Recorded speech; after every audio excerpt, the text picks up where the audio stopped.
some of that is true. That a lot of the violence that occurred in Carbonation was orchestrated by Nature Boy. It's true. I watched it. Also, Velvet, which there's nothing wrong with this, she's a feisty little thing, okay? And I understand that. I can be as well, okay? I'm not some shrinking violent over here. So I can kind of understand that. So I'll just pause on that for just a minute. Okay. So, Stinsona's The Soup has reviewed Velvet's response to um, people. I'm going to say people because she's addressing more than one person. I think she's addressing everybody in general from my perspective, while also giving a response to the interview that Janae had at Nick at Night. Now, oh boy. Okay. A lot of people don't like Velvet. Okay, let's be clear on that.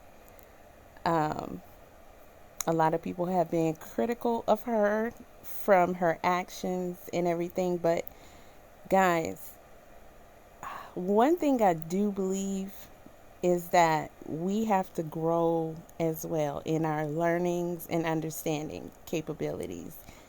And the more we get to understand, not just about cults, because a lot of us have a lot of understanding about cults, mainly because we came upon this years ago. And Stinsona has been around from, I want to say the beginning. She's been doing commentary on this, just like myself and others, for years. And I have listened to her commentary over the years, and I have agreed with a lot of her commentary. We all saw the same things, and we all have, minds of our own to be able to assess, you know, um, what we feel like is or isn't going on that, is good or bad or what have you. But we are still looking at it from the outside, not being in their particular situation. So there's going to be certain judgments that we have that are unfair. Okay. Um, One thing that I have learned also is when we judge these people based upon what we saw them doing and saying while they were there, now that they're out, without keeping up with them and watching, how they maybe progress, or, listening more to how they're starting to come into certain realizations and working on themselves, even though we all can agree that they all should be getting professional help. Most of them don't seem to agree, or they've done it just for a short amount of time, and that's never going to be enough being in the type of situation they're in. There's not really anything we can do about that, but just keep suggesting it, and maybe one day they'll get it and do it. However, if you haven't kept up with them, then you may still find yourself judging them from what you've seen while they were there and maybe shortly after they left. That was my case with Rambo and Willow, Serenity, who is now Quetzal and Grace, right? As I begin to listen to them more recently, I can understand and agree with a lot of their perceptions and where they stand. I still think that, there's some issues there. And let's be clear, a part of me is always going to have a problem with these people who were involved with the Mama Dia situation based upon the things that I know, which a lot of it isn't readily available to the public. So I'm still going to hold them accountable sideline, in that situation. So it's going to always affect how I perceive them. However, like I said, going in and watching them on their pages and listening to them more, I may not necessarily agree with their perspectives on some things, but I can more understand where it comes from, and I feel like they have a right to carry that based upon their situations, right? And what they believe in and stuff like that. Now, Velvet is not necessarily living a public life. We saw a version of her that was quite unfavorable. So we're going to be judgmental, and I have been one of her worst critics. In this situation, I think, it is important that we at least be fair, because you can't expect somebody in this situation to do as well as they can as far as forward progression when they're always being doubted and always being knocked down for everything that they're saying, and you're never truly trying to see their point of view, even though you may not necessarily be able to understand it, or you don't necessarily agree with it. You should at least be able to understand why she takes that stance, or she's behaving like this. Now, as I'm listening to Stinsona do a review, I think that this is bias based. And I know that that's hard. It's hard not to be biased, because she left an impression on us that people are going to be pretty critical of her and questioning her sincerity. But you still got to give her a fair shot. And I don't think that Stinsona is doing that.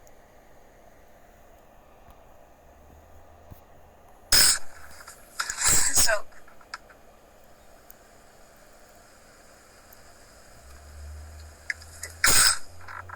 I have so much love on the inside of me that I just want to share that shit. I want to share it. But I can't share it because I can't trust you. I can't even trust you. The people that's bullying me, harassing me, badgering me, all of this dumb shit, are the same people that told me that they love me. Who? So, see, right here when she's saying who, maybe stuff is going on that you don't see. I mean, unless you're following her around 24/7 and having her experiences, maybe it's stuff you don't see. I had to fight. Now here I'm thinking we're getting to the part where Janae, okay, for anybody that's new, which most people are kind of up to date with what's going on, Janae and Velvet both have a child with 4 months of each other. They're half siblings. They both had a child by Solar. So if I had to guess, because this was triggered by Janae doing an interview with Nick at Night, which from my understanding, Velvet wasn't brought up by Janae, that Nick asked some questions. It wasn't really that much about Velvet, but myself, I still have to go watch it. Okay. But anyway, I digress. So I just wanted y'all to hear her say that. So this is where I have to say, this is not a fair review of her response. You didn't watch the interview.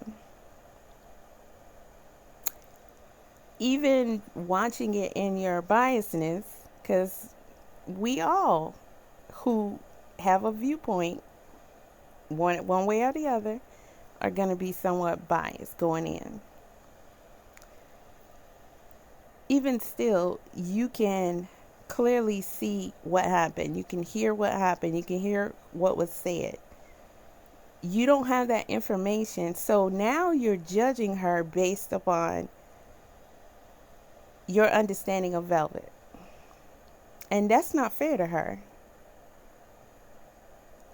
If we want Velvet to do better, we got to at least be fair.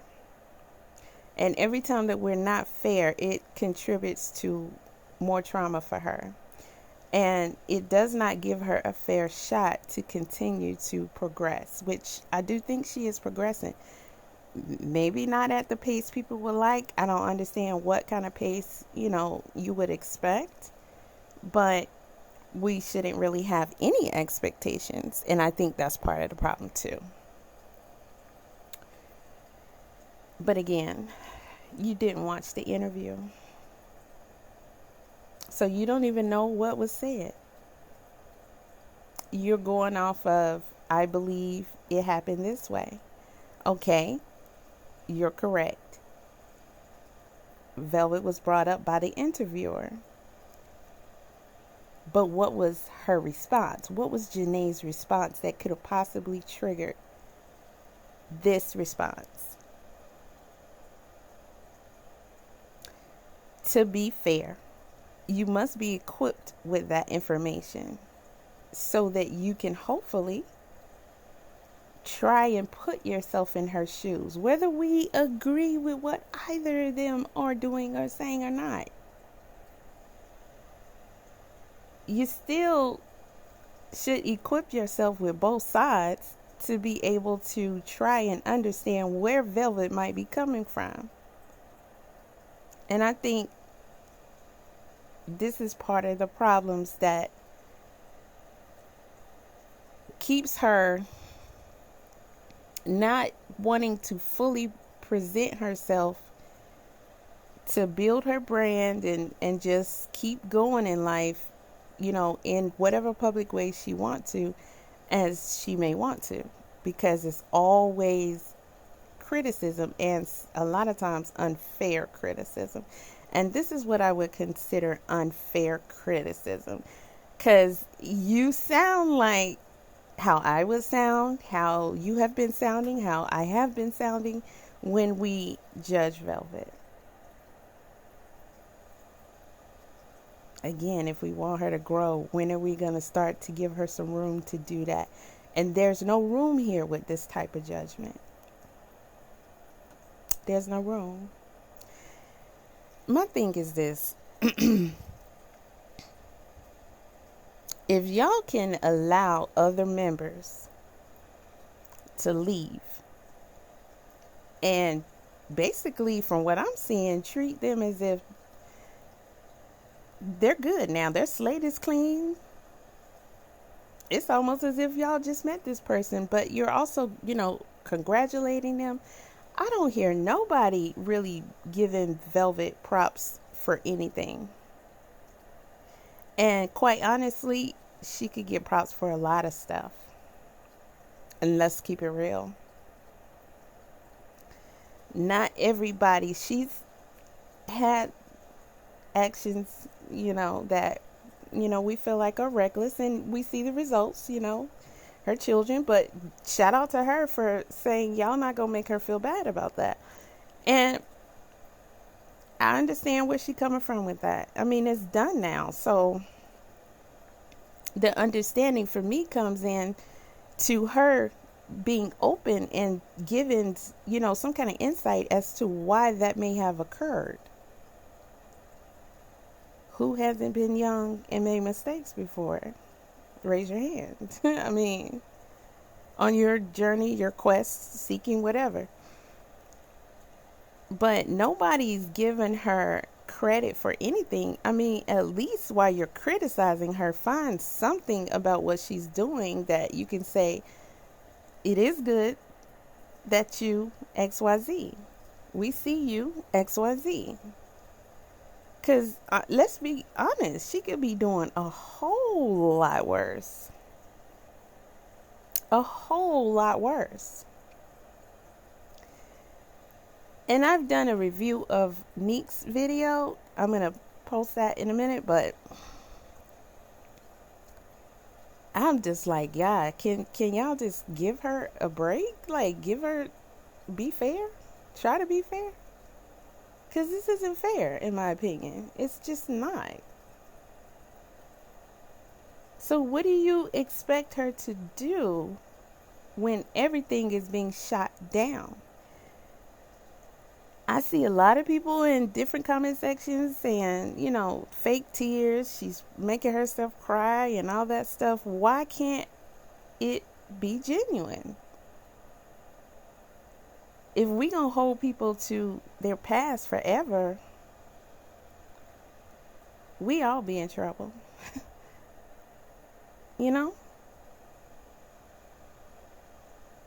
Regardless of what we've seen from her, she's still human. And she had her experiences. And let's be clear.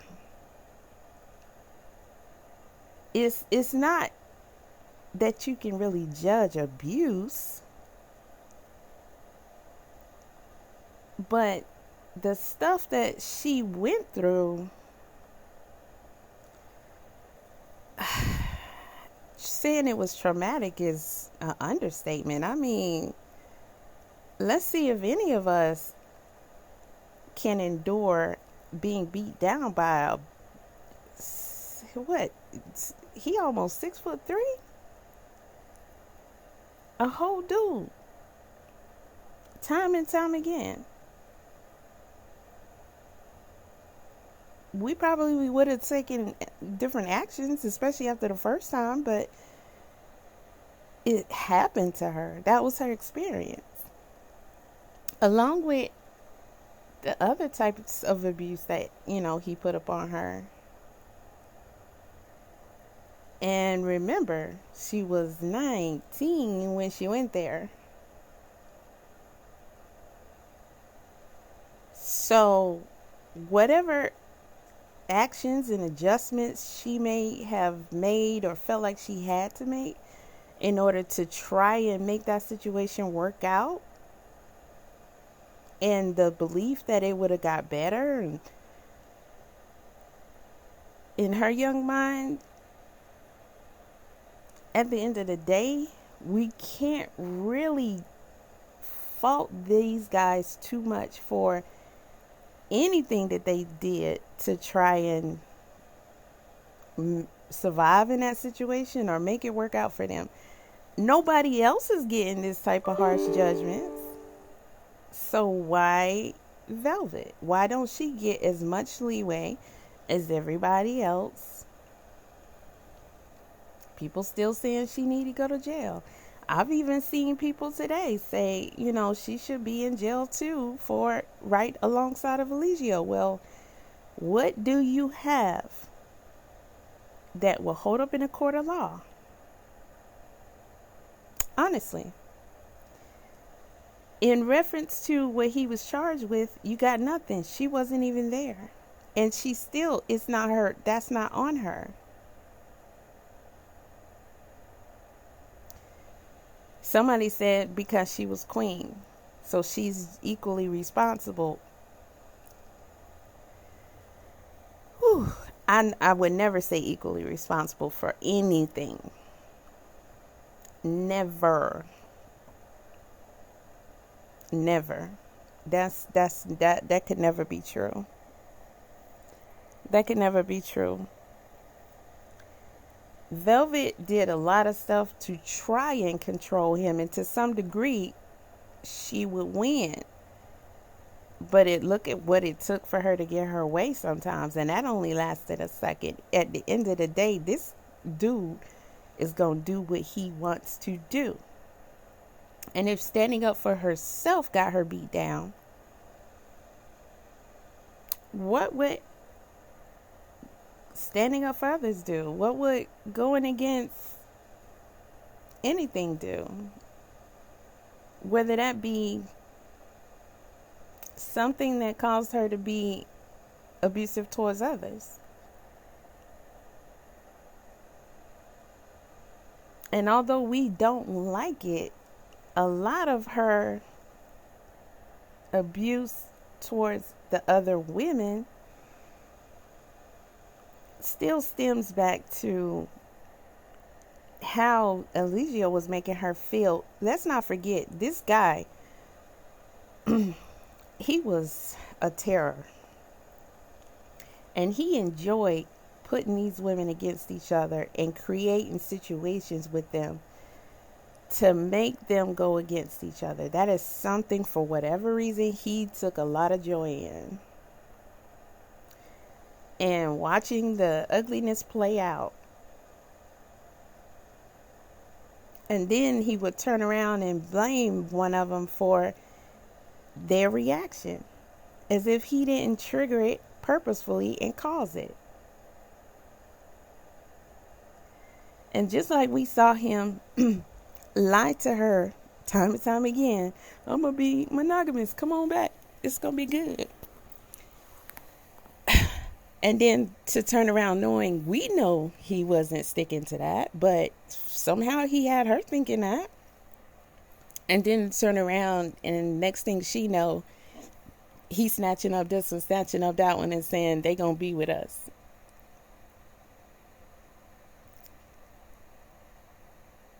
In her mind, I'm pretty sure there's a lot of times where she looked at them like, well, you going to try to say no? You going to say, well, it's clear Velvet doesn't want this?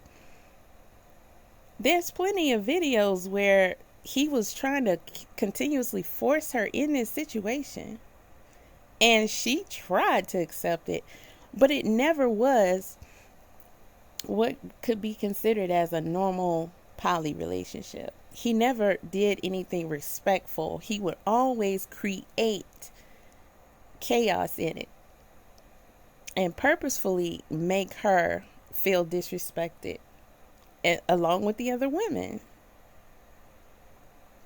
And she didn't have a say-so in how that structure was. Even when she tried to say, I'll be okay with it if we did it like this, he would still do it his way, which was wild and demonic. And we all know this. So it's not unreasonable to also look at the fact that she's not going to just blame him. She's going to look at the other women because they're there participating in it, regardless of the situation surrounding them participating in it.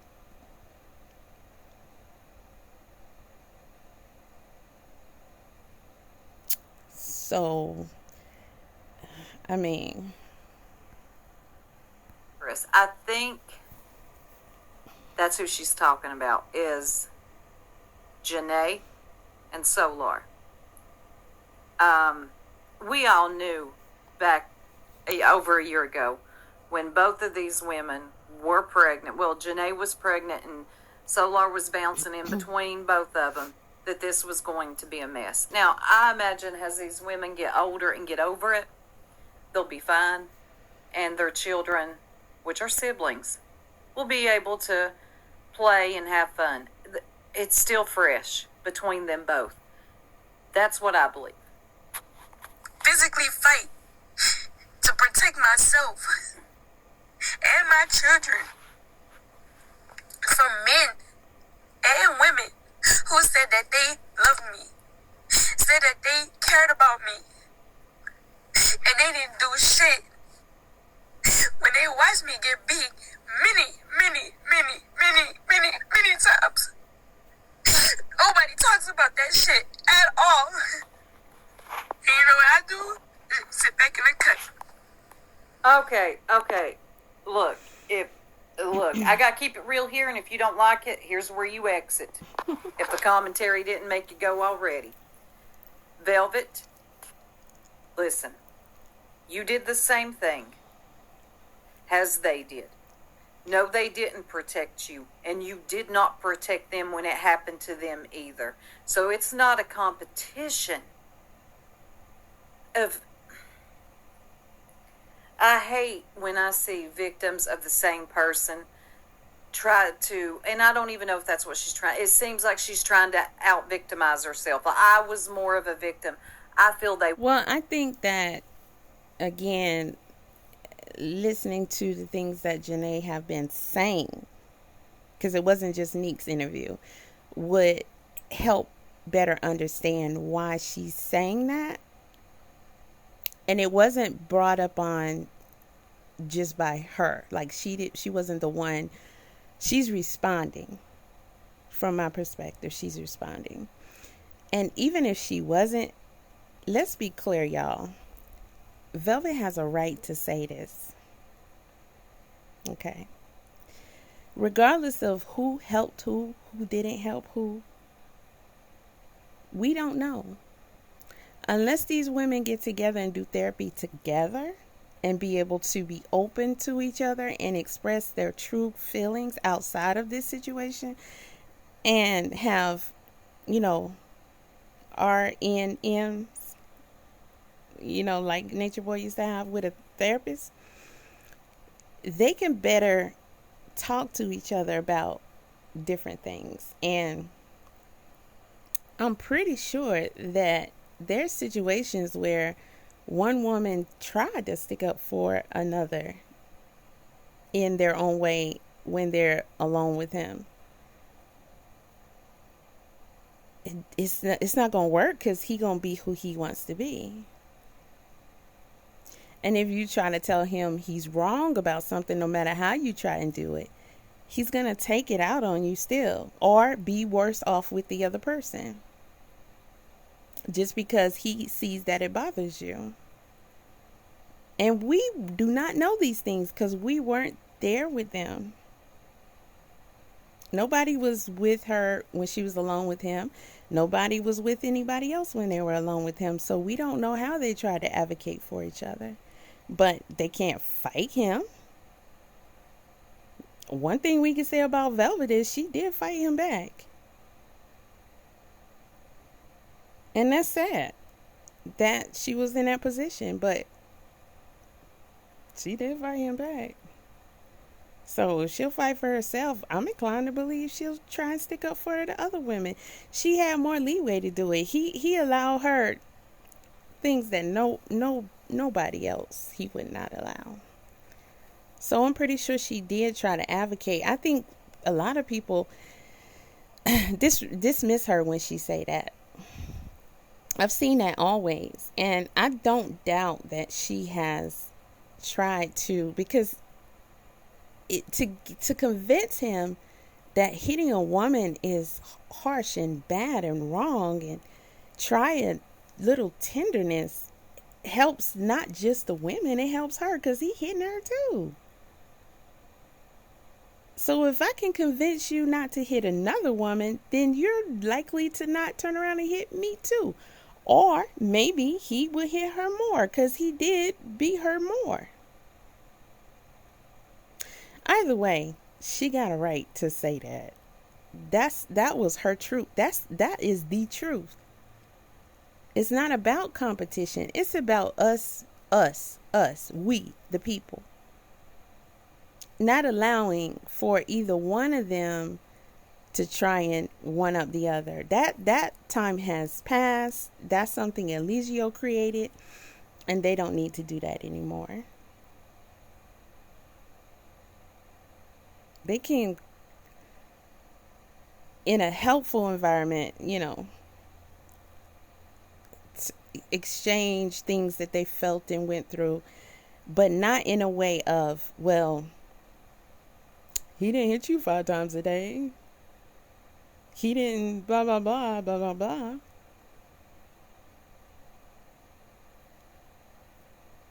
And when everybody else is doing a comparison and saying, well, yeah, but you, or yeah, but this, it's kind of weird to me for people to keep judging what she, or honestly any of them, did or didn't do in that situation, because you are trying to survive it, whatever that may look like to you at the time. Let's say, for an example, we know this for a fact. Some of the women wanted to be with Nature Boy, not because they wanted to be with Nature Boy, but because they knew being with Nature Boy afforded them things they already deserved. Do y'all remember? Some of you may, and I could show it at a later point if you don't.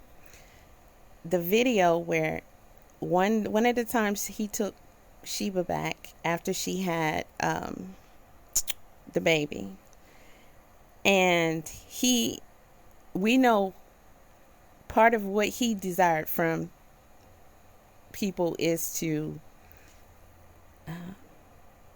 excuse what's happening by telling things that really weren't true, or making it like it was their decision, or making it like another person was wrong, when the whole time it was what he demanded, and he created the situation in the first place. It's kind of like, I'll give you the problem so I can give you the cure.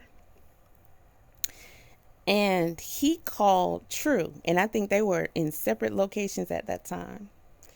And True showed Jahumi laying on the carpet, no blanket, no nothing, dirty carpet, and True was in the bed.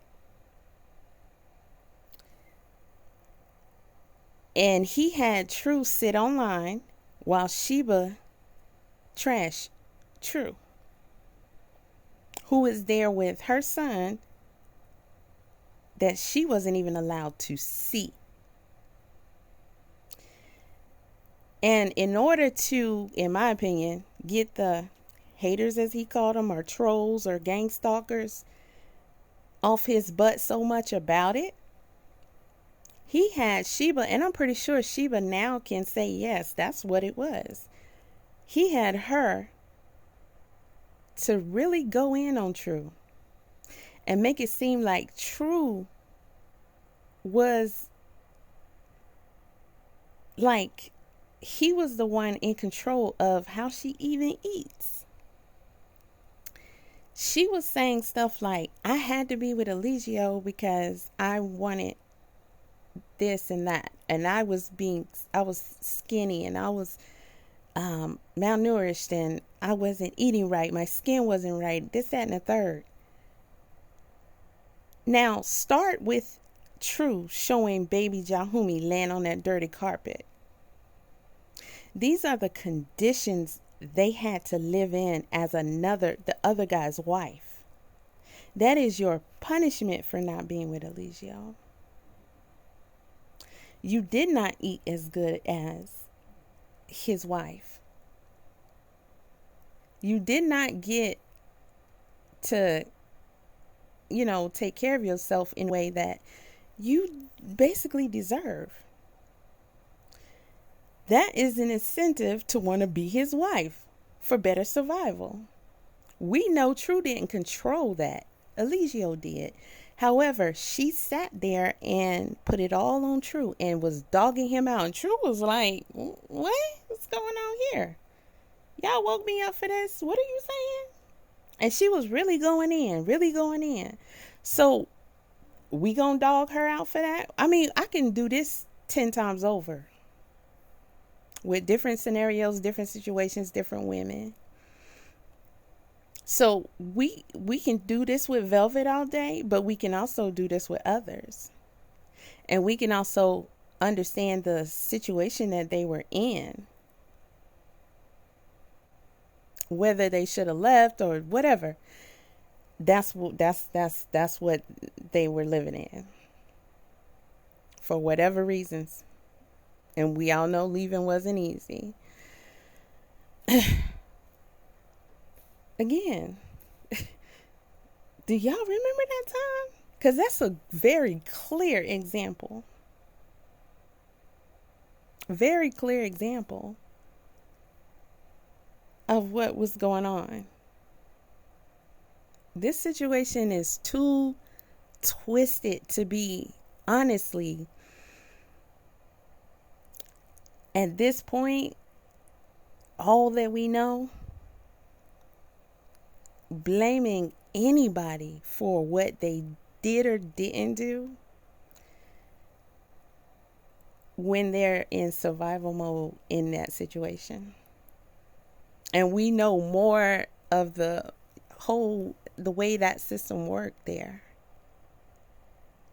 And we also know any defiance towards Eligio gets you, attacked by the other people that were there, which were all of them.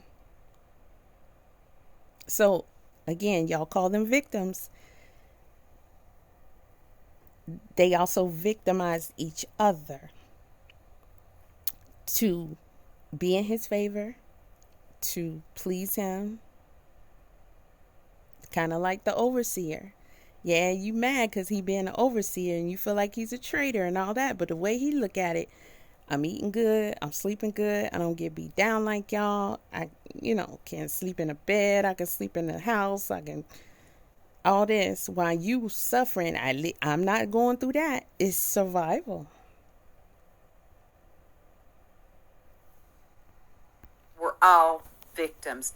We just heard their testimonies. I didn't need to just hear their testimonies. I watched it. Okay? I watched it for years. As did I. Velvet, now listen. You were a part of that as well. You were a part of that as well. They all were. See, here's where I think a lot of them still need deprogramming, need some type of therapy. Not just any type either. I'm talking about someone who deals in that type of trauma of being in a cult or some type of crazy strict religion. I'm going to say this. I agree with her to a certain degree because, and this is just my standpoint, like they joined carbonation because of certain viewpoints on, say, Babylon and mind control and brainwashing. I mean, I was just working out listening to some of their music on my playlist, and they're saying it in their music. And if we remember what they used to push and preach, it's about the system controlling your mind, brainwashing you. Even Rambo, when he talked about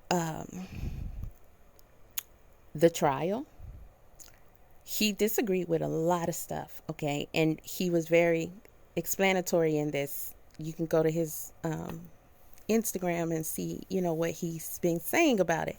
He and, Ketzel and Grace, they've been, really talking about this a lot. Rambo was saying, okay, they had someone testify to say that they deprogram people who come out of cults, right? And he's saying that in his opinion, that how is there any, like, when you weigh that out, it's the same thing, because now they're being programmed to go back into submission of what they already had an issue with going in that situation. And that's the system. That's the way that we're expected to live. Go to work, pay bills, don't say much against certain things. Government is in control, blah, blah, blah. And it stops you from following what you feel like you should be doing with your life. Okay. So what he was saying is that how are they any better than what Eligio was doing? They're one and the same. So they're going to program them to come back and be these citizens again, which is what they were trying to get away from in the first place. And he was pointing out the difference him and Grace did in their separate, conversations, that the difference in what they did was they still continued to honor their true feelings about how they should live. They still are separate from society, their families. They're out there living as natural as they want to be. They didn't go back into that. And they feel like part of the therapy and the deprogramming is to reprogram them back to how society feels like they should be. So I could see a lot of the members having opposition to too much therapy because they feel like that's still somebody trying to teach them how they should think and feel versus them being able to honor their true instincts. It's not about us agreeing. It's just about being able to try and understand. And I also think it should be respected no matter how much we want them to get therapy.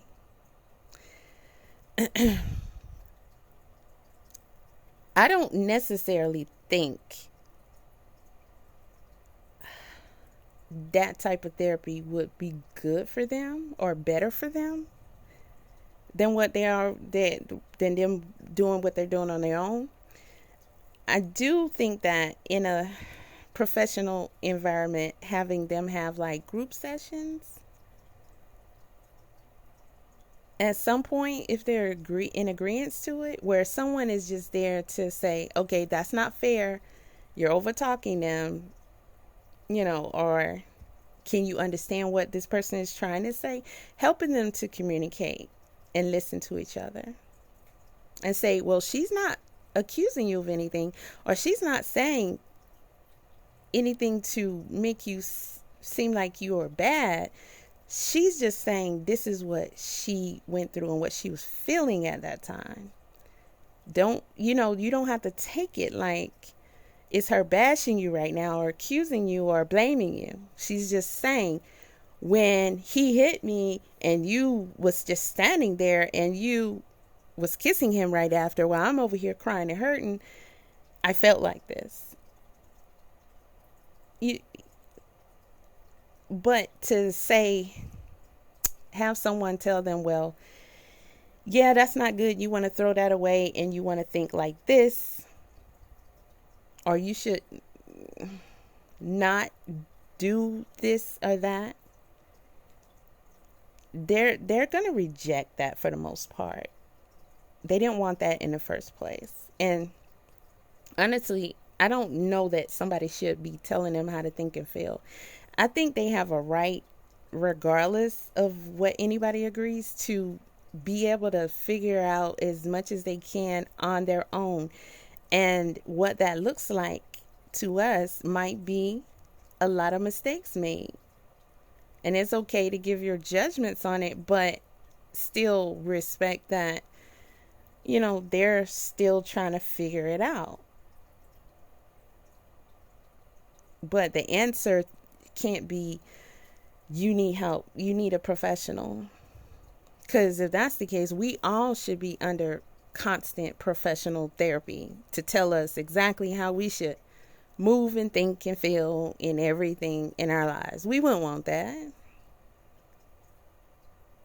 And a lot of us wish we could live a different life. No matter how good your life is, you still have to do certain things that you would prefer to not have to do. So whether we actually put action to that or not, we still have certain, to me, innate natural desires. So personally, I commend them for trying to create a world that they can have more control over, because that's what they truly desire on the inside. And it's a torture to not try and explore that, to not try and make that happen somehow.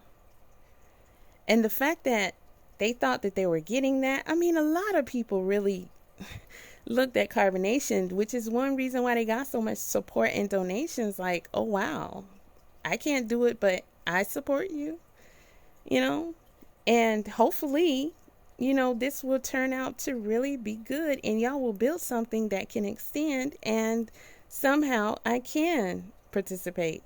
I think a lot of people were sitting back watching and waiting and say, okay, I'm gonna watch and see what happens and see if something sustainable come out of it, and then I could join some parts or extensions of it. And as we watched, it never came about, and they were being deceitful. And we began to really see what was going on, and they denied. And I think that's something important to keep in mind too. These people were trained to, even though I'm sure for most of them, especially the ones that were there from the beginning, they were trained, I'm pretty sure against their will, to be very deceitful to the public. We can't even count in Stinsona. I know you agree with me on this.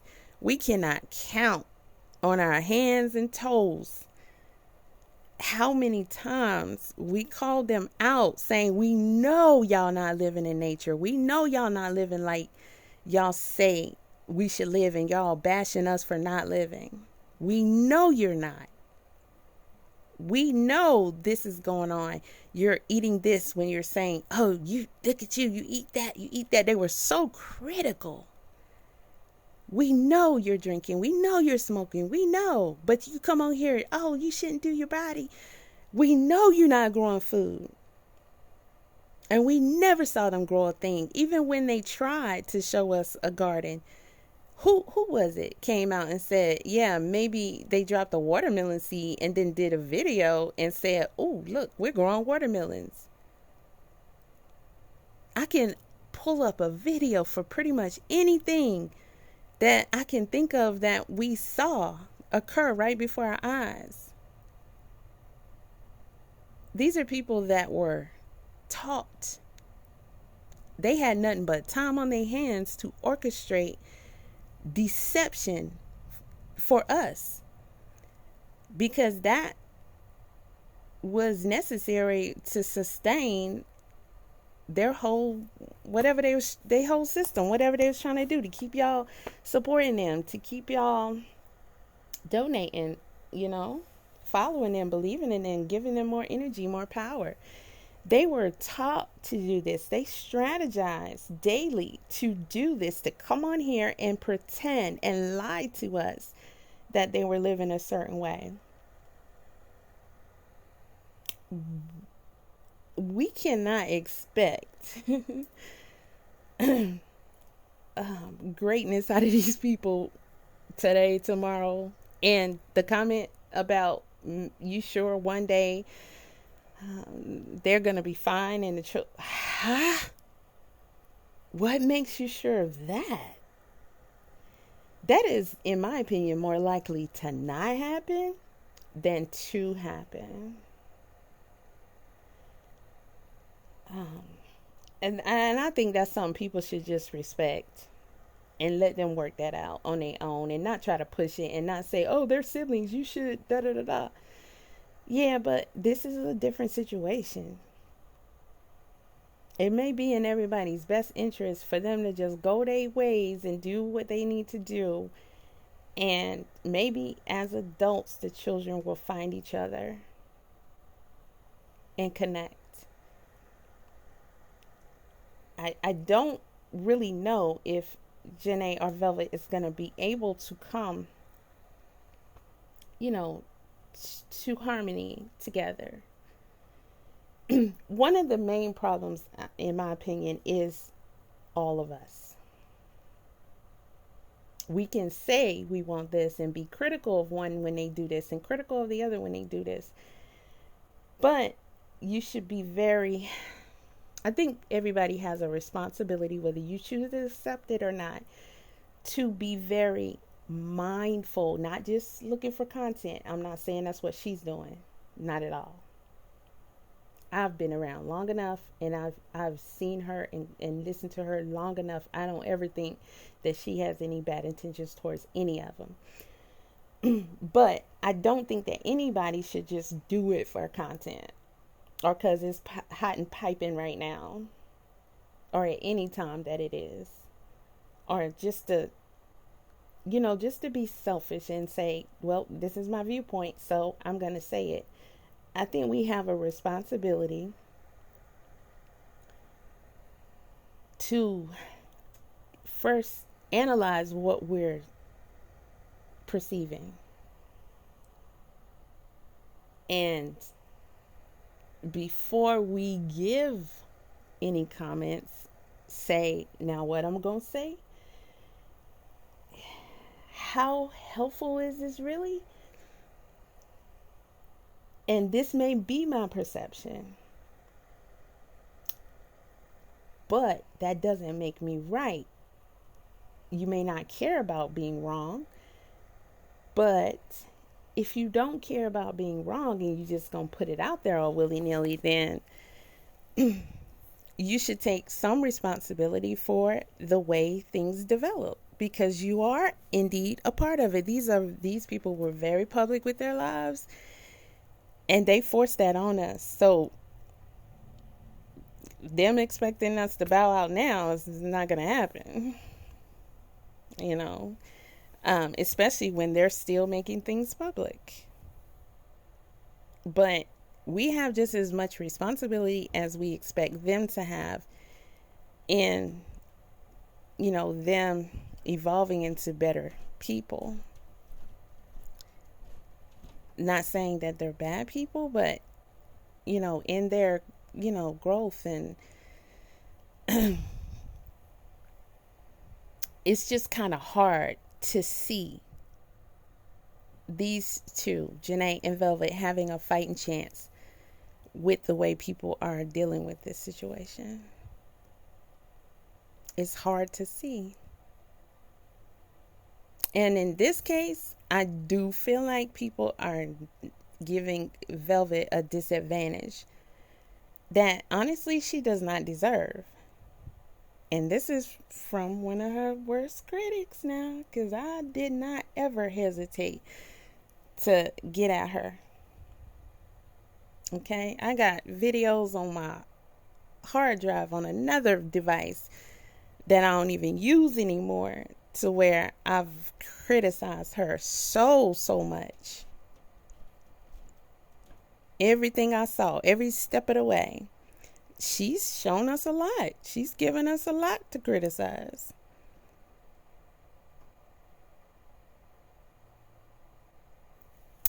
But in the same way that, you know, we expect them to grow and evolve and learn from this, we have to as well.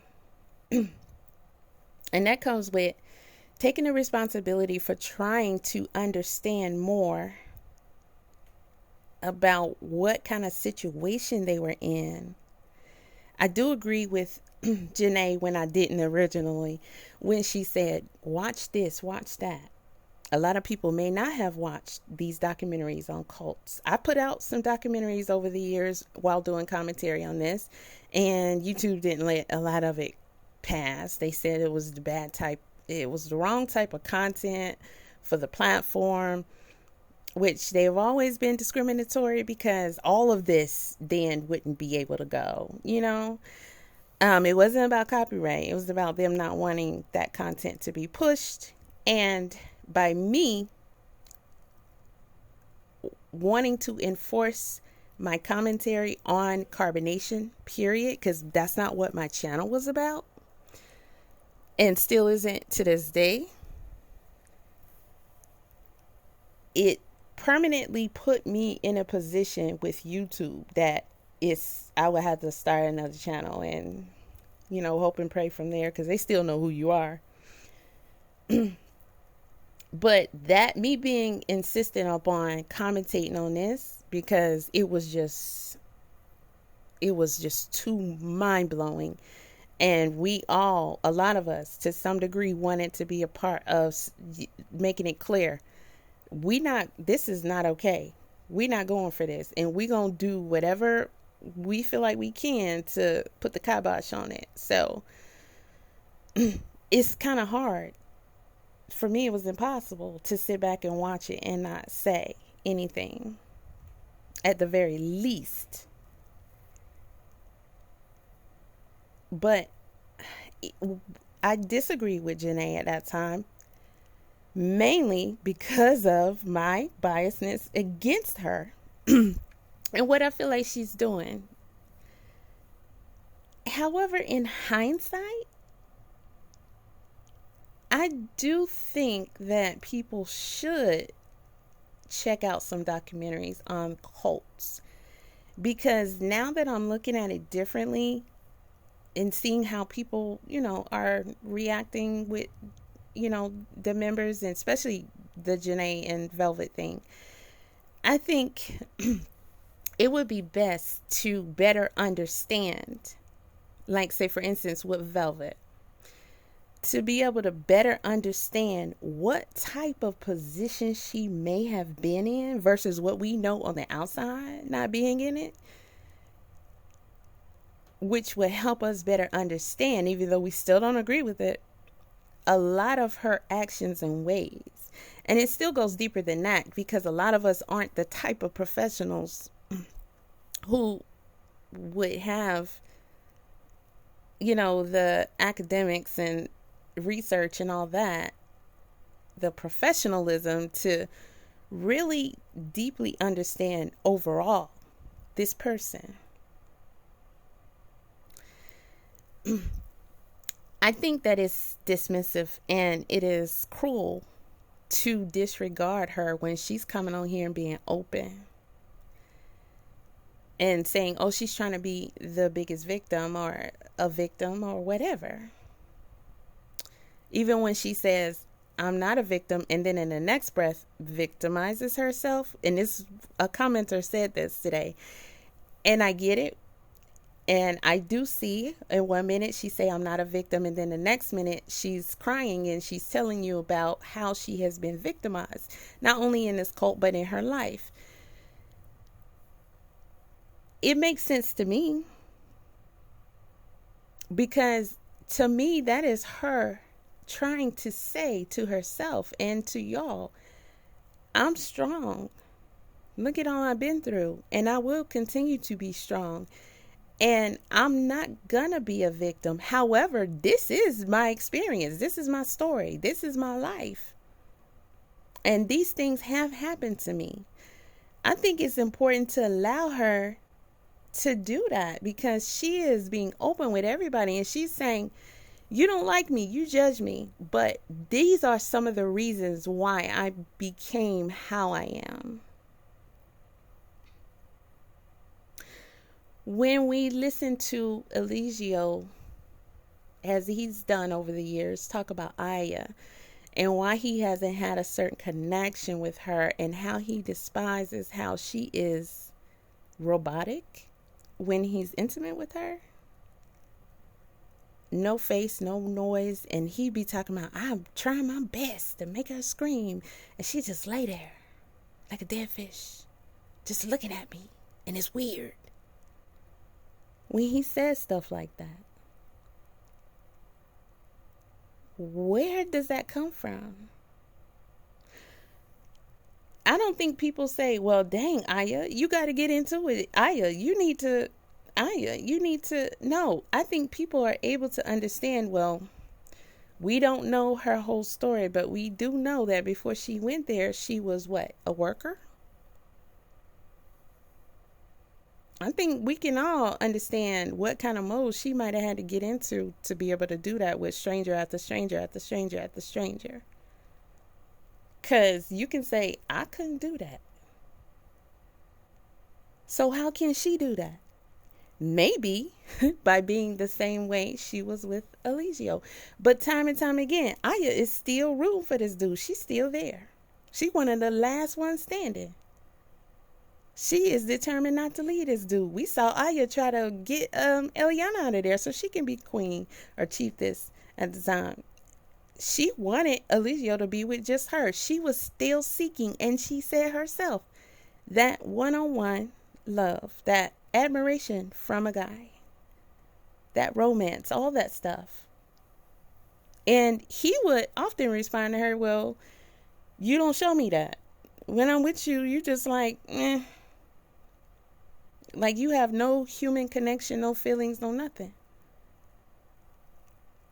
So it's kind of hard, maybe we should think, for her to come out of that mode and learn how to, especially in an unhealthy relationship. If we can rationalize that with Aya, why can't we rationalize that with Velvet in some cases? She's telling you, I've been bullied my whole life. I was abandoned or neglected, regardless of you fully believe in her, or you thinking it was as bad as she say? Because we have this debate that did take place along the way with her and her father, and she said it was this way and he said not really. She said this and he said, well, Velvet was a kid, so her child perception versus what reality was may be a little different, and then the memory may be off, but to her, that was what she saw it as. That was her experience. So she's going to internalize it in that way, and it's going to affect her in that way, even if it wasn't what actually was. Like, even when she say my father was never there, we all know Velvet lived with her dad primarily. And she said she was a daddy's girl. And they had, 9 siblings? And he took care of all of them. Now, how can he be a father when he got to pay the bills? Hopefully one day she'll be able to better understand these things. And he even explained that. But right now, she's still holding on to, he let me down in these ways. But he took care of you. You lived with him. He was there. He was taking care of all these children. Even one, she admitted, that wasn't his natural daughter. He fought for that custody. He had them.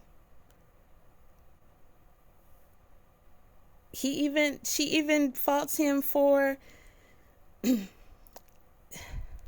the battles he had with her mom, and times that she say he told them, you're not going to see your mother, when they, say, I want to see my mom. We weren't there.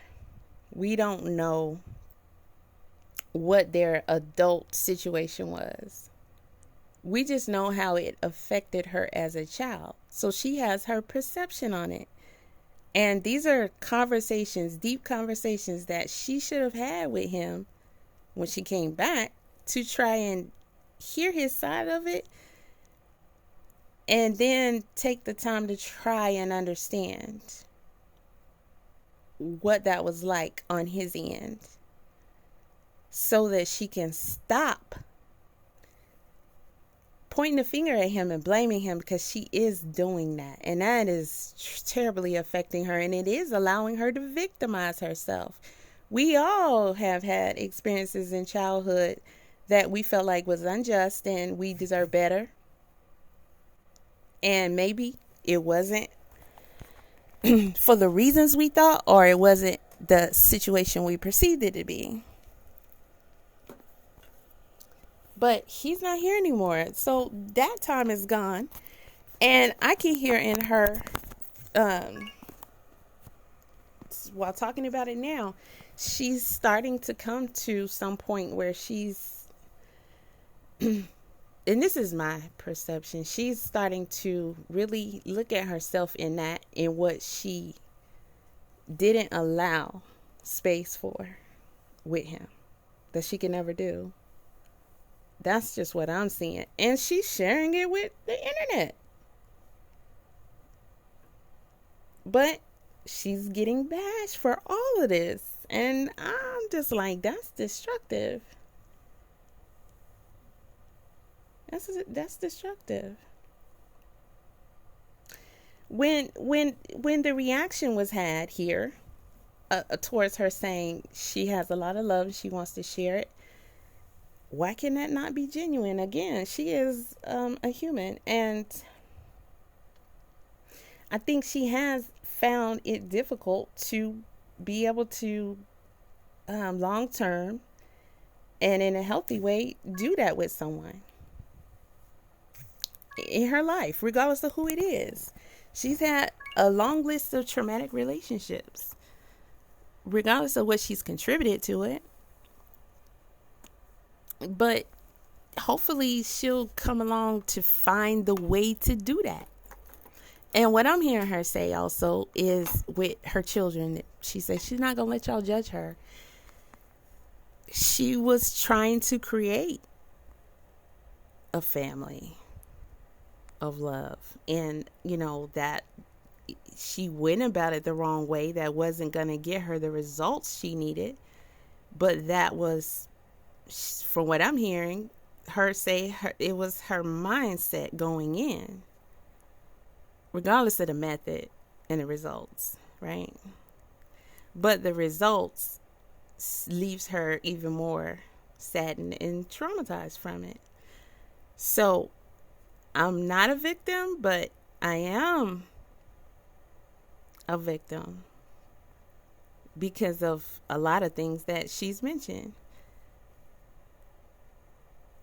If she wants to say she's not a victim but also share, I think that should be allowed without criticism, because she could be trying to program her mind to say, no, you're not a victim. This is your story, but you're not a victim because of it, because you were, persevere, and you will learn how to turn it into something healthy. But it all starts with acknowledging where your, mistakes came from, your personality, your defensiveness, the walls you put up, that sort of thing. She's sharing that with us. When are we gonna let Velvet just share? You don't have to, and all that. You don't have to, lick her paws and give her some milk. But thank you for sharing. Why do other people get to share and they're bigged up for it and they're nothing but great comments? You'll have someone here and there who still say, nah, nope, ain't feeling it, ain't hearing it, don't even try it. You good now? You perfect now? Oh, no, you need to go with Eligio. You get some of those type of comments. But for the most part, everybody is welcoming them, congratulating them, acknowledging them sharing. But nobody's doing that with Velvet.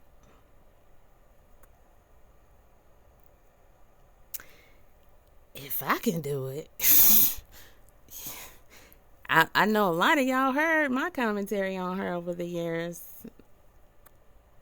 And I think everybody can. I'm just sitting back looking at how everybody else is being received. And I'm looking at them really the same way I've been looking at her. But seeing everybody giving them almost a clean slate, that's my perception. It softened me up a little bit to say I don't need to necessarily support them either way, but I'm not going to participate in critiquing them every step of the way based upon, oh, no, remember this? Oh, nah, we ain't gonna never forget. Oh, nah, you ain't convinced me, even if I think that. Because in most cases I do, especially the ones who recently left. But because you guys are in overwhelming amounts giving them so much grace, I take that as my cue to give it as well. Because at what point, even though I feel like, dang, immediately already? I mean, from my perception, some of them left because, dang, here we are. They got them. And we done so much dirt. They could come for us eventually. We don't know what they done stacked up on. We got to remember, they said their hard drives were stolen, not just once, but more than one time, by authorities and by a member. They alleged this. I still have my doubts about that Laurel situation, but that's what they said. So a lot of information. And then, Shaka, been running his mouth. So has Solar. And Shaka was very detailed about a lot of scams that they were doing. So, if anything, there is enough evidence to kind of snatch a lot of, not all of them, up on one thing or another. I do feel like most of them that left after he got arrested felt like, okay, I gotta save my butt at this point. I'm not gonna ride this thing to the end because it looked like they really got him. And that could have been them going in like in that way, and they could have evolved to something else. Because again, I watched, I think it was just today, a video I had never seen before of Pice and the trauma on him, because oh gosh. But I saw a video where he talked about, and he to me, it looked like he was being very sincere. And this was after he left, and he said, I'm going to keep it real with y'all. He said, why did some of us leave after Eligio got arrested? And what he said was, there was separation. He wasn't there to enforce his, ways on us all the time. Because that's a 24-hour job. He did that in a lot of ways, including actually enforcing it. So when they took him, they had time to sit in reality without him constantly being able to even just look at them and see that they were probably down something, and then doing he knew what he needed to do with each person at any time to get them back into that mode. And he wasn't there to do that. And listening to Pice say that, it makes sense. That's another thing that helped. It makes sense. May not be something some of us would have thought of right away, but that does make a lot of sense. Even though they were still going hard for him, as time progressed and they got to listen to Rambo talk about why, when they got ready to leave, how they used to go out and talk and say, man, I didn't agree with that. I don't like this, man. This ain't what we, and then him saying to Keys, hey man, I think I'm going to end up going my own way. And Keys was like, what? Why would you do that? He said, I'm really not feeling this. I'm really not thinking that this is the way I wanted to go. And he said this was after Mama Dia passing. And he was like, I don't want this carbonation to be the last thing I see. I don't want my demise to end early here. Okay, tuck that for later. And he said eventually, although he first didn't agree, and he risked it, because even though they would go out and express things to each other, Keys could have went back and was like, hey man, he plotting on leaving, blah blah blah. But maybe deep down inside, there was things that he knew he didn't agree with either, because they were already talking about it. And he started to think, maybe leaving is something I need to do. And eventually he went to Rambo and was like, hey, you still talking about leaving? I think me and my girl gonna leave too. And then they begin to plan from there. Imagine the type of control he had on them every day. Once he saw them leave, he was moving a lot harsher. He didn't allow a split second for them to deprogram themselves. But when he's not there to do that every day, and they're like, he in jail, this is real, reality starts to kick in. So I'm starting to see that some of the members actually probably did say, what have I been doing? This ain't it. And then they left. The jury's still out on Solar. But, yeah. So, there's that. This is what I think that stems from. Velvet maybe a little more so than the others, but they all could use it. There ain't nothing wrong with it. It ain't going to hurt you. Just get it done. And I support still, because at the end of the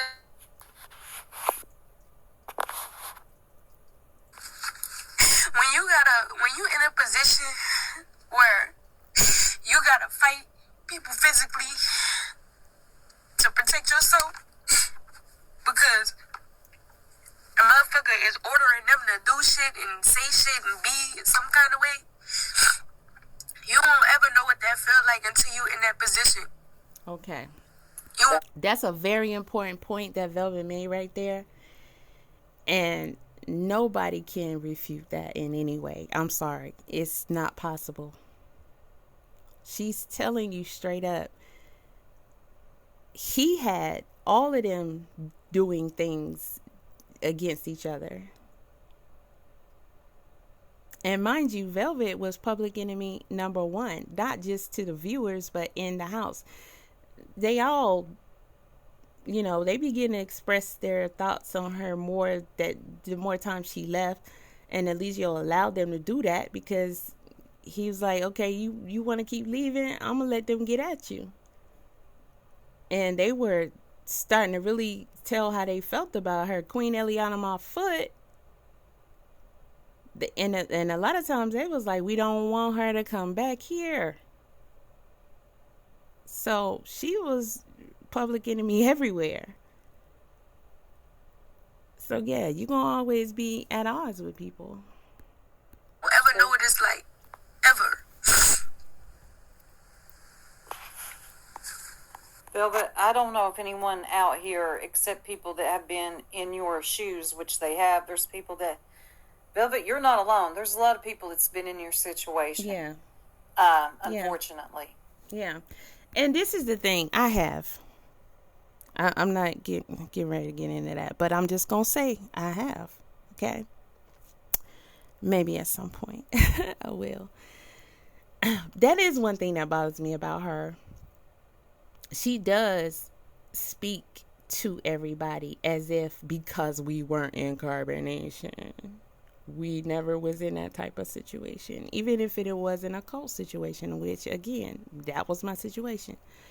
But she'd be surprised. Maybe she genuinely doesn't know, which is why a part of me agrees with Stinsona. I think that they could at least give it a try. Why knock something when you don't at least give it a try and do research on it so you can understand what makes for a good therapy session? You having the right connection, the right therapist, because you can go one time and that's not the right person or the right practice or the right type of therapy, and you could be turned off from it. But I don't think people should stop there. I think you need to find your fitting. One math teacher might not be able to, you can't get math. It makes you hate it worse. But then you magically come across this one teacher and it's like, where have you been? It's the same way with therapists. I think at least therapy is something that is just generally rejected by everybody. So you have to force yourself to endure it. I say at least more than 5 times. And make sure that you try to find the best fitting that you can for yourself, to allow yourself time to be able to get any benefits that there could be from it. And I do think that there's some standard basic benefits that they could receive from it that will help them while they're trying to cope and deal with everybody and deal with being back in society. And one thing that Velvet can benefit from is therapy, because they can sit her down and talk to her and explain to her, you come off a certain way to people. And when you're being dismissive of what other people's experiences may be, that is going to turn them off towards you. And it's going to be hard for them to be able to sympathize with you or even hear you in what you're trying to communicate. Outside of that, it's very condescending to see someone in their 20s tell you couldn't walk 2 steps or whatever she said in her shoes. And she say that a lot. And after seeing everything Velvet has gone through, honey, I personally got you beat by a long shot. But guess what? I got you beat by over 20 years. It's that simple. It's that simple. People who've lived longer than you have been here long enough to go through more than you. Although that was an extreme situation. Guess what? It's not unique to just y'all. Other people have been through some serious traumas that can compare and can beat your carbonation situation. And I can firsthand tell you that. But you don't see us looking at everybody talking about, you can't walk a mile in my shoes and da-da-da-da. We don't know what other people been through and what they have endured. And it's even more so that you don't even see that in them, because that's how well they're doing with it. And you ain't got there yet, or you wouldn't even be on here doing that. So you got a long way to go. She does. These are some of the things that really, pushes people to a certain side with her. Acting like she does come off as, I'm the biggest victim, if you will. And that needs to change if she wants anybody to be, embrace her in any way. She's going to have to stop that. I don't know what's making her do that, but I think it's a lack of understanding and education. It's, to me, standard that people who've been in these situations go and get more in-depth research done on it and understanding about it. I've heard some of them say they don't want to watch stuff like that. I will commend Janae for doing so, because that is a basic necessary step for you to better understand what you went through, why you did some of the stuff, because you still probably walk around here like, why did this happen? Why? And that can help you better understand the mindset of the person, or what type of person that was doing all these things, and why it may have turned a certain way. And why you should maybe not blame yourself here. Or why did I stay so long? Why did I da-da-da? I'm such a this person. Maybe, if you're thinking that way, okay, well, this situation created the proper environment for you to be doing that, But you also need to do it so that you can have the same kind of compassion you want others to give you. And that starts with understanding that this is not a unique situation in the way that you think. Your dodo bird Master Chief, for some reason, thought it was a great idea to publicize this as much as he could, 24/7, like he said, to the world, which is the dumbest thing to do. And it is the last thing that anybody in this situation does. They keep it private. They keep it hidden. They don't want nobody finding out what really goes on, and they don't want nobody breaking up their groove. And the people who have been there, they don't want to announce to people what they already don't know about them. So they continue that in life. They deal with it however they deal with it, but in the public eye, they don't just run around saying, this was my cult life. The world doesn't even know that. It's up to you to deal with it. Most people don't bring their traumas to the world constantly. And this is what y'all are doing. This is what y'all were doing. You're unique in that sense, but not in the experiences. You, again, be surprised how many cult situations there have been and still is to this day. And again, most of them are not public. That's one reason I think why she seemed to think that you couldn't go through. Honey, most of us are going to tell you you ain't lived long enough to even know what you talking about, regardless of all that you went through.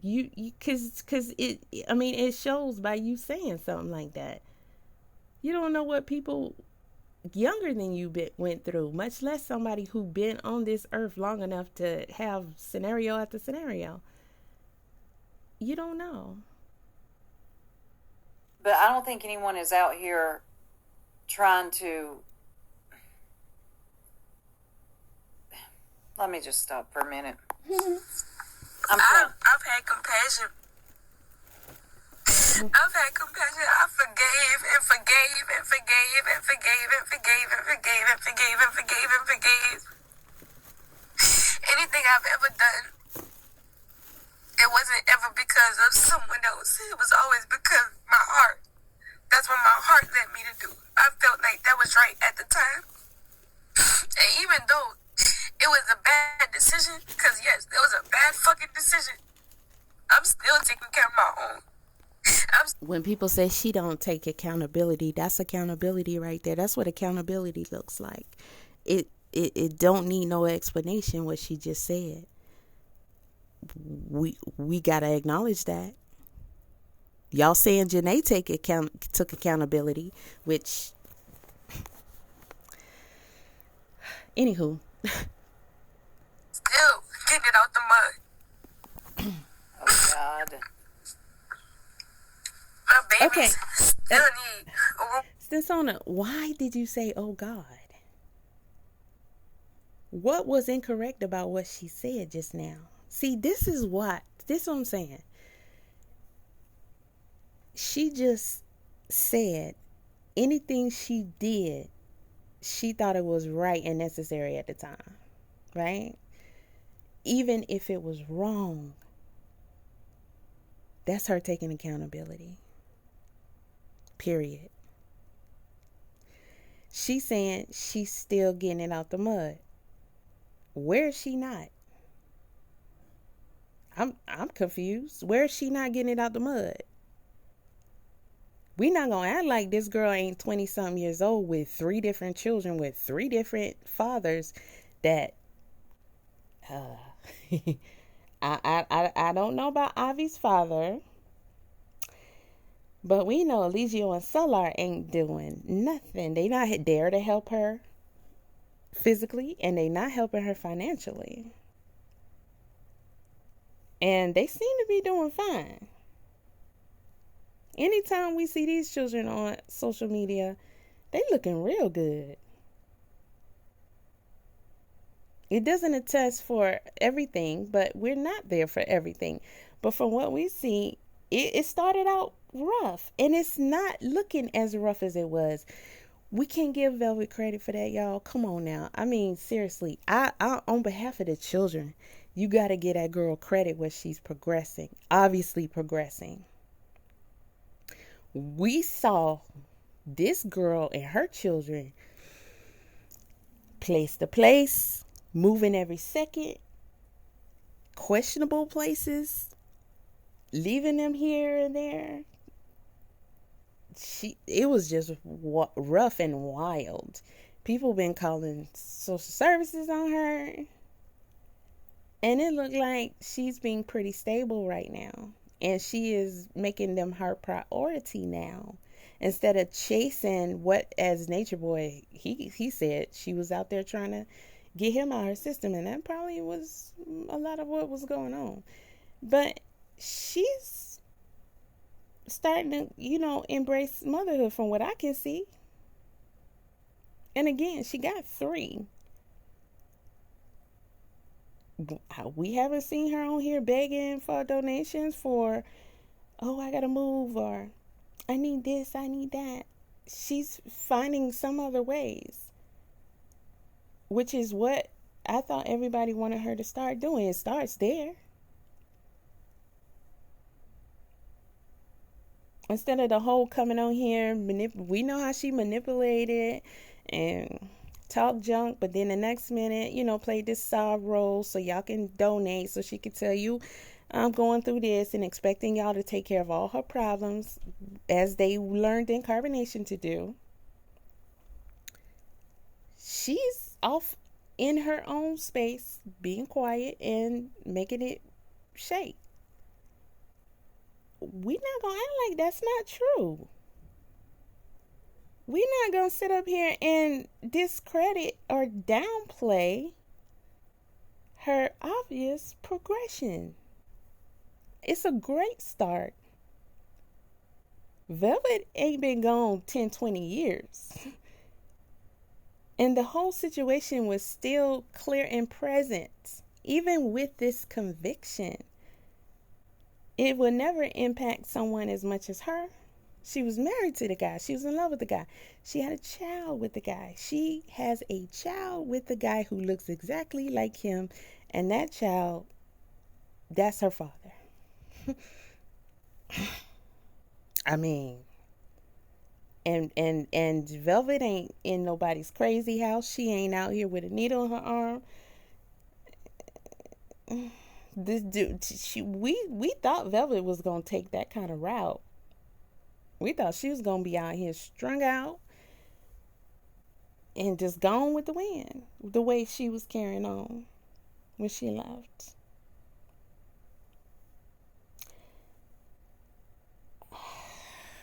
Come on, y'all. Over their head. My babies still need to be fed. My babies still need support and love around them. Velvet, now, And I will not. Velvet, you ain't the first mother either. You ain't the first with 3.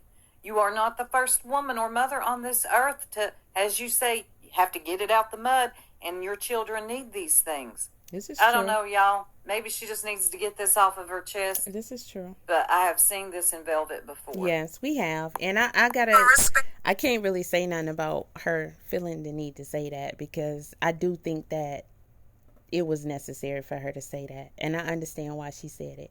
Like she said, we've seen this in Velvet before.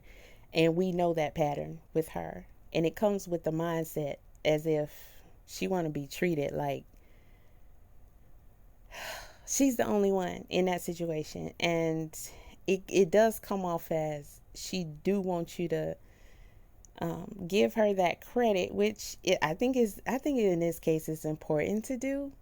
But we also got to do what Stinsona just did. Because Velvet has always act like ain't nobody else gone through what she went through and did a good job at it. Figuring it out along the way and did a good job at it. This has been going on since mothers was mothering.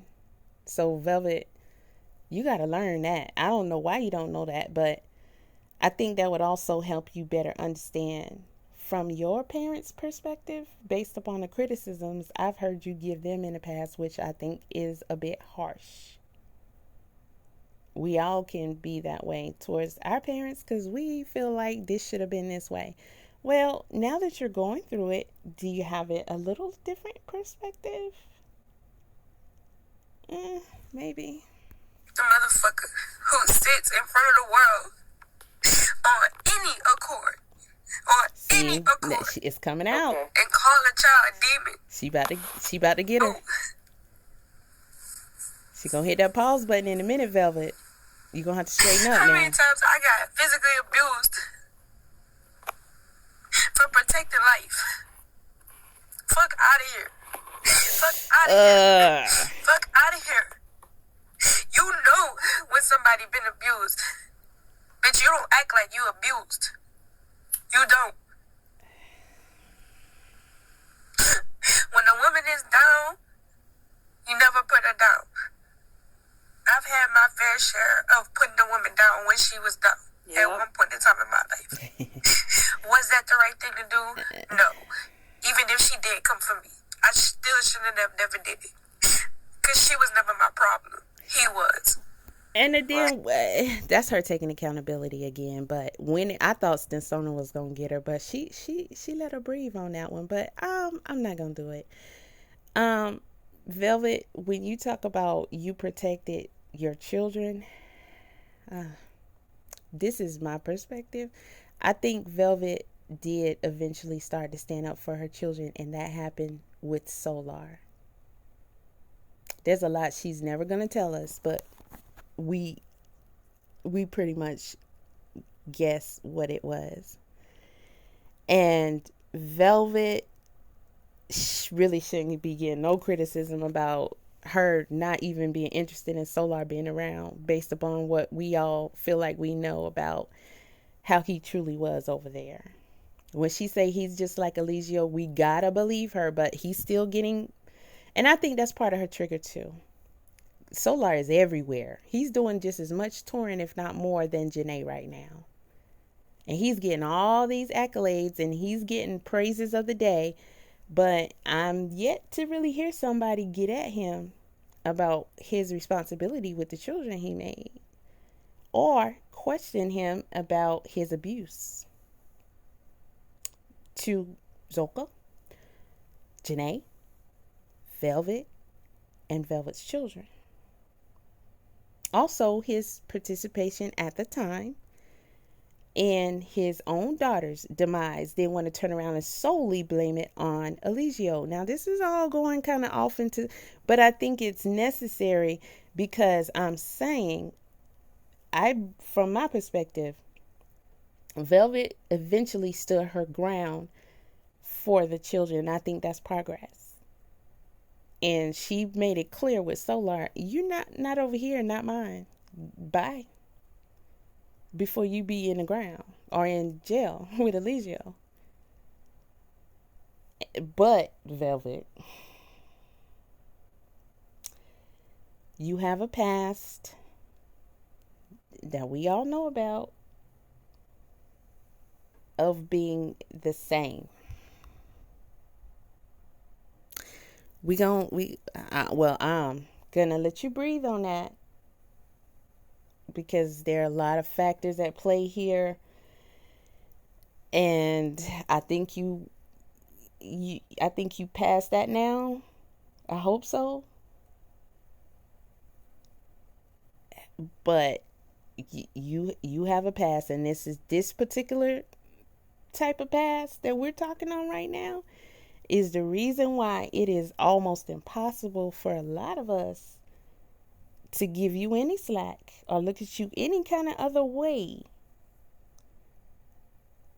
And many people was coming for your head, including myself, because of your abuse towards your own daughter. In many ways, including what you were willing to allow happen to her and for her to experience, just so you can be happy. This is why myself, and I'm sure others, was on your head so hard with no remorse.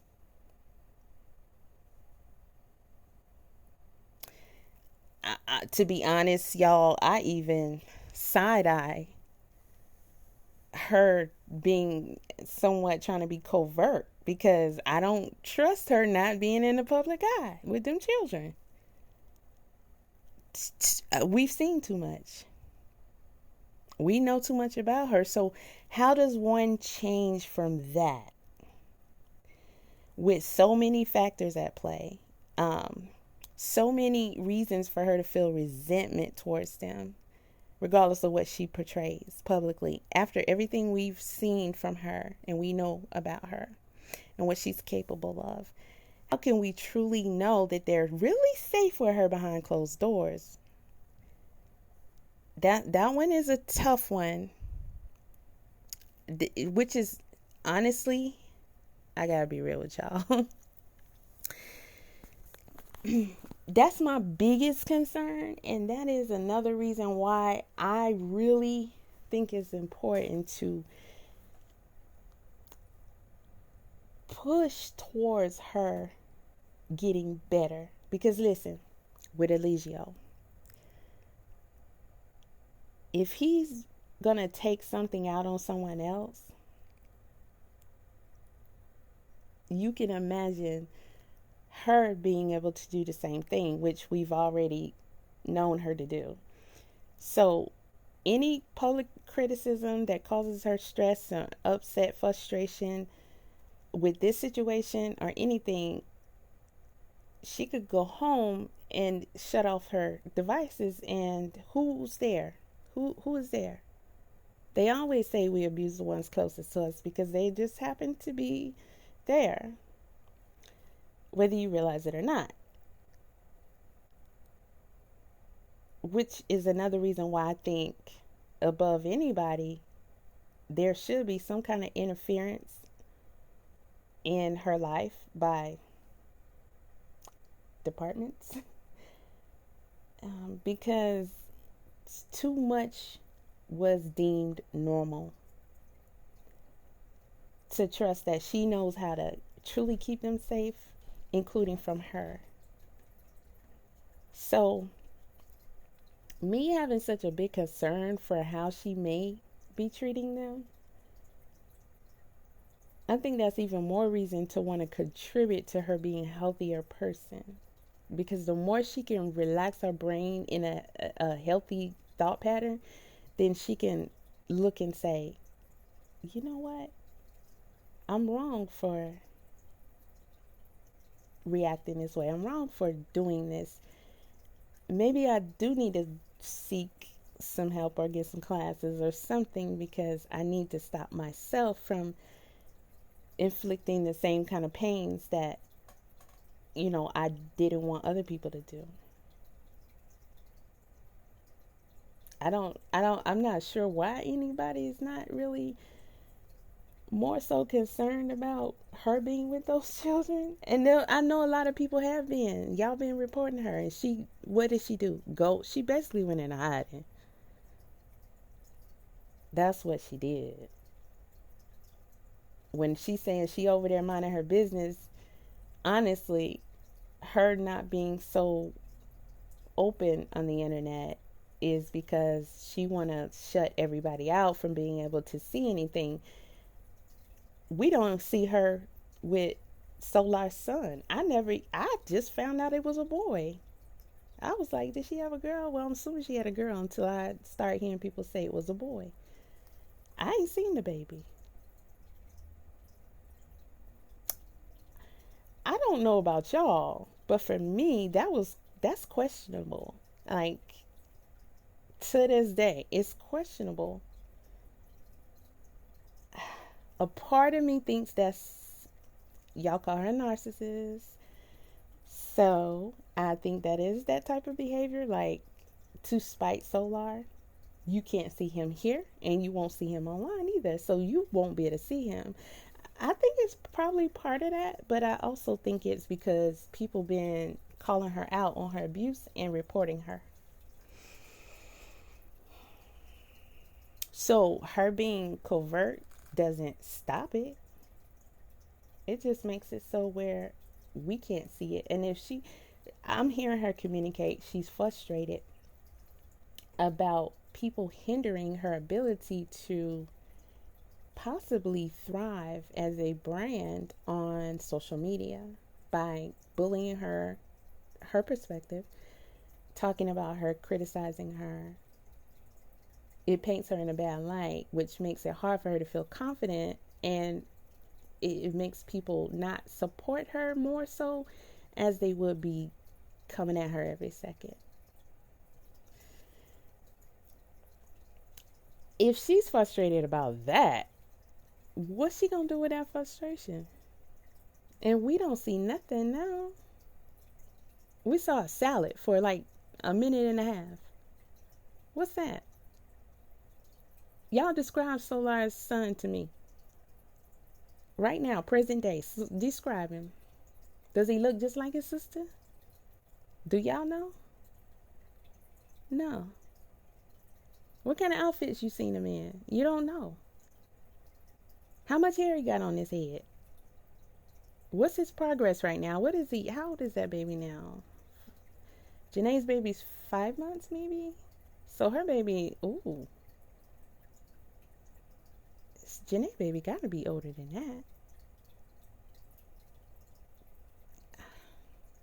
She don't even want y'all to know when she had the baby, although that's easy to determine. I'm gonna guess December-ish. So maybe 2-3 months. Does he hold his head up? Is he trying to hold the bottles? Is he exclusively breastfed? Like, y'all don't know nothing. What about baby Ellie with all her trauma? Y'all saw her on Real Life, how she was in that interview. That interview was very, very telling. But it's clear that it's not just Velvet that's traumatized by this. It's the child who went through so much. She, in my opinion, definitely needs constant professionals to help Velvet, understand your daughter. You may not know this, but she is affected by what her life was. And she is clearly going through some stuff. And she needs help in this department, that department. Feeling safe, being able to thrive more and all of that. She could not understand some things about the way Eliana acts. And how was she taught how to treat a child? By Eligio. That's who taught her how a child should be treated. We know how he felt. They're adults, he said. They should be expected to fully obey, fully be disciplined, or they will suffer just like a regular adult. They are subject to some of the same punishments. They are expected to think and act as an adult. This is who taught her how to be a mother to her daughter, including it's okay, in fact you must neglect her for reasons that could be selfish, or reasons that because that is what she needs in this moment for that behavior.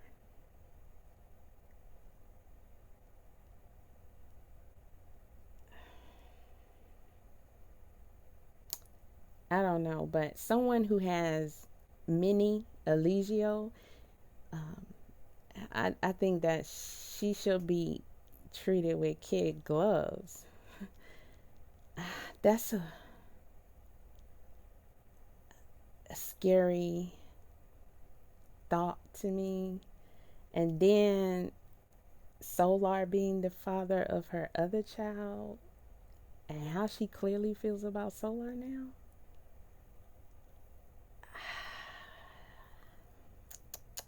I mean, if she can't come and vent on the internet without being bashed, what's she gonna do? Run, jog, work out, find other healthy ways to express herself? Now, Velvet know how to get down. She know how to cut up. That's what she knows how to do. And at the end of the day, I still got love for the whole situation. Because there's children involved. And not even only because there's children involved. It's we involved. Our hearts involved. Nigga. Our children will never fucking know their fathers. As much as I was happy that shit won't affect, my life immediate, in a close vicinity because of the sentencing, it's just as much pain as I felt all at the same time. You will never know how that feel. You will never know how that feel unless you go through it. That's a fact. Unless you put in that position. I have to now figure out a creative way to explain to my daughter that she will never see her dad because he wanted to be polygamous. Go ahead. If you've been waiting to apply for disability benefits, I already know. Hi. Look, Go ahead.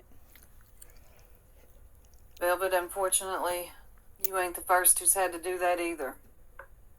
I mean, honestly. And I do empathize with you there. I don't know if it's because he wanted to be a polygamist. I would add a list of other things. in handling that situation with Eliana will be difficult. She'll have to be very delicate with her. It's I imagine that that's going to be a very complicated but she road needs the to travel. skills to do that, though. And I know this is said a lot. Children are very resilient, and he hasn't been there before the sentencing. He hasn't seen her physically. I don't know what they did when, they weren't online or after she left him and left the cult. But he hasn't seen baby Eliana, in years. Anyway, what I'll say is this will be something that she will have to navigate very carefully. I wish she would reach out to other mothers in the same situation. Unfortunately, at least this happens too often. Is her situation a little bit different? Yes. It's a cult leader who made, national news, unfortunately, for baby Eliana. I'm going to say this. It's also, baby Ellie, there's not a lack of footage of her with her dad. She remembers her dad. It doesn't matter that she hasn't seen him in years. It's always a part of her that's going to be missing it, and we know how huge of an impact that is.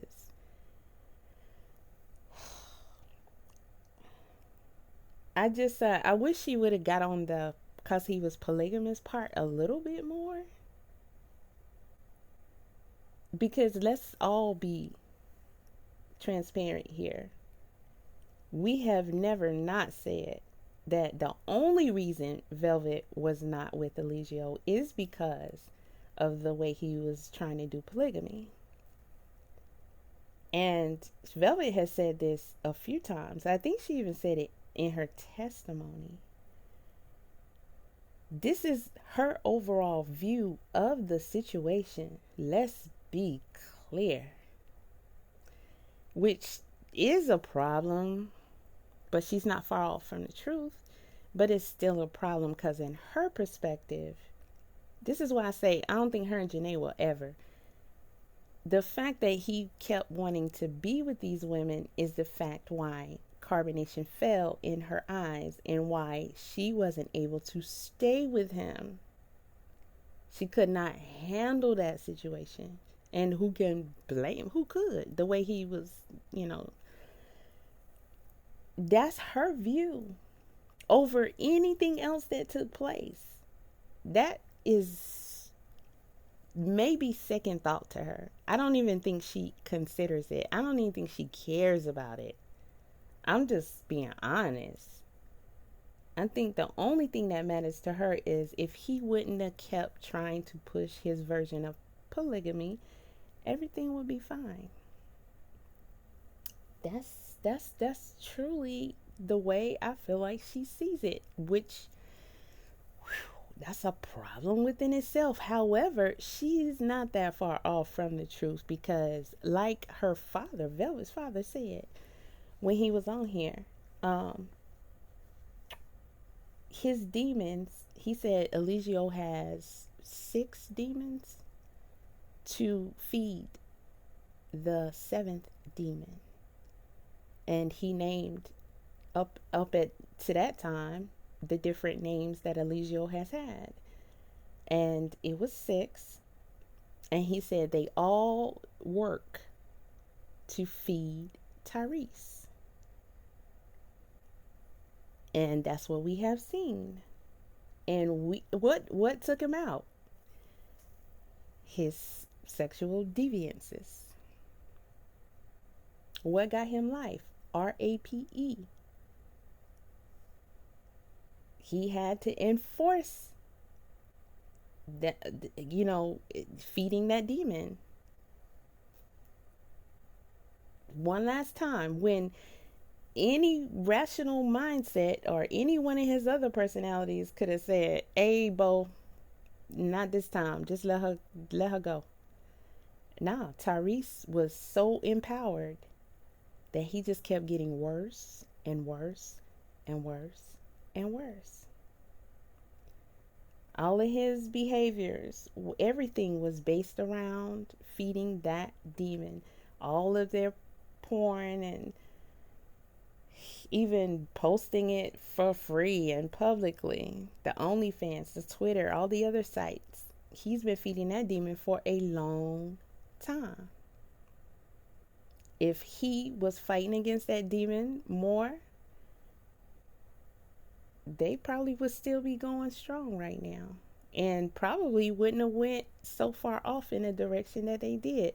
So in a way, she's not wrong about that, in my opinion, but her perception on it is why she's always going to hold something against people like Janae, who was supposed to be her friend and went there and went with Eligio and left, came back and was with Eligio, left, went on panels with her talking bad about Eligio, and still turned right back around and went back to what? Again, Eligio, when Eliana herself wasn't even, Velvet herself wasn't even going back to Eligio. Also, let me say this. In that same video, which I have it on my channel, I could play it for y'all. When y'all talk about Velvet wanting to try to start her own situation with Courtney, her own father kept telling her that that's what she should do. Some of it may have been a strategy to try to give her the mindset of, I don't need this dude. I can do this myself and do it better than him. So she can leave. But I think he was dead serious about it. He kept always telling her, he was telling us, that's Velvet cult, not Eligio's. Y'all think he running that, but that's her situation. She controlling that. She running the plays, and that also hurt Velvet's perception in a lot of people's eyes too. Who to better say that than your father? And he not in the cult. He wasn't doing commentary on, well, eventually he was, right? But he was saying, he was pointing out where he knows for a fact things we didn't know. That's Velvet. The headgear. He gave us the whole backstory to, that was her idea. He saw so many plays that he told us he wasn't even getting ready to sit down and tell us that, but to all of them. But he was saying the Europe, that's her. That didn't come from Nature Boy. That came from her. The way that they was doing this, the way they was doing that, the claps, the this, the that, the hand sign, all that. He said that's Velvet. And he told her, you better than him. You smarter than him. Kick his butt and get out of there and go start your own shit. So, I don't know if y'all can follow her for just being like how she was like taught and told. I like a child at any age. The fuck?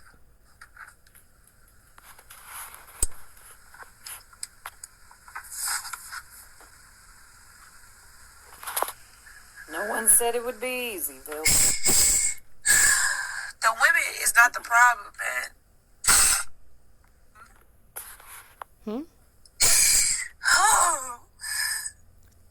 Well, who's the problem? These men, I see a lot of people say these women need to take accountability, and that's valid. But at the same time, these women get up every fucking day, and they be like, oh, well, because you got the same daddy as my baby, I don't like you. Bitch, what? I don't even want your nigga, his nigga. I don't give a fuck who nigga. I don't want him. I don't want him. I don't need him. I don't need him. I don't need him. I don't want him. I make shit shake around here. Always made shit shake around here. When I was when my walls was back against, when my back was against the wall, and I was standing on pins and needles, I got myself out that situation. Not you, not him. I did that for me and my baby. Velvet, what are you talking about? I don't think that Janae is out here proclaiming that she got you out of a cult, that she got you out of a toxic situation.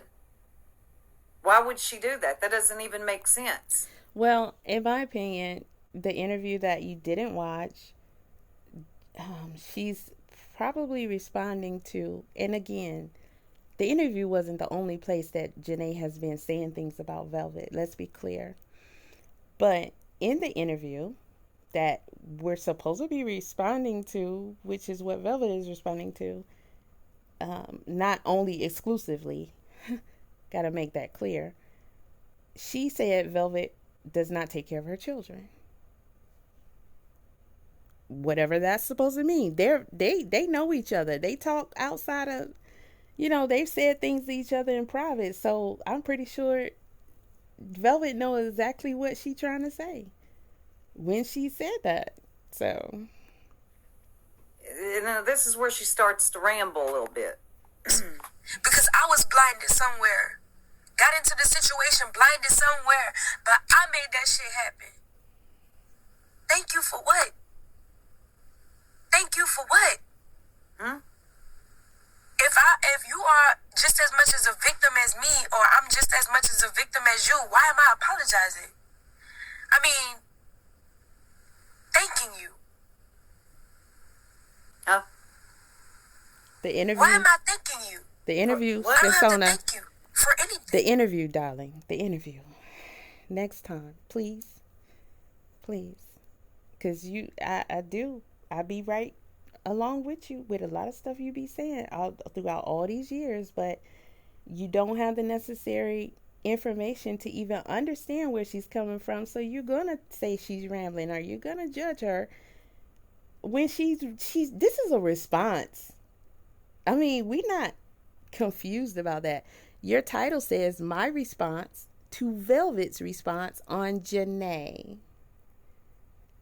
So I don't care if y'all still hold the same perspectives against Velvet after this video or what have you. But we got to at least acknowledge that stuff like this makes it unfair to Velvet. You can't do a response to Velvet's response when you don't know what she's responding to. When they talked about in the interview, Neek, again, being messy in my opinion, was saying, how did you feel about Velvet not acknowledging you? That opened the door for the Velvet conversation. And they elaborated on that. And Janae definitely felt like Velvet should have acknowledged her, thanked her, which is... I'm thanking God. Mm-hmm. Thank you, God, for allowing... What the hell is this about? Is this who put the charges on Nature Boy first? Look, all of yous got out of it. All of yous did your part. This is not a competition of who did what first, why, when, and where. It got done. This is unfair. Just be glad it got done. This is unfair. Velvet, what are you talking about? It's a response, Stinsona. Things to move around in our favor. It's a response. In my favor. But you don't know me enough, and you're not around me enough to know that I pray and live plural. I don't live singular. Oh, and by the way, Velvet, don't ever come on here again saying don't nobody take up for you, because when people do take up for you and you say stuff like that, it's going to make them think, okay, we'll let you see what it's like to go ahead and just do it by yourself, because this is my time that I'm using to take up for you. YouTube ain't about to pay no bills around here for this video. Okay? But this is necessary because it's just unfair. It's not even giving you a fair shake. But how many people will just look at her video and say, I agree with you. I was all in her comment section. When she posted, I was like, dang, for real? Okay, let me do this. Because everybody just rocking with her because what? Team Hate Velvet. Which was the same team I was on. I ain't hate you, but I sure didn't like your ass. At all. But that doesn't mean we can't see progression in her. Little, lot, slow, fast, whatever. It's a whole lot better than what we was seeing from Velvet. Y'all want that Velvet back? Huh? Because when Shaka and Ivy's dad was on the internet talking about this girl, I mean, we want more dudes to come out talking about her because of her actions, the way they was doing. I mean, what? I live a plural lifestyle. What are you talking meaning about? that I do and think things for many other people, including myself. Hell no, I'm This is not something that I just be like, I just need to. No, this is what how God has me built innately, my personality. I'm always thinking about someone else. I'm always thinking about something else beside myself. How is that negative? When does that occur to be negative? If I'm not implementing anything negative into anyone's life. I was the one motherfucking being made of carbonation. You know how many times I denounced wanting to be queen of carbonation? Oh, Do you know how many times? You would never know because that was never recorded and put online. Yes, it was. Yeah, that was the hell gonna say. It wasn't. Yeah, Velvet. it was. Do you know how many times that we watched you come and go, come and go, come and go? I ain't shaming you. I'm just letting you know we saw it. We watched it. Don't act like we're brand new here. Who you talking to, Velvet? Yeah. Sometimes Velvet be doing too much. I saw you get upset when he would play his stupid games on you. Zoka will be the new chiefess of carbonation. With his little stupid Velvet, we literally heard you. He made up over there and put y'all through hell. Yeah, we literally, Velvet, Who you talking to? Yeah. We watched this. Oh, how many times I was around these same women who sitting up there, these same women trying to fight over the position, and I'm willingly trying to give it away. Oh, bullshit. However, Stinsona, again, and in my other video, I give different analysis. I'm responding to Nick's response, but I'm also giving different analogies of the situation that I'm not sharing here because my main focus on this video is about how this is truly not fair to Velvet. And it was my focus on that one too, but this one in a different way. Again, Stinsona, Janae said that Velvet and her did talk on the phone, and Velvet encouraged her to be queen. She didn't want to be queen and that kind of stuff.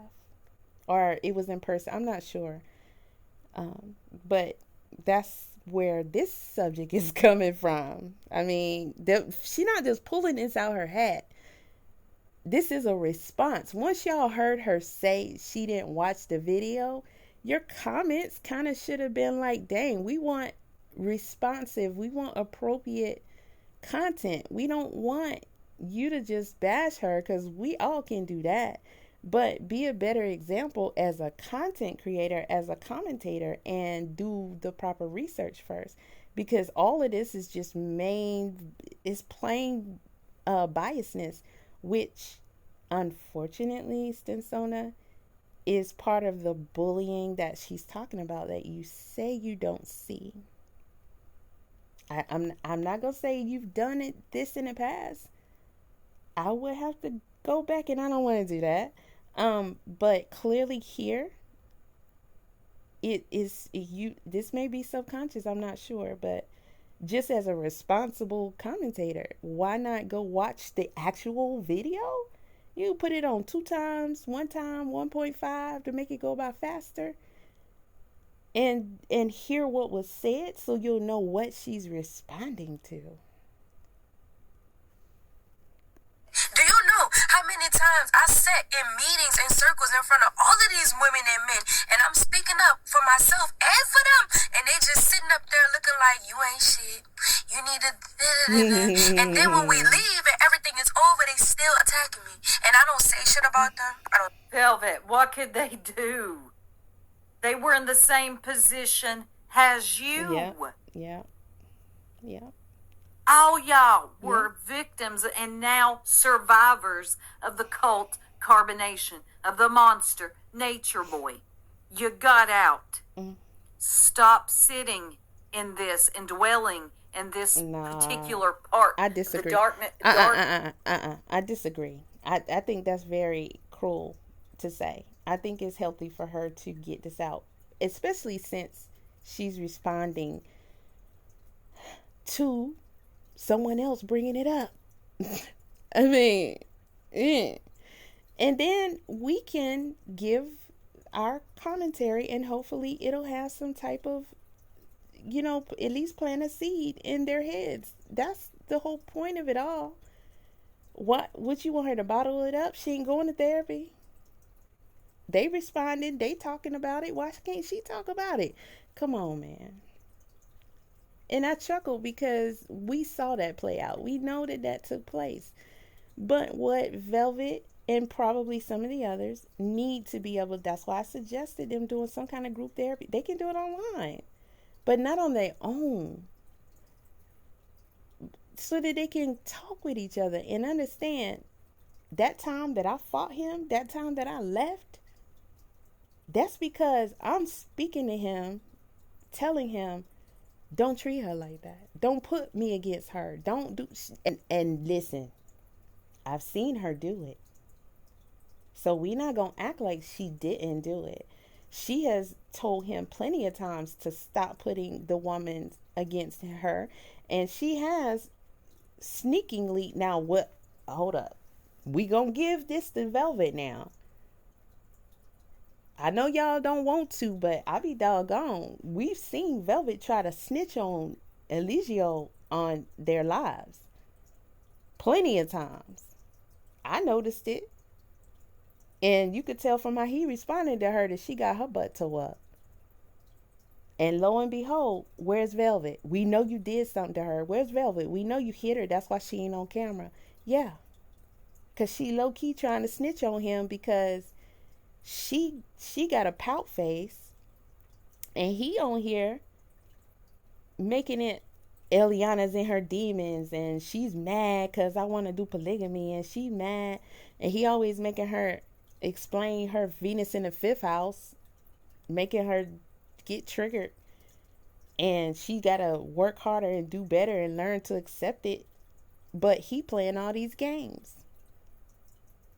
and she has, when she get angry, she will mouth back at him, and she has told him, stop putting them against me. When her and Malia, this one, when her and Malia got into that fight, more people talk down on Velvet for it than they do Malia. But that wasn't either one of their fault.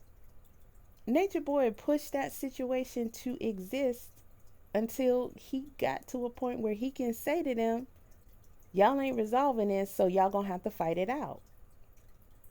It was his choice for them to fight. He said that in the video. They ain't solving it. I'm tired of it, and we gonna have to fight it out. But we all knew the problems that were existing was because he was creating them. So they were left in a position where they had to blame each other yet again, and had that horrible, gruesome fight. That was just so.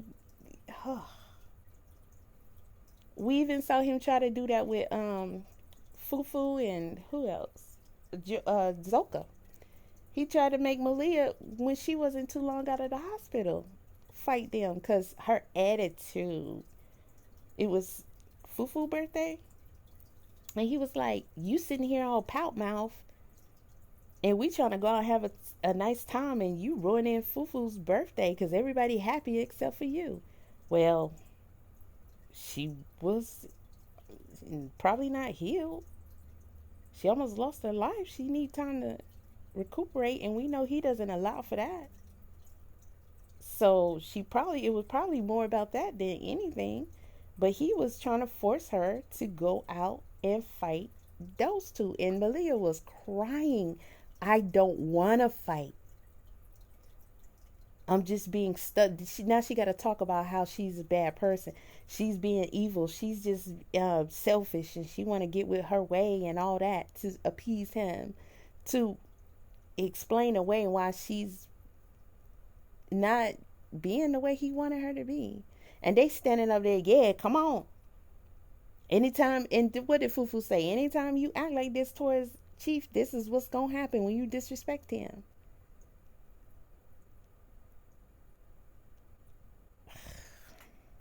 As part of your mind, please go get help. Again, I am not shaming her, but some of this right here, y'all, is wrong. Do shit to them. I'm not around them. I don't take no money from them, steal from them. I'm not even worried about that. I don't even know what they do. I don't even have a thought to understand what they doing. Not because I don't care, but because I got my own shit going on. I got my own shit going on, rightfully. I'm not obligated to be your friend. I'm not obligated to fuck with you. I'm not obligated to want to like you. I'm not obligated for none of that shit.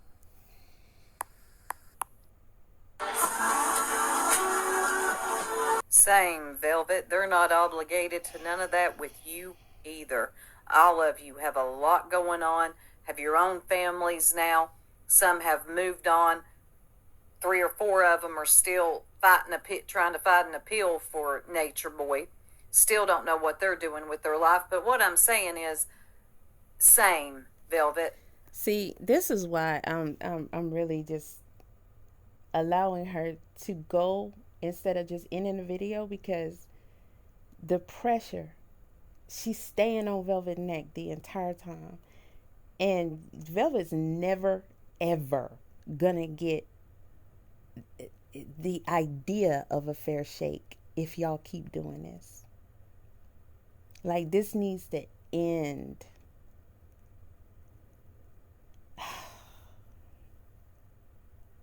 Some people are not mentioning Velvet.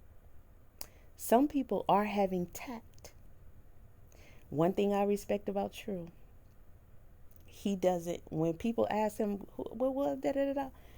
about anybody, listen, he tries to give his perception on what's gonna go on with Malia, the ones that are still supporting him. But as far as other people, he's being respectful of what they might need to go through without him constantly trying to tell their story or talk about them. And this is what I was talking about with Janae, constantly bringing up Velvet and what she went through and other people. I know y'all feel like that was her experience too, and she can talk about it. Janae isn't even trying to be considerate. She can talk about her experience without emphasizing others. If other people want to duck off and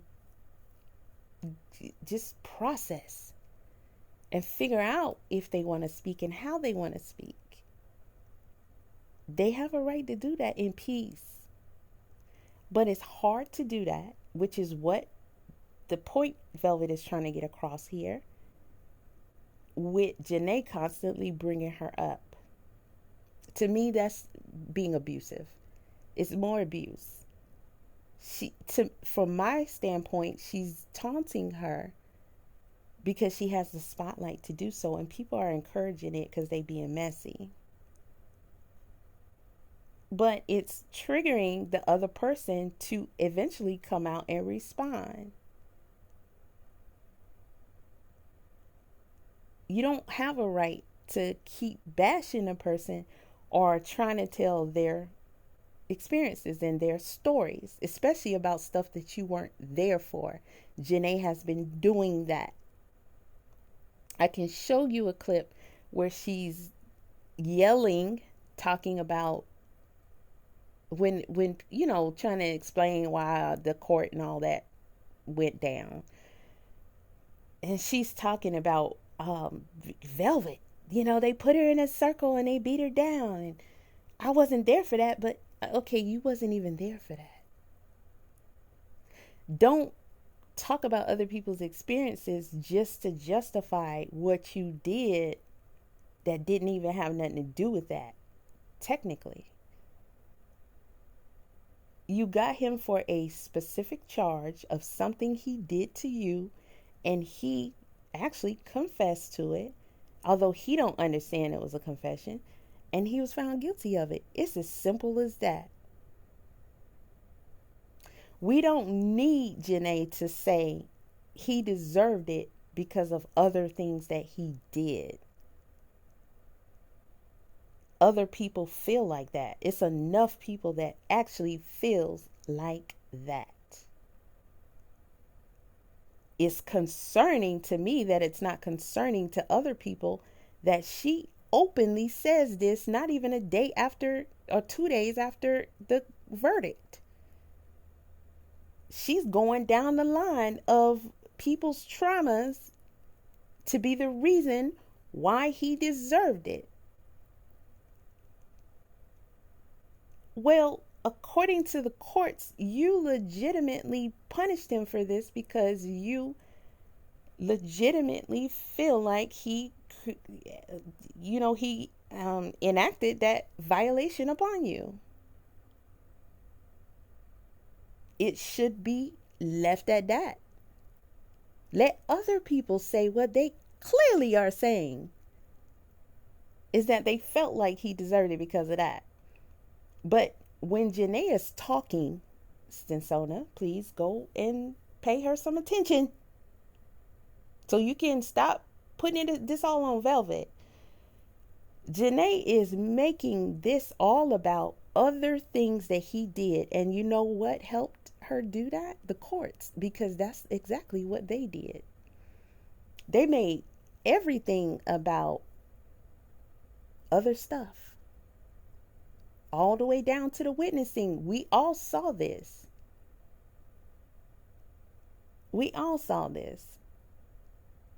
The jury had to listen to the confession because they like, what we gonna get him on this on again?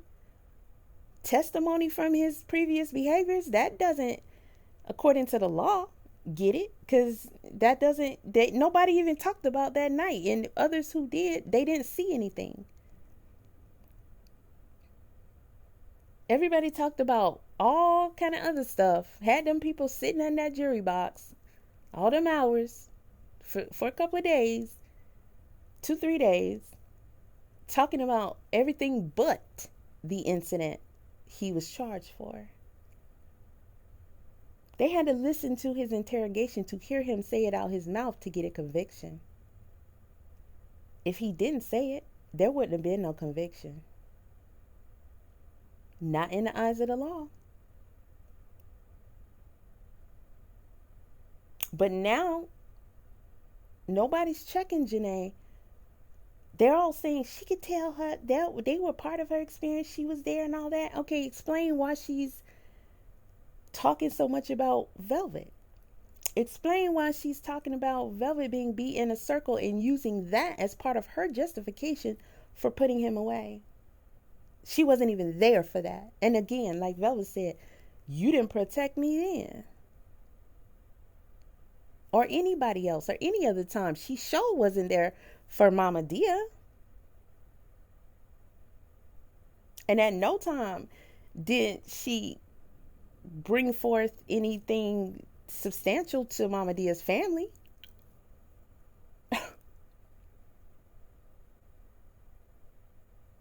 This is what Velvet is responding to. Let's be clear. No, again, where are you going with this? I told y'all pray for me with this. It's hard. They don't owe you nothing either. Period. It don't matter what fucking choice I made. I live in my shit. I'm living in my shit. And like I said, ain't nobody finna just still come up. Listen, I'm a fucking survivor of abuse. Emotional abuse. Physical abuse. Spiritual abuse. Whose fucking choice was that? You think I decided to be a fucking victim of domestic violence? Come on now, I know that shit happened to me. It happens to me because of whatever reason. And at the end of the day, that reason I know very deeply in my roots. So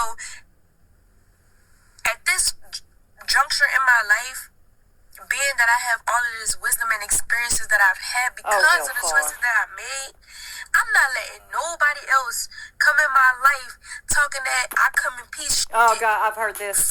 No, I already know. I already know what the hell she's going to say. Nobody else is coming in her life tricking her with all that romance and I love you and I want to be your friend bullcrap. I've heard this spiel before.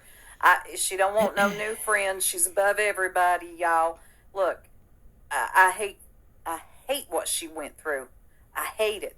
But Velvet also has her own issues here. She really, how do I say this? Let me just pause on that one again. I really want to be careful. No, because you're trying to keep Velvet in a certain place. And that's never going to be fair to her. So, okay, each part I'm going to say something. I just, wow. Again, she's responding to Janae. She's responding to Janae's, interview that you absolutely did not watch. Yet you're treating her as if she's just saying stuff to be malicious. Janae went on about Velvet for a good hot minute. And maybe somebody should have told you that when they're asking you to respond to it. But it's your responsibility to do your research. Like, dude, Janae was talking about trying to be Velvet's friend. And then they was going on about Velvet not thanking her and acknowledging her in court. And she called other people's names and didn't call her name. And I mean, all of this commentary Velvet just gave was in response to things that Janae has said. This isn't, I get what you're saying. And yes, we have seen, but in all fairness to Velvet, being that she's responding to Janae, in this case, I found her responses to be according to this issue and adequate. And I rock with her on that. Ain't nobody gonna force her to treat Janae any kind of way that she doesn't feel like she needs to treat her. How you gonna force somebody to try to bond with their trauma buddy, if you will? Some people responded to the girl, I can't remember her name, who kept hollering on the internet. Well, she kind of did. That Gypsy Rose, when she got out of prison, she didn't keep up with her. She didn't maintain her friendship. But while she was in there, they were friends, and she responded to her, and she allowed her to ask questions for other people and all that. But now Gypsy Rose don't want to have nothing to do with her. And people were criticizing her for that. And, you know, some people had to come on there and be like, look, I was in prison too, and I didn't keep up with none of my prison mates. And it's crazy y'all would hold that against somebody and expect them to, outside of everything else about Gypsy Rose, just like outside of everything else about Eliana. You may think that it would be a little tough to hold on to someone that definitely reminds you of things you went through. I'm just saying. Musa, when he left, he said respectfully, I don't have no problems with nobody. I don't really have nothing to say, but I don't have nothing bad to say. I love them all, Eligio and everybody there. I don't blame nobody for nothing. but I don't want anything to do with anybody connected to carbonation. And I believe he specifically said people who are still rocking with carbonation. But either way, I just Period. I don't give a fuck. I don't. If God don't tell me to move, I ain't moving, and I ain't gonna shake. You gonna have to kill me. Period. Oh God. But I'm not about to sit up here. I don't have that. You talking about? I don't have that back down spirit. I'm not a back down spirit. I'm not a let motherfuckers walk all over you type of spirit. Even before nature, even before all that Eliana dad, like that shit. I was even blown away by how much he abused me, and I never thought about. That's how much compassion I had for him. I never thought about killing him, hitting him, none of that. I always wanted the best for him. You gonna get that? Always. You can go get that. Well, you did hit him, but Okay. that's okay. All right. Okay. Come on now. Just checking. I'm Like, just. I don't.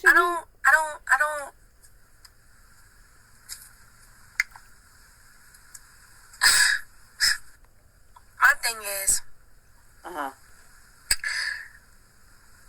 you sitting up here talking about another grown woman or a grown man, you don't know what that person going through. Oh God, you've You said don't know that. what that person got on their mind, on their heart. You don't know. So you over here just spewing out negativity. I got a whole bunch of fucking thoughts. I got a whole bunch of fucking feelings. But I'm not about to go doing no defamation of character. And it wouldn't even be defamation because I got valid feelings. My shit is valid.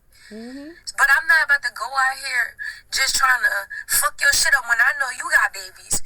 When I know you need to make money for your babies. When I know that. That's the difference between what Velvet is doing and what Janae is doing. This is a response to Janae constantly bringing her up. I saw another video from some time ago. Another response to Janae bringing her up. Okay? What she's saying is valid. Whether you deem it valid or not, she still has those issues with Janae. You're not going to make them disappear because you disapprove of them. They exist. However, how is she dealing with them? She's not coming on here and bringing it to the internet. She just trying to detach. But people are criticizing her mainly because of that interview for not being as peaceful and holy and friendly and open minded and forgiving as Janae, instead of being snotty and evil and cold-hearted and acting like she's above it all and she don't have no faults and Janae's the only one wrong and all of that. She's saying stuff that she shouldn't have to say, in my opinion. She going through her own stuff. She got her own thoughts and opinions, and it affects a lot of things. Plus, listen, y'all tripping. This is just plain and simple. I don't give a care what happened between me and my child's father or anything. Even Maisha gave him chance after chance. With all the horrendous things he did to her, he tried to take her life. That was her son's father.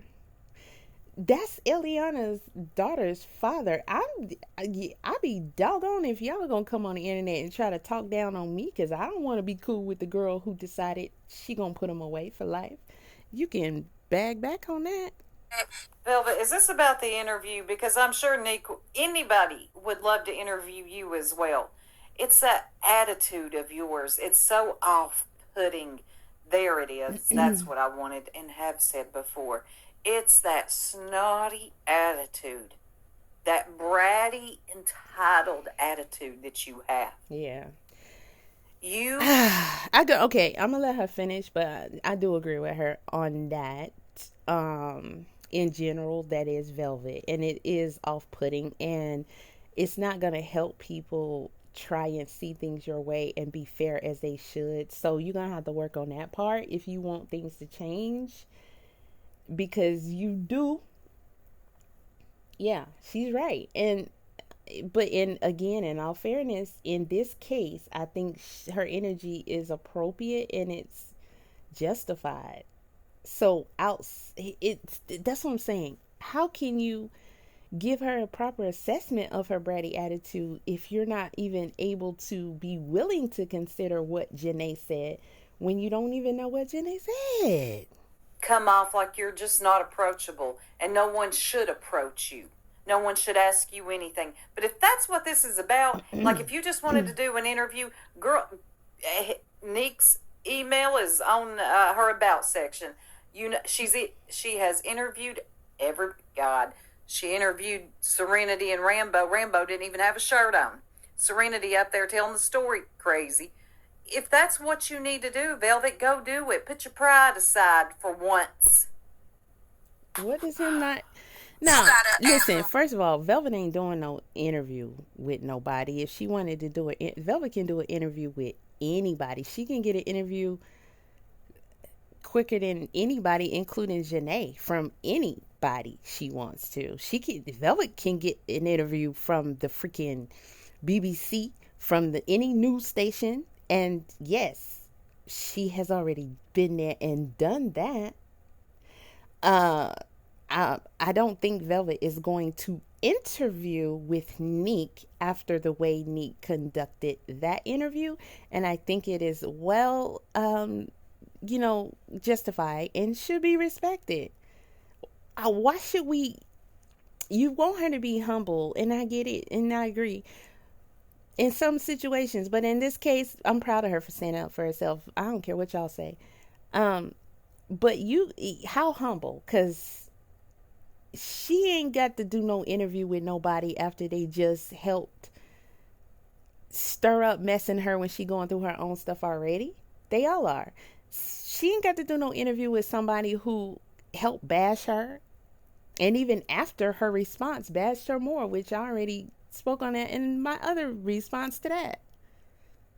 If she gonna do an interview, I wouldn't even, honestly, if I was Velvet, I wouldn't do an interview with no content creator on YouTube.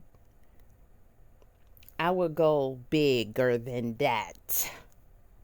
She's already gone bigger than that. Why come down? Because y'all feel like she need to get off her high horse?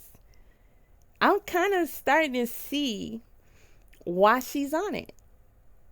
She's telling y'all why she's on it, even if she didn't say that directly, but she's telling y'all what her experiences has been like, and y'all just knocking everything she say down, yet you're criticizing her for being how she is. Why don't you try creating some pathways for her to try a little tenderness? Why don't you try a little tenderness? I'm trying to try a little tenderness and some understanding, and not bash her as I always have, but I also try to be rational and reasonable about things. It don't make any sense to just say, oh, I'm sticking to my guns. I don't like her. And she this way. And I see it like that. And I'm going to keep that narrative. How does that help anybody? For once. You got a at-home business. When I know that you trying to make a way because the same fucking father that I have for my child is the father of your child, and he don't do shit for neither one of them. Okay. So I'm not about to, I'm not about to try have any intention to fuck your shit up. If anything, I'ma just be quiet and leave you the fuck alone and go mind my business like I've been doing, like I was doing. But for whatever reason, you're triggered for nothing. But you call me the narcissist though. I stay. Velvet. Sorry to say, you seem like the one triggered. No. And two words I hate more than anything is triggered narcissist, and I got a feeling that's going to be said next. She got a right to be triggered, though. I'm gonna hold her down on this. She got a right to be triggered. She's triggered because she is not mentioning people and criticizing people. She's dealing with it in her own way, yet people are mentioning her and criticizing her. When will it end? Regardless of how any of us feel about Velvet, there's a lot of things that she actually went through that was horrible. And we have even more of we should, by this time, have more of an insight and perspective on her position than we did some of the many times we did earlier commentary on the situation. But grace is given to everybody but Velvet. Grace is given to Janae for the time she left and went back. Not Velvet. Velvet's been held to the cross for everything she did, as if y'all putting her on death row with Eligio. Janae is doing her tour, selling her book, and Velvet ain't said snot about it. I think she let her breathe and let her eat. But in the process of doing that, Janae is trying to create more of a hate system against Velvet. So when Velvet try to do something, which I'm pretty sure eventually she will, and it's going to be bigger than that book and the YouTube interviews. No shade, but yeah, because I would. Why is it that people are creating an atmosphere for her to get criticized for doing that? People gonna say, oh, you're just trying to big up Janae. You're just trying to do something because she did it, and you're trying to do it bigger than her. She should do it bigger than her. It's not nobody's fault. Janae started a book 2-3 years ago, still ain't finished it yet, but selling it 2 days after the verdict, and doing a book tour, a whole book tour. Book ain't out yet. Couldn't wait. And that hasty move, she didn't make really good business decisions, in my opinion. When her being the one who actually brought forth the charges, she could have did a whole lot better than what she did from, my standpoint. However, Velvet already, in my opinion, had the leverage on her, being the wife and mother of his child, and the one who endured the most. So now that leverage is amplified regardless of what she does. So eventually Velvet is going to get hers. I'm pretty sure she's being very smart about it, and probably getting some kind of management, some kind of business advice, hiring a team. But what she's saying is, when she get ready to eat, let her eat. Let her eat. And this is part of letting her eat. Instead of just creating this smear hate campaign against Velvet and making her look like she's the evil one next to Nature Boy, when I don't see much of a difference personally between Velvet, Courtney, and Janae. So if we gonna do one, we gonna do them all. However, what y'all doing to them, do it to her too, because Solar is running around here doing the same thing. Although he is speaking more respectful and loving about Velvet, he still does not fail to mention her every single time and go on his elaborate spiels, which I'm pretty sure irritates her, because again, good perception, whether people perceive it as good or bad, I don't think she want nobody with her name in their mouth right now. She don't need to be bashed for that. She got a right to feel that way, even with being Velvet, the Velvet we know. She still got a right to feel that way. I'm going to stand 10 toes down with her on that. I never thought I'd see the day that I'll be like taking up for Velvet. But y'all aren't being healthy. Y'all aren't being reasonable and respectable, and it might take a little bit more than I expected to be able to see this type of perspective when you've been so used to bashing her this whole time and finding fault in her. And that's okay. It was justified in my opinion. But when do you try to see the good? Do you try to see what might be a better move instead of just sticking to what you feel like you need to do? Because this ain't it. And homegirl is saying, don't try to stop my money. Let me breathe. Let me eat. Because she gonna eat. I'm pretty sure that she gonna eat. Fucking reason for nothing. But you call me the narcissist though. I stay all the way in my fucking lane. I stay all the way to my fucking self. I stay all the way in my own fucking life and mind my business. If you talking to me, you best believe it's because you done sent me some shit first and I opened it up and decided to engage. Bitch, I don't... See what I told y'all? It's that pride. All that unnecessary ego and pride of hers. This is necessary. If you wanted to talk to me, it's because you sent me something. I wouldn't dare reach out to you. Okay, Velvet. I gotta engage. This is necessary. All. Pop like, your I don't shit, have Vel. to at all. Pop your shit. And I don't. But I will. Pop it. Give me 1 to 2 weeks, and I'll show. Let me say something real quick, cause I'm about to get on a little Velvet tip right quick, cause y'all doing too much, okay? And I'm saying y'all because what Stinsona is doing is what y'all agree with, even though y'all know she ain't even tried to give Velvet a fair shot. She ain't even look at the interview. So y'all, a lot of y'all agree with this. So let her tag me in real quick, just for a second. Velvet can get Solar on her side. Maybe she don't probably want to be with him, but she can make peace with him some kind of way. The way he keep rambling on about her and how much he love her and they think alike and they understand each other and no woman on earth gets him like her and all that.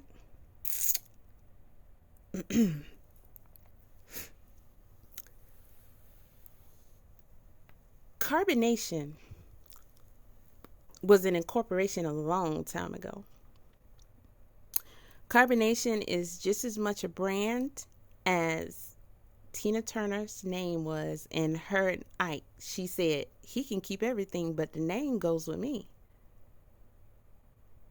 Carbonation is owned by Courtney, not him himself only, but he does own the name.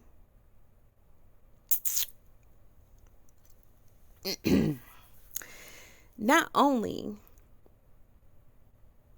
can the money-making abilities be endless for these guys. I'm talking about Courtney and Velvet. I mean, Janae, she want to file child support, so, she gonna get paid either way. However, they can have the capabilities to limit her money-making abilities. You can try and use Kellogg's on your shit if you want to. Disney, anybody, see how fast they come for you and put a stop to it. So, I don't, do y'all want Janae to eat? You want her to get her little crumbs? And let the girl get her crumbs. Quit trying to create problems. I gotta stand up for myself because ain't nobody out here standing up for me. Y'all better leave Velvet alone. I'm telling you.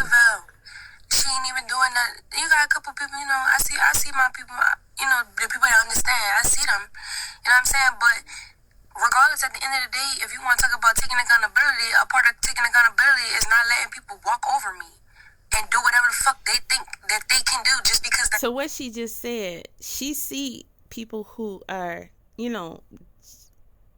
understanding in a lot of areas and taking up for her, but she also see that Janae is going on a tour She's going live on her platform.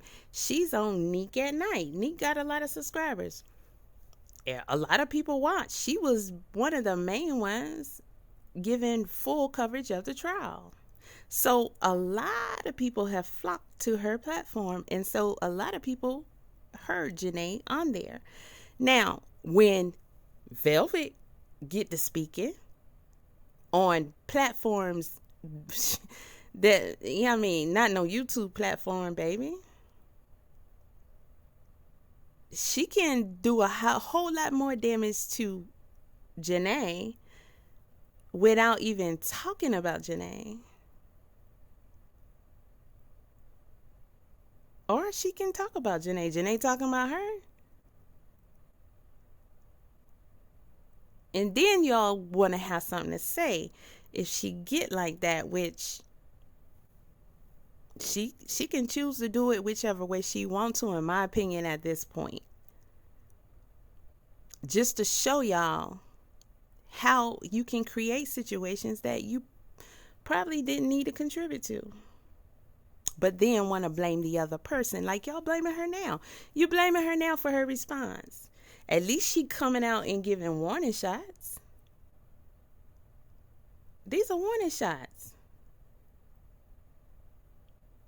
Why you think she quiet over there? She busy. Velvet ain't no slow leak. This is the wife of Nature Boy, who has his daughter. That little shit Janae doing over there ain't nothing. Get yours. Ain't nobody hating on her. It's no reason to. Why are you hating on Velvet? It's odd to me that y'all see her as the kind one. The one who's extending the olive branch. The one who is being more mature in the situation. I don't see nothing good from coming on here and saying all these nasty things about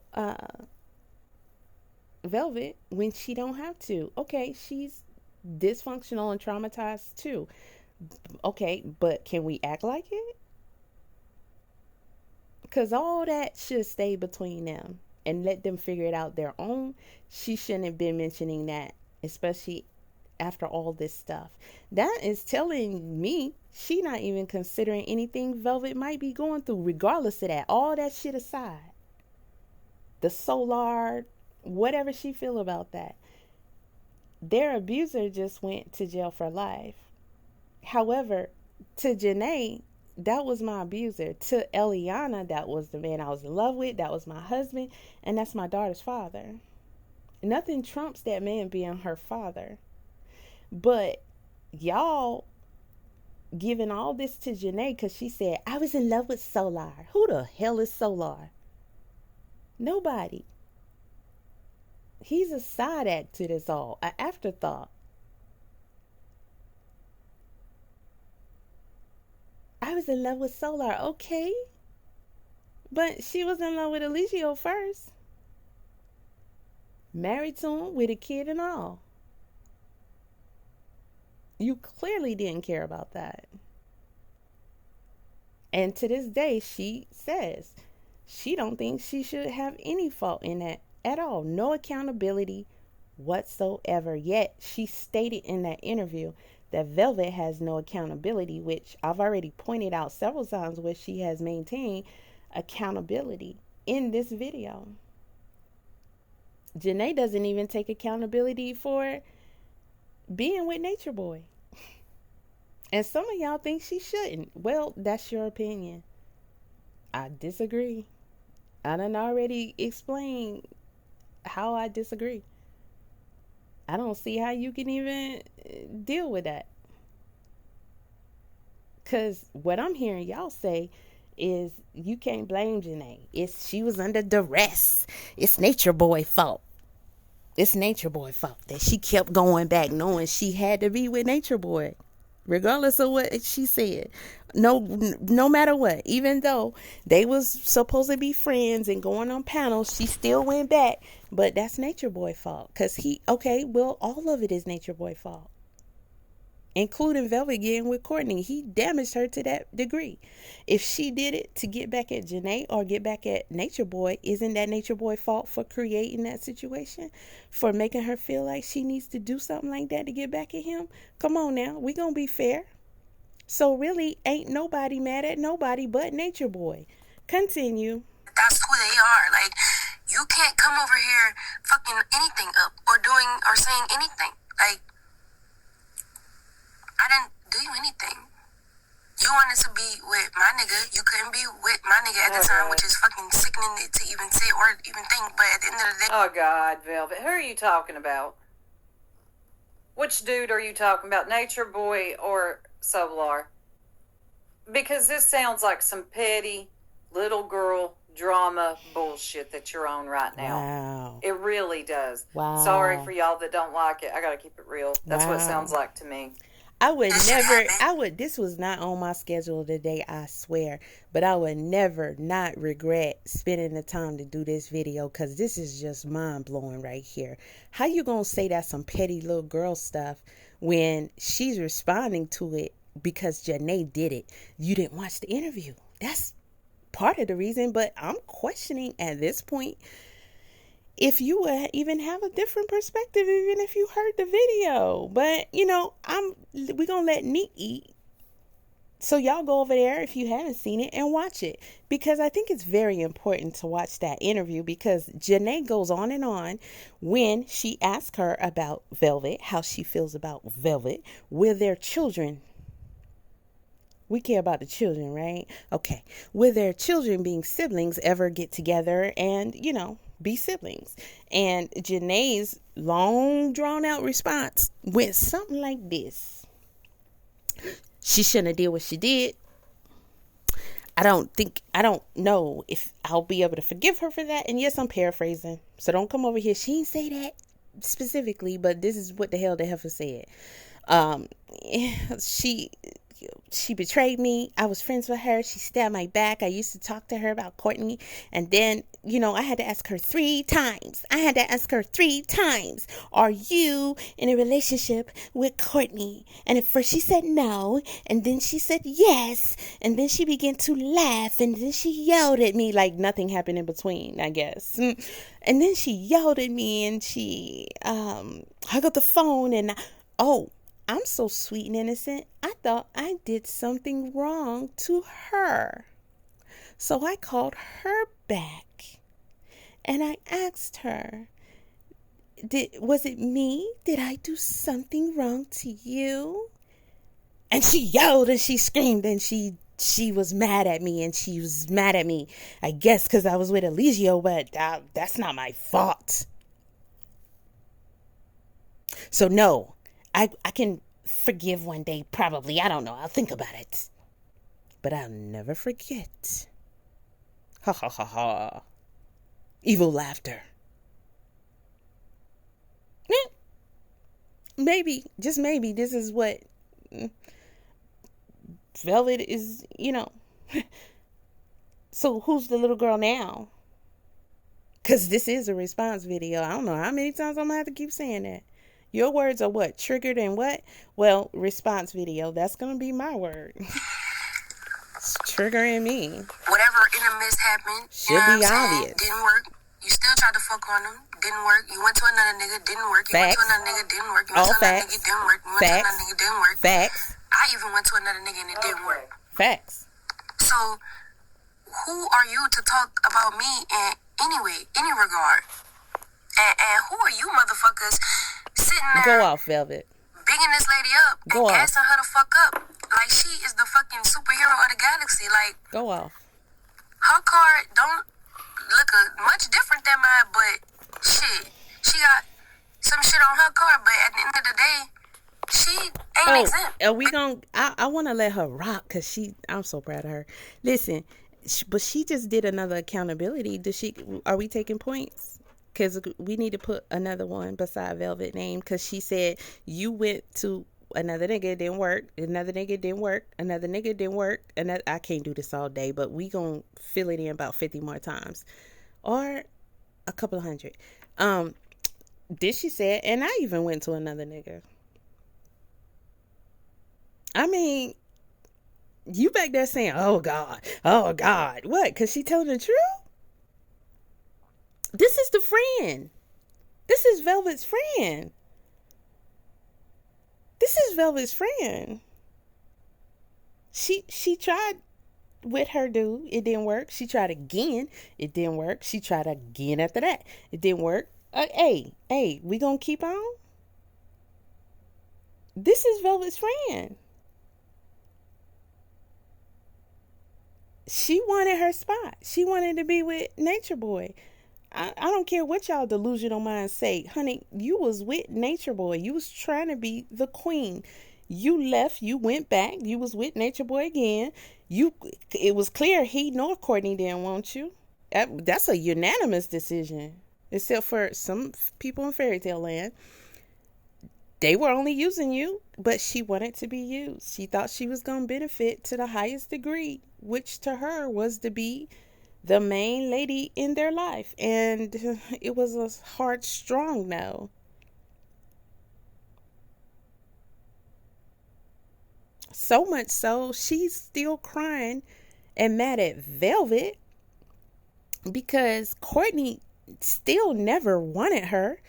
But she tried so hard that she actually went and had a baby by him, and it was over before the baby was born. And Velvet got with a dude that still did not want Janae. But both of these guys wanted Velvet still to this day. I just think there's a reason for a grudge. Because otherwise, why are you bashing this woman when everybody's going through, or should be, it seems like other people are, except for Janae. She's happy. But, I mean, y'all's abuser just went away for life.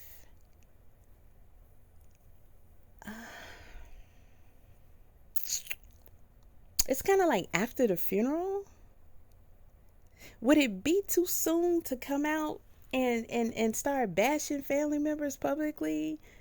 I mean, not that there's ever an appropriate time, but right after? You grieving, they grieving, everybody's supposed to be grieving. How can all these people who was in a cult, the same cult, mind you, have enough decency and respect to respect each other's grieving and time to process?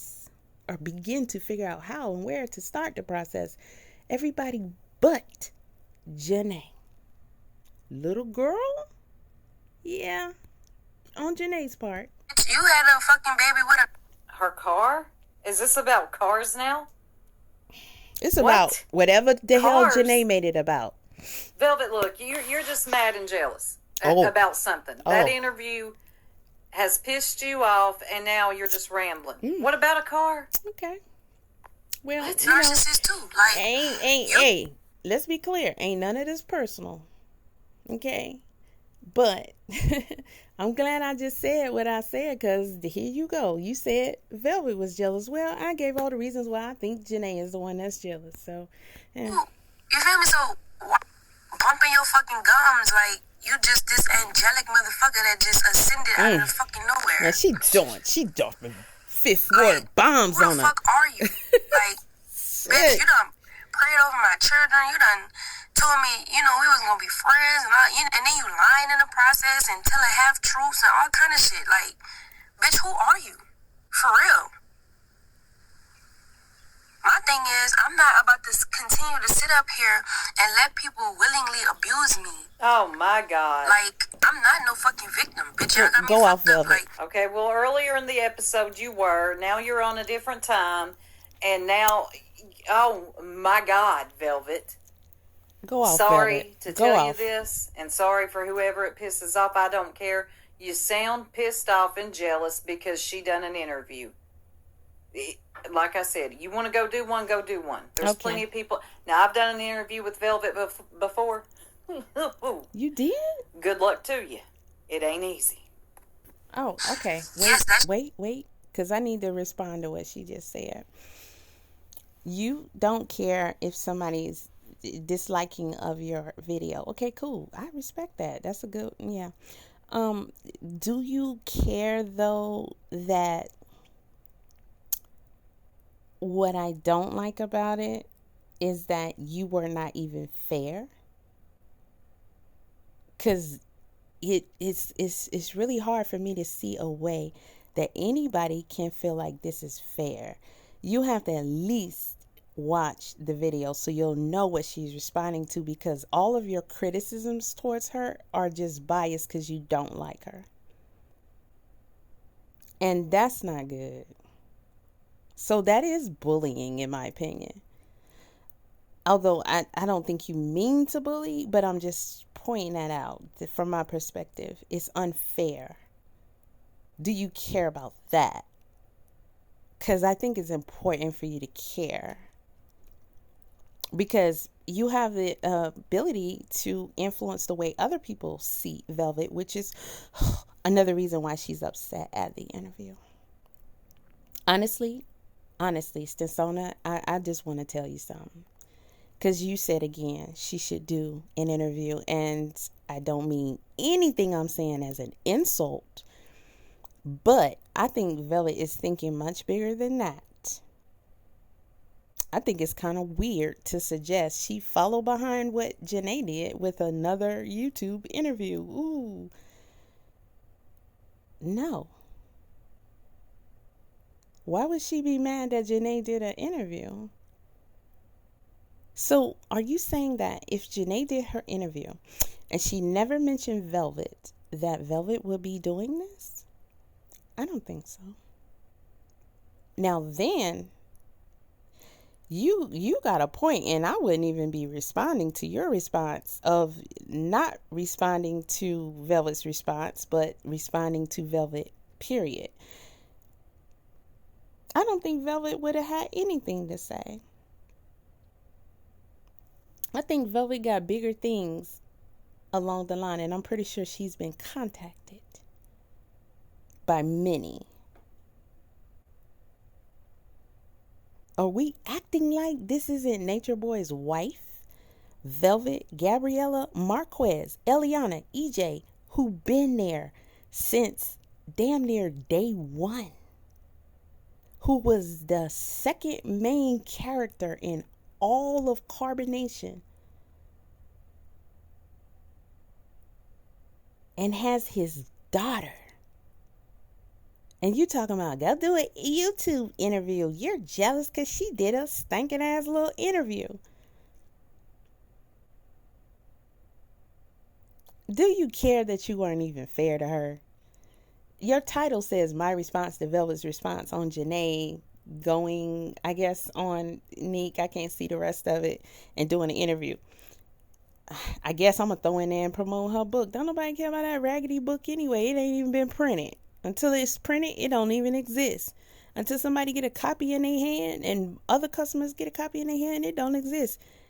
To be honest, I already said this. I don't care about what she said in that book. I'm pretty sure there's others. People want to hear whatever Velvet has to say. And you know what makes it more expensive? I'm going to say expensive. Velvet has never really, truly talked. And we all know this. All that crying and stuff that we all been complaining about. You crying loud, but you ain't saying nothing. Homegirl, I now see a lot of things that I may not have seen before. And I think she was just, different reasons. But, hey. Everybody else who running their mouth, okay, you give it up. Even just to know, what was you thinking on this day? What was you thinking with that? How did you manage with this situation? And what was he saying to you and doing to you when you were like this? And what type of situation was he creating? What his feet look like? What his hair smell like? I don't know. Anything is worth a quite pretty penny. coming from Velvet.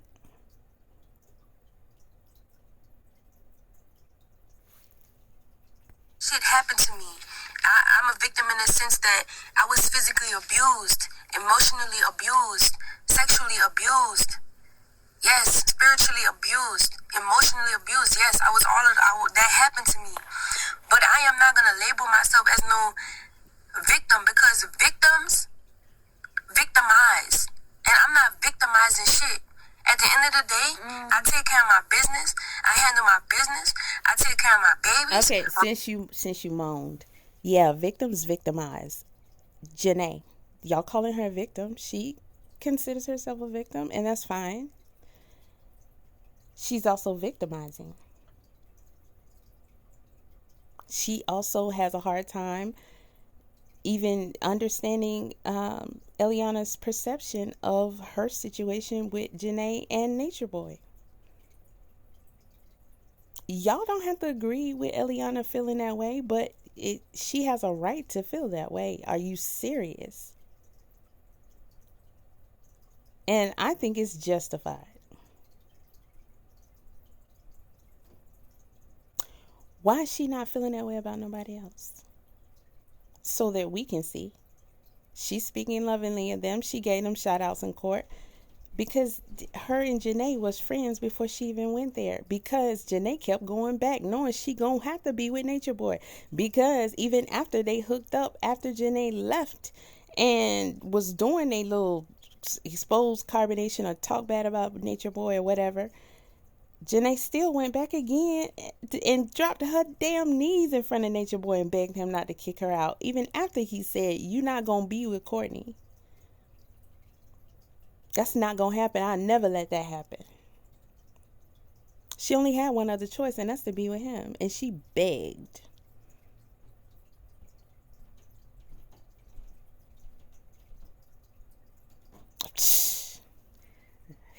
Okay. Regardless of how shit is getting done, everything is in my timing. I'm on the right path. I'm making sure that I'm safe. I'm making sure that everything is aligned. So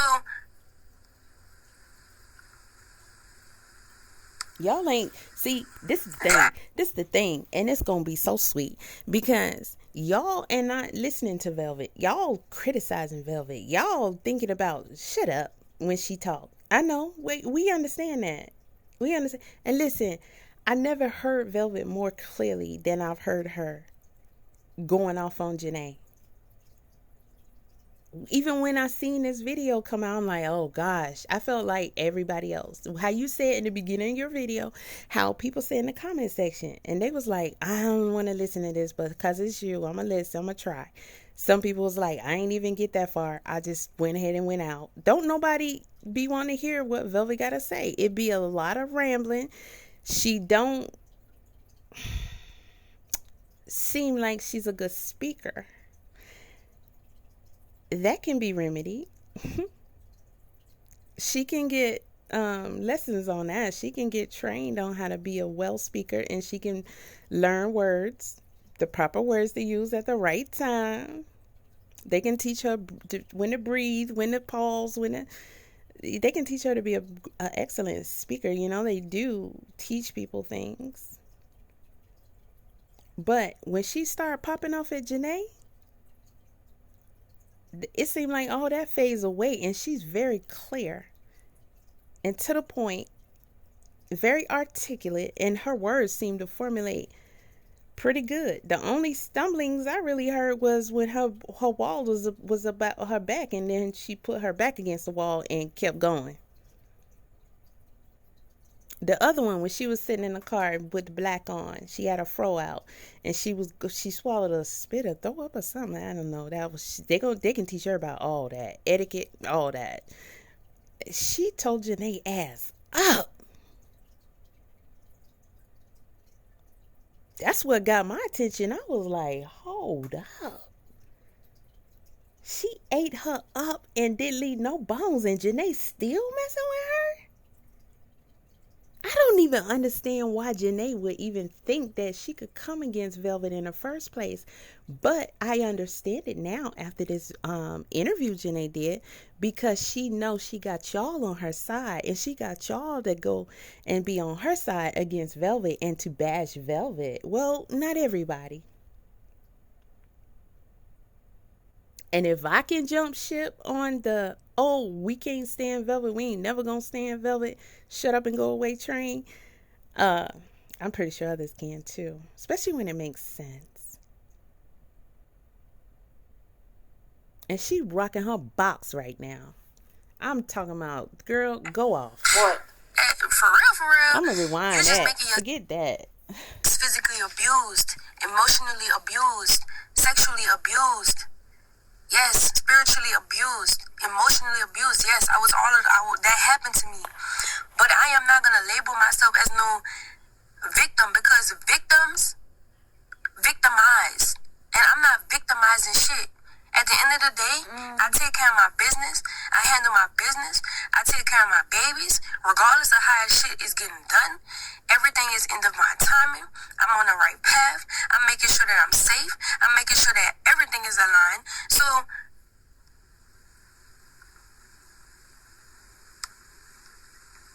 that. What? For real, you just making yourself look even stupider. But the only reason why it hit my core is because I've been going through this for my whole life. Oh, hell, far. Here we freaking go. I don't even want to hear it, man. Come on. This is ridiculous. Stinsona, come on now. Come on. I mean, damn. How can she ever get past anywhere you got her stuck at? If this is how y'all gonna do her every time, you're not gonna sit up here and tell me this girl don't got a right to her own trauma, her own past. So what's she supposed to say? I ain't never been through nothing. I'm just a perfect little brat. Wow. Ian, this is a freaking competition for Velvet. I'm more of a victim than you. No, Velvet, stop. You're going about this the wrong way. You sound bitter. God, I'm so disappointed. This just sounds like pure bitterness, and it's not becoming. Man. So I'm snatching up these Forever Savage Hooded onesies. Okay. Well, like Velvet said, and I think it was this video she said it in, hopefully, you can't compete where you don't compare. I don't want to do no type of comparison, so I'm going to hold the thoughts that came in my head. But this is definitely not a competition to Velvet. Say what you will about anything else, but right now, there is no competition. And I'm not even going to speak on anything about what y'all doing, looks and all that. Honey, Velvet is looking at us right now, all natural, hair and all, as always.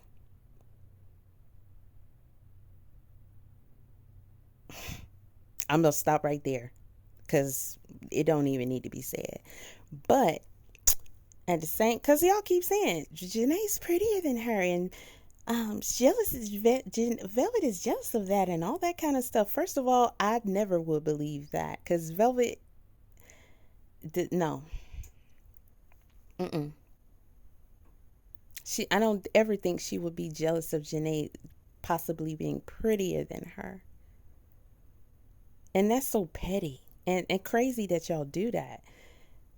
You shouldn't even condone any kind of competition between them, which is cringe. Hearing you say this is about competition to her, you are literally disregarding anything that this woman went through when she suffered the most from Nature Boy. Not ever to downsize anything anybody went through, including lives that were taken, including Malia, who is still there, by the way. Nobody's story is more priceless when you're looking at it from people who know that they can profit off of the story, because if y'all think it's not gonna be movies and documentaries and all kind of stuff made about this, you're a fool. But here's what. When you own the name, y'all ain't listening. I ain't gonna explain it to you. I'm just gonna let you see. And you're not listening to Velvet. This is a proud moment for me. I'm just trying to tell you, because I see a lot of things y'all don't see, and she's confirming it when she speaks. I'm telling you. All in divine timing, and it's coming into alignment. But y'all's talking about she jealous of Janae. She ain't paying attention to that. She trying to let people eat. Everybody doing they, not everybody, but it's plenty of them doing interview. Okay, cool. That's cute. That's cute.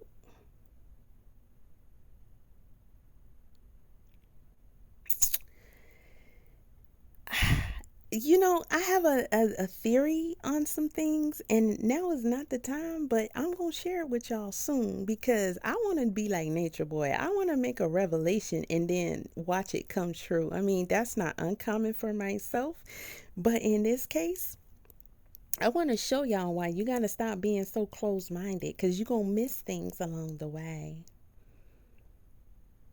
Okay. I'll give you a hint. You remember when Nature Boy said Solar's gonna betray me? Remember, he had him on their knees. Let me get a little sip. He had him on their knees, and he said Solar is gonna betray me. Yeah, he's gonna run off with Janae, and they're gonna try and start their own thing, and they're going to betray me over carbonation.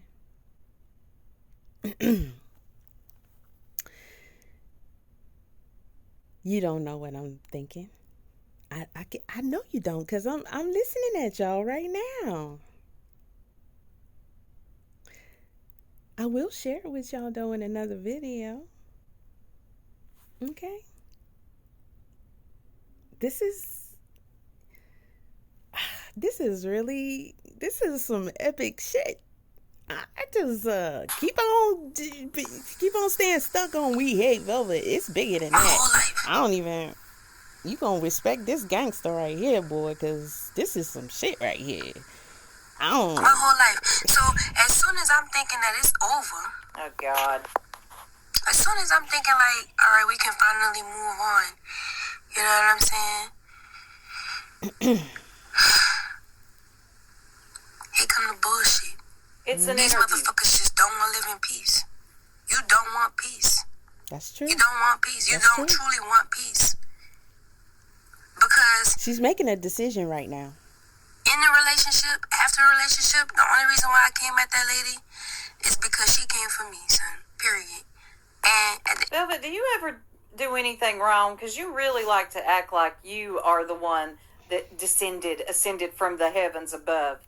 Like you're the angel here, and everybody's just done you dirty. You haven't done nothing dirty to anybody. Yeah, all that is petty and out the window. I mean, we're going to stay stuck on that. That's where you at. You're going to keep using that one every time. You're not going to elevate at all, because this is the biggest boss that you've seen thus far in the whole situation. It don't matter about nothing. It don't matter if you don't like it. It don't matter. That's the position she is in at this point. In more ways than you can see. Yet. I'm tripping off y'all tripping. And you just knocking her down. Like, I'm going to show you a peasant. Okay, Nature Boy Junior over there. Because that's who you kind of reminded me of with this. I mean, are you going to give her props later? Because I don't know that you should be giving her props. Like, I'm clearly giving her props. That's my choice, right? Because I don't got no shame in my game to recognize that I'm proud of her. And I see her being a boss right now. And I appreciate her standing up for herself, even though she's going to get this hate from it. I think she needs to do that. It's justified. Because y'all tripping, acting like this woman don't got a right to feel how she feel with all that she been through. Y'all crazy as hell. But everybody else get all the oohs and giggles and hugs and kisses and, oh, let me kiss your boo-boo. Poor thing. Go away, Velvet. Like, you're not even going to have no kind of compassion for her at all? It's over, Stinsona. It's over.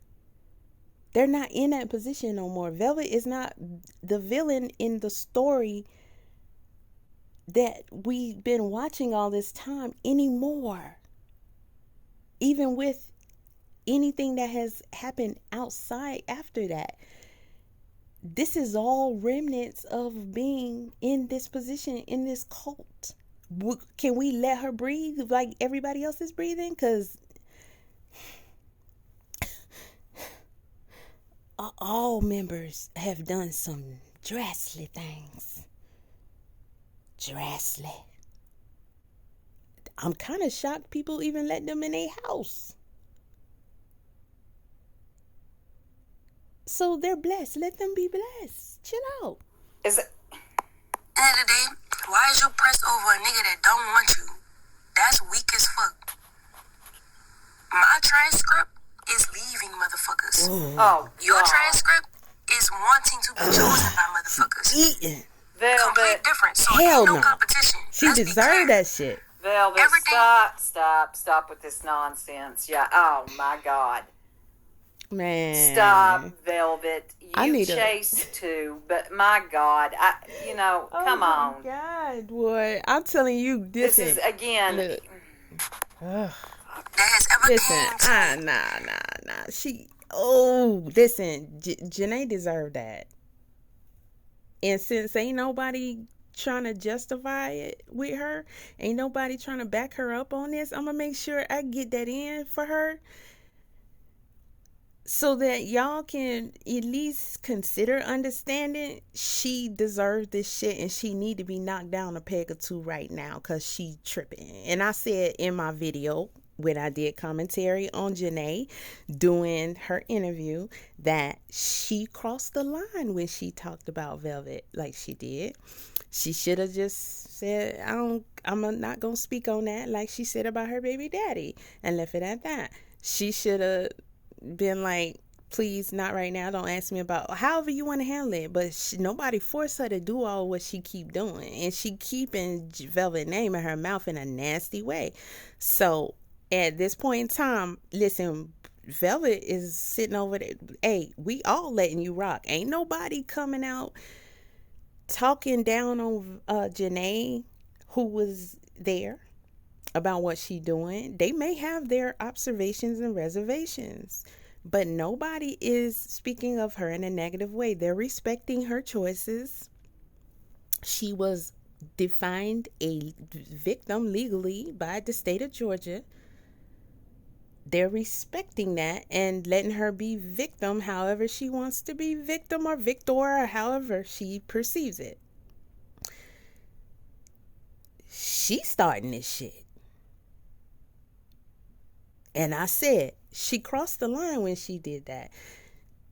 People who saw her one way and who may have had a lot of compassion for her, being that she did get that guilty verdict, regardless of how they looked at the situation, meaning the state says, yes, sir, he did do that. And he even said in his confessional.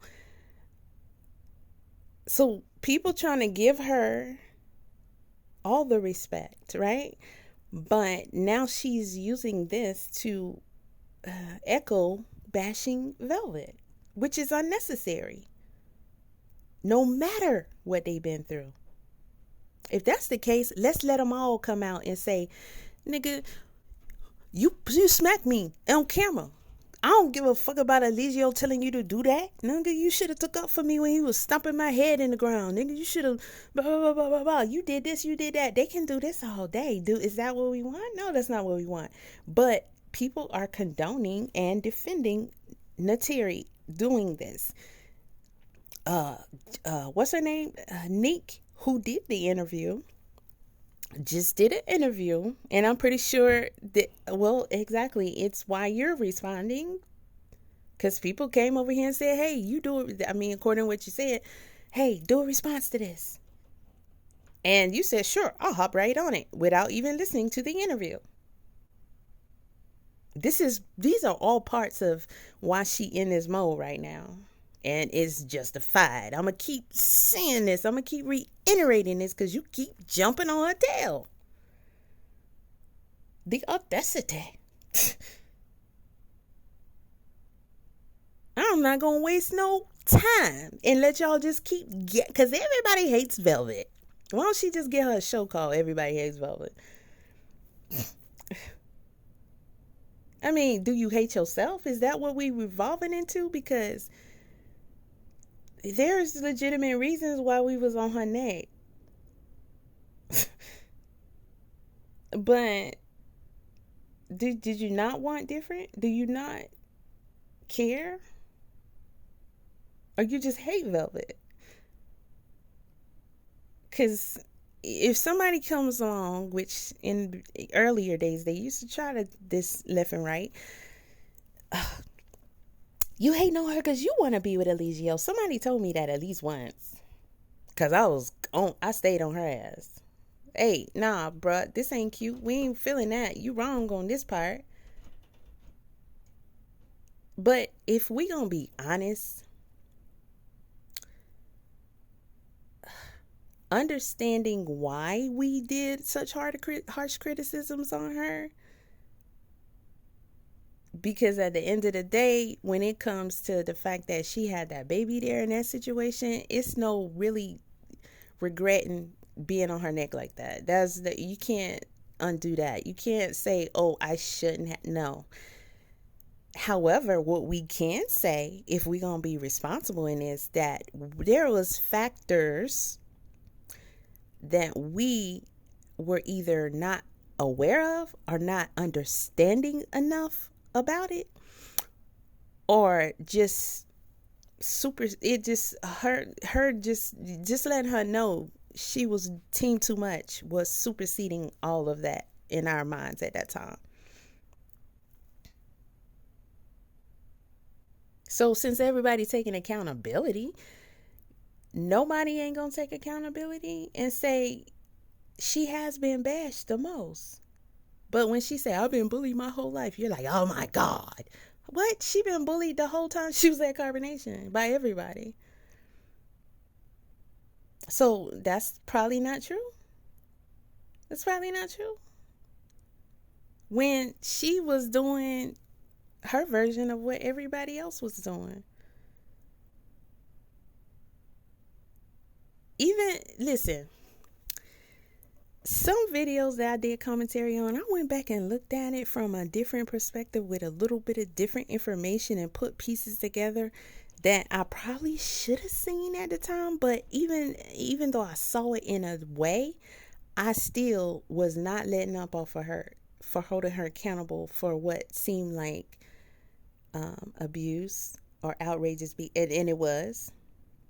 However, by not understanding the intricate details of why she was really rebelling in that moment.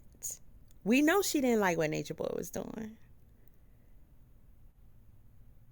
But it was so deep. So deep. Say, for example, when Velvet had the blue dress on, she had Eliana, baby, was small, in the sling. They was rail thin, all of them. And they was like, 45 minutes away from anywhere in I think they was in Nicaragua. And she was there and she was like, passport in hand, barefoot, boobs hanging out, baby naked. I'm about to dip. This ain't your daughter. You don't care about her. How much criticism did she get for that?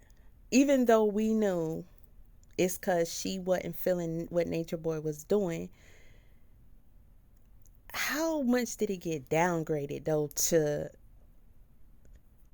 her being jealous of him being with other women? Or, yeah, we understand, but that's your situation and you're being irrational right now, in which she was. But what was going on, she felt like it was more important that she get her baby and herself away from there. We not even thinking deeply into the, how can I say the word without saying the word? I hate when we can't say the words that we need to say, because YouTube will frown up on it or possibly ban you, because it, to me, desynthesizes people. It really downplays the importance of what we're expressing. However, having said all that, I hope y'all understand what I'm saying when I'm saying inappropriateness with their daughter.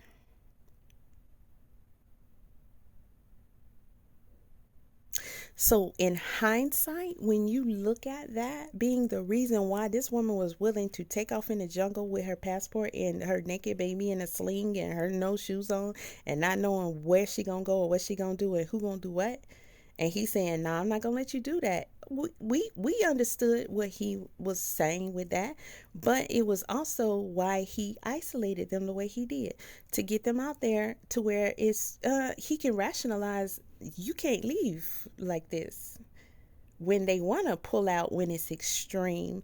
And I think what he was doing was very extreme, but how many people attacked Aya? Not that her criticism wasn't justified either. Like, fool, what?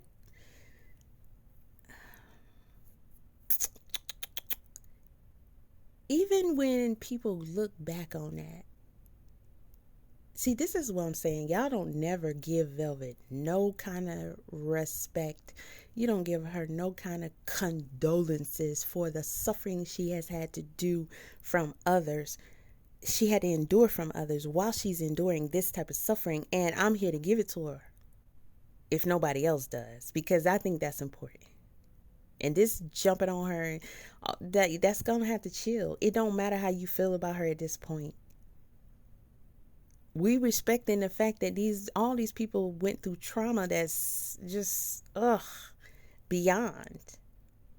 Now it's time to step back and give them some room to evolve, not keep bashing. When she left one time, and she was sitting up against that brick wall, and she had like a what you call that? Like a mullet, not a mullet. I forgot what you call that hairstyle. And she was crying, and she was talking about Aya and Eligio and the baby. We saw Eligio having Aya on camera more than one time with the babies. I'm trying to be careful. Aya's not her mother. She's nobody. Well, she does have a son, but he's a big boy and he's somewhere else. She's not germinating any milk. But she was feeding the baby from her body in our faces.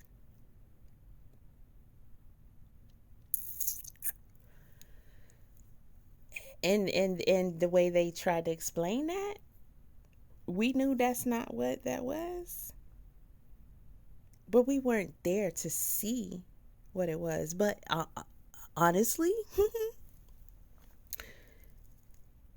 we remember the video from back in the BBC days when they were the Etherians, the melanation, whichever, and he talked about, he bragged.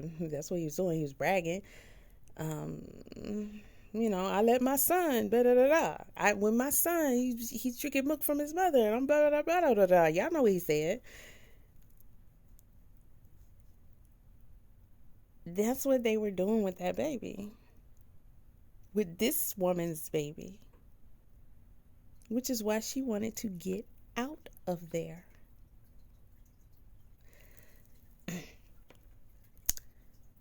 And remember, he called on his walkie-talkies and he told Tron or True, I think it was True, get her paperwork out the safe and put it away where she can't get it,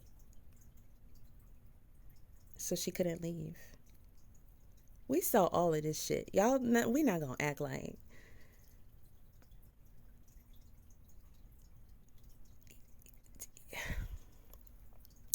when Eliana sat against that brick wall and she talked about this and she told how she walked in and she saw this occurring with Aya and Eligio and the baby, and she grabbed her child and Eligio said, "What are you doing?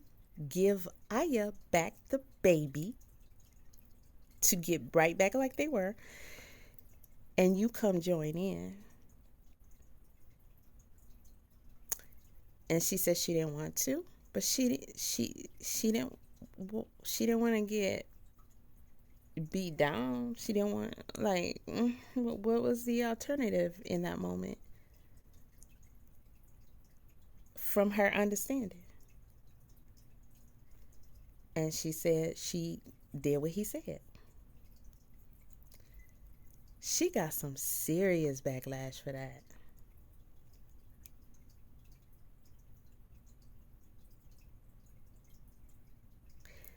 And I'm going to end it here because this is just going to keep going.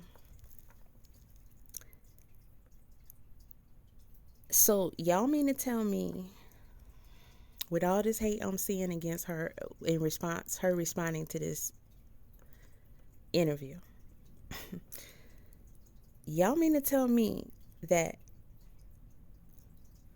y'all can give Janae all the grace in the world and say, so what if she was with Eligio and you felt like she was wrong for that? That was the situation she was in. Okay.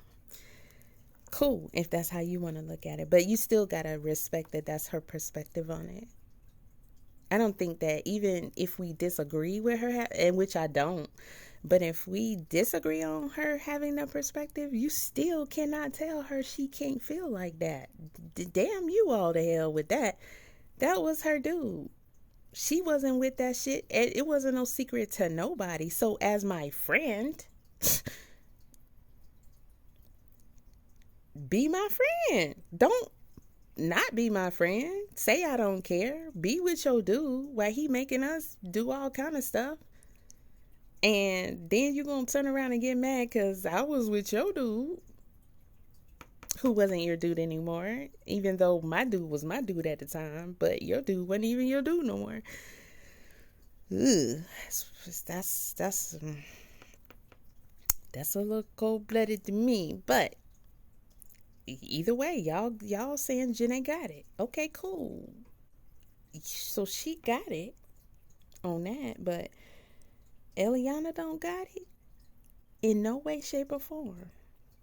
When all that was really going on, which who wouldn't react in crazy ways with that demon? Mind you, a lot of us thought that Velvet was going to end up taking somebody's life. That was said multiple times, that one day she gonna snap in a way that eliminates somebody if he keep messing with her like this.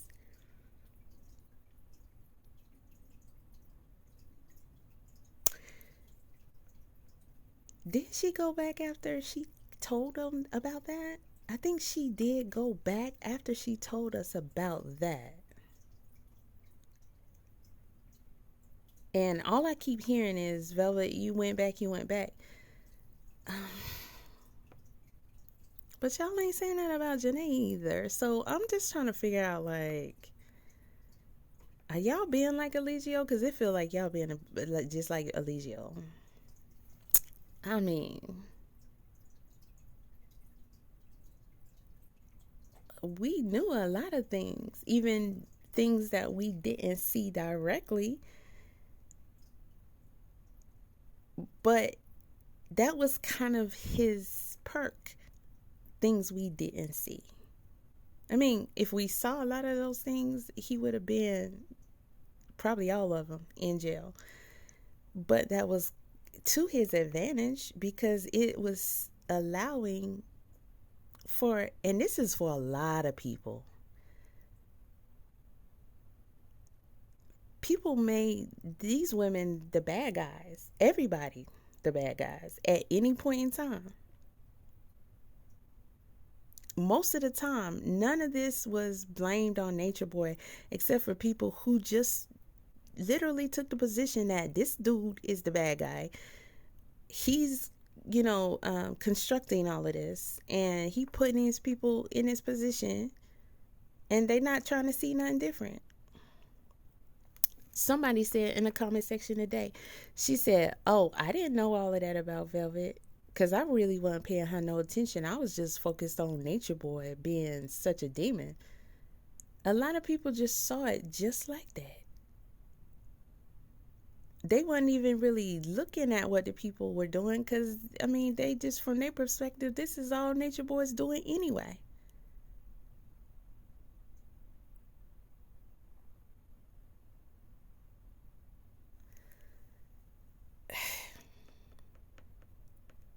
How many people jumped on their live calls time after time after time and would bash the other members because Nature Boy is doing a live and he's making it seem like they're being uncooperative, they're being ungrateful, they need to be scolded, and they're being all kind of things. When we saw him today, she's with him. Tomorrow she's with Nature Boy. The next day she's with the other guy. And then she's with the other guy, and he's sitting here having little videos, real nigga moments as he called them, with the couples, and why you not acting right? Why you not doing this? Why you not doing that? And meanwhile, they're also wasting away. We're seeing that and looking like death compared to how they look when they got there. All of them.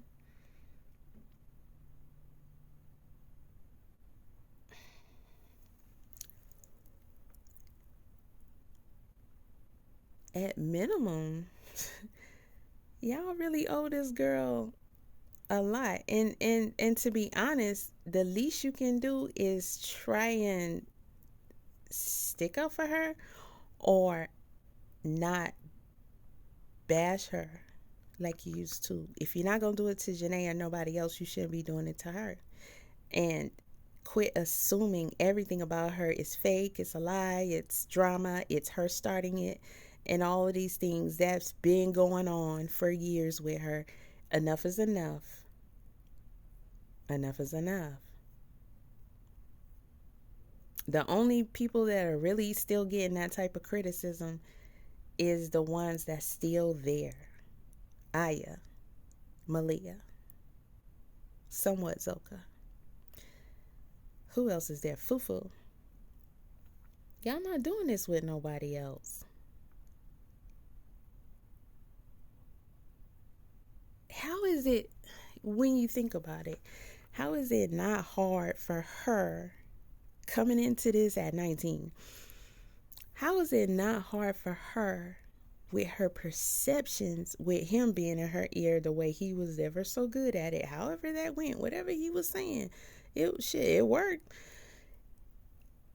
How is he not able to convince her or any of them that they're better off there than outside because of the way everybody is perceiving them and bashing them and blaming them for stuff? How is he not able to convince her, yeah, you can come back? If these are the responses she gonna get every time.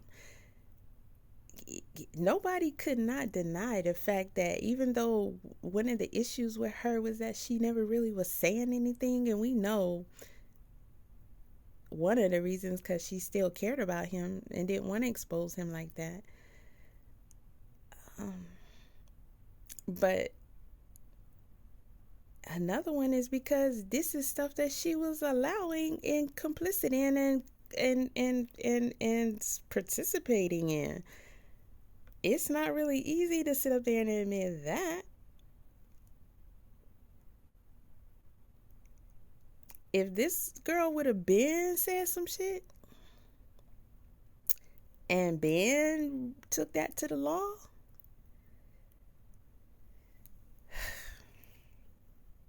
would he have got life? I don't think so.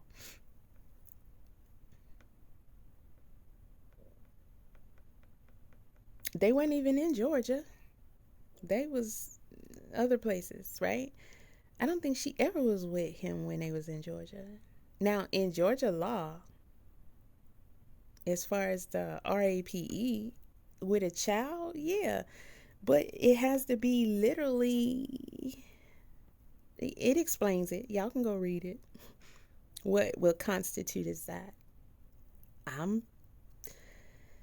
Honestly, from what I read about that, how they explain it when it comes to a child, I do think that he might have fit the description if she would have brought that forth. Although I don't know that it's a good idea to even put that out there, because that just gives something else to bash her about. But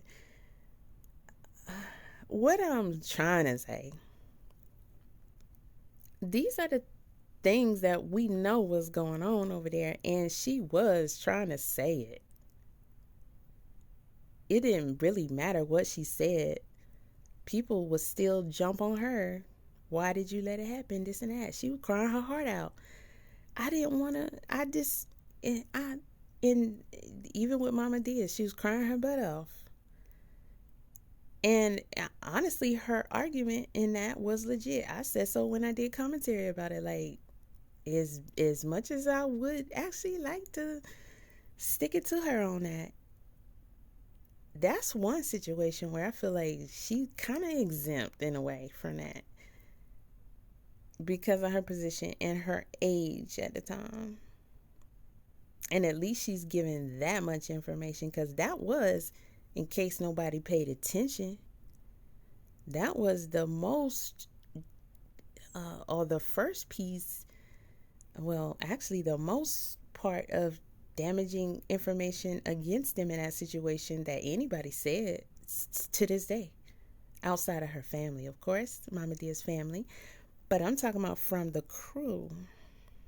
Everybody else still, and I'm pretty sure always will, acts like they don't know. We didn't know. Problems, heart problems. She said in the video they did, the cooking video, I got high blood pressure and heart problems. Now, when you listen deeply to what some others are saying, there's some indications there that they did know and he did know, and she told him and all that. But we know that she discussed it with him. I already did a video breaking that down. But nobody was admitting to even having a clue about anything going on with her.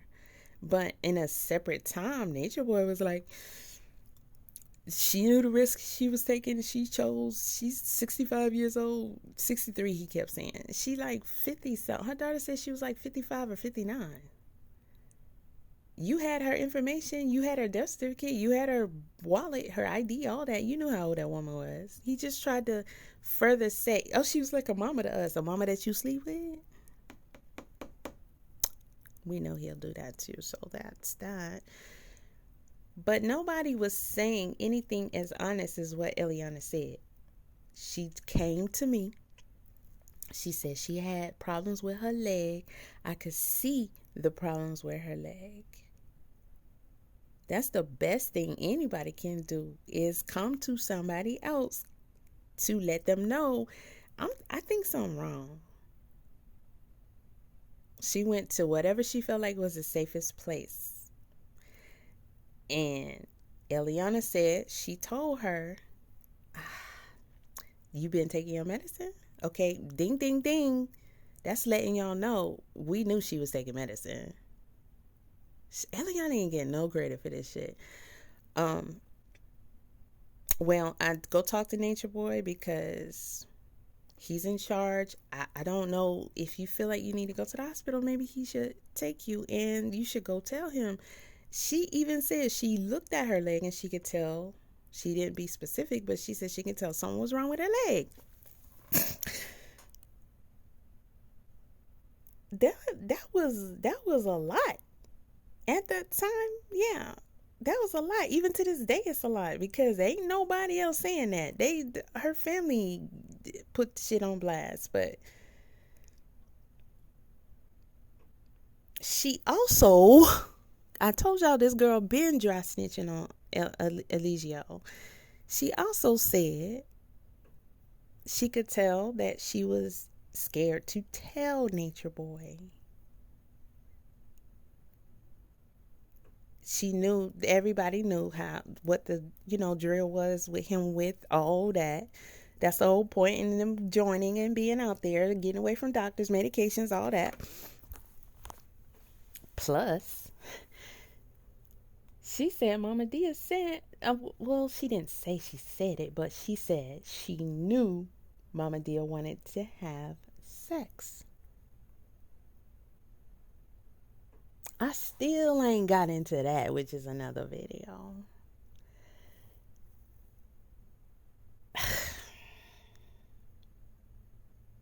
Nobody, it seemed like, was appreciating the crumbs. It seemed like it was just, oh, you are, man, shut up. Okay, well, I guess I'll go back to Nature Boy then. Like, what am I supposed to do out here? I don't know. I'm not saying it's justification, especially after all that with the daughter. I mean, I think it was the same time that, she was on live and she was letting us in on some stuff and she was holding herself back because she knew she couldn't tell all that. And this is about Eliana. But she did say, I walked in, I seen him, I called him, I got mad, I grabbed my baby. He said, do this, do that. Then I come on, and I really didn't have any other choice because he be beating the dog shit out of me. Okay, everything people were speculating, she just said, this is true. And that shit was major. And to this day, I mean, what we doing? What we doing? What we doing? It's time for y'all to let her breathe. You don't gotta apologize. You don't gotta do nothing. Just back up off of her and let her breathe. It's only right. I mean, well, just because you think Eliana is big and bad and all that, it don't mean it don't affect her. It don't mean you don't want to cause nothing. Nothing. You don't want to cause nothing. This girl got 3 children, and let her be a mama and do her thing. It's ridiculous at this point, y'all. Even now, still after the fact, like, you gotta lay off her some kind of way. And damn, the girl went and testified. I honestly did not expect Velvet to be testifying.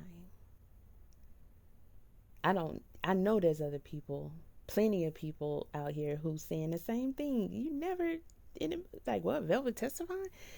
No matter what, her staying away, her, divorcing him, her pressing whatever she pressed, charges on him and all that.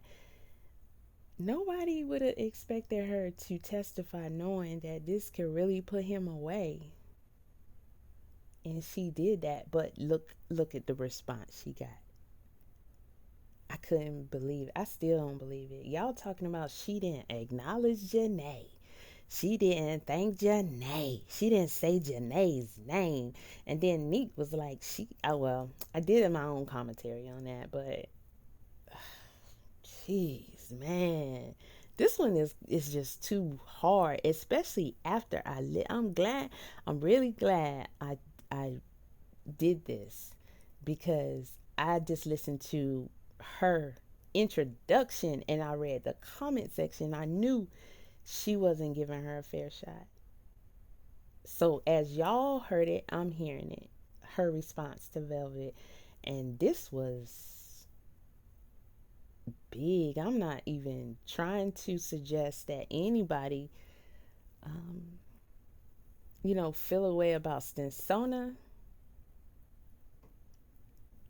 I'm just saying that it was not fair. It was extremely biased. And that where's the integrity? That you could at least listen to Janae, and regardless of how you feel about Velvet, give her the benefit of maybe this is her response. And I may not like it, but Janae did say all these things. I mean, she can't even get that. She gotta be the starter. She gotta be in competition. She gotta be bashing at Janae, jealous of Janae. Again, y'all, I don't ever think in this situation that Velvet is jealous of Janae. Look at how Velvet and the other people are moving, and look at how Janae is moving. Even True, he got a book, but I think True Ben had his book after he left, I guess. I don't know. But I've been seeing, I think the T promoting him in his book. He got a right to write a book. I'm not saying Janae don't. I'm just looking at how it's all done. And I'm looking at how he's carrying the situation. I'm looking at how others are carrying the situation. And Janae's actions are unique in all of this to me, from where I'm looking at it.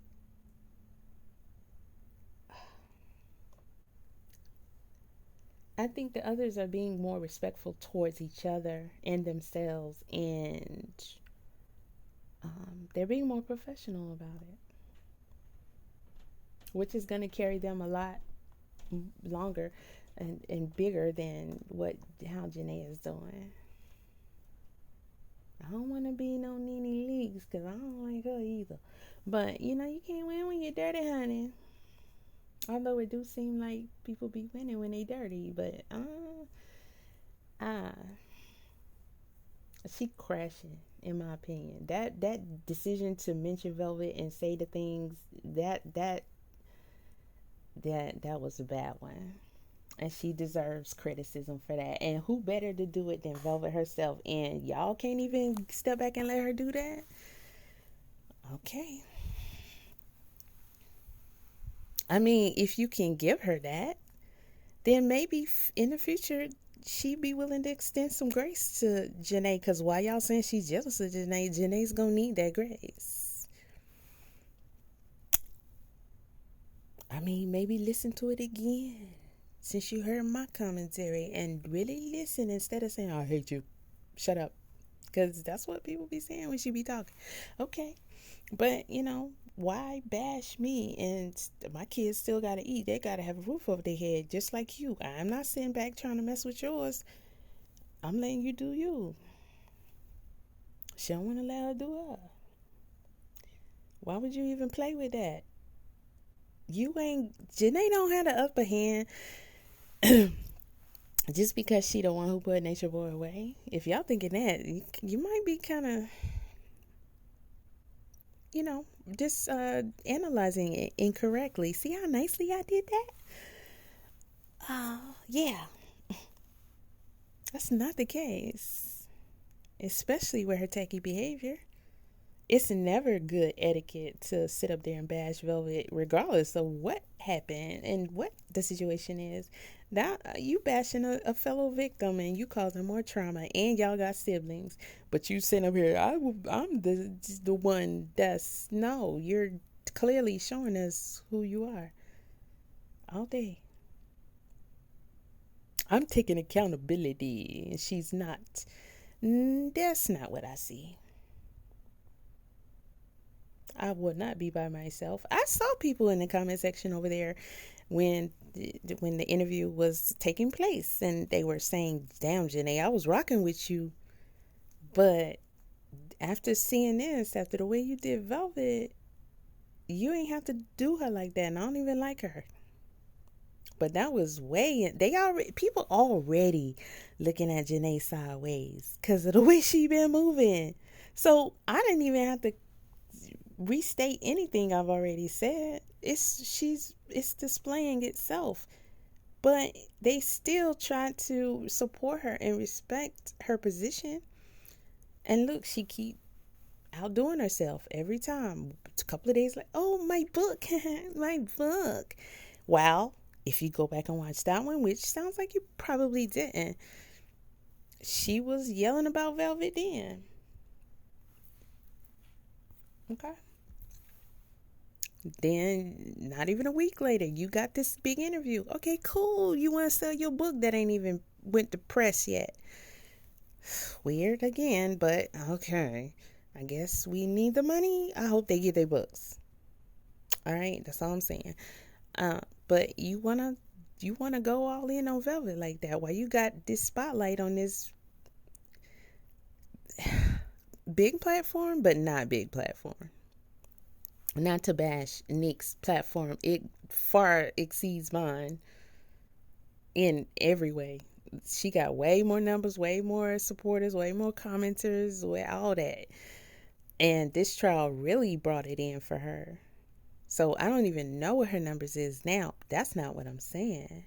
I'm talking about platforms much bigger than anything on YouTube in comparison to that. That's what Velvet has access to.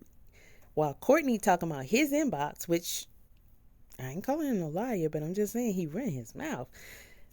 Let Velvet show you her inbox.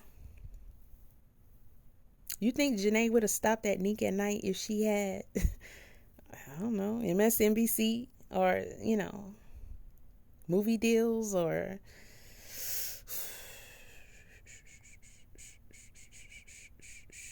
and who's going to get a cut off of that? Or who's going to be able to control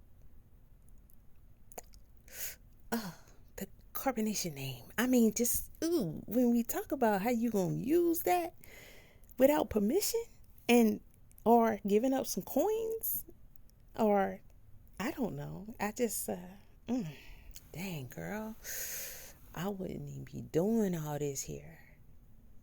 She's not thinking ahead, in my opinion. She's not thinking ahead. She's thinking right now. Okay, cool. We'll see. But she solidified my thoughts in Velvet in this response. She thinking ahead. She over there minding her business. She getting her shit together.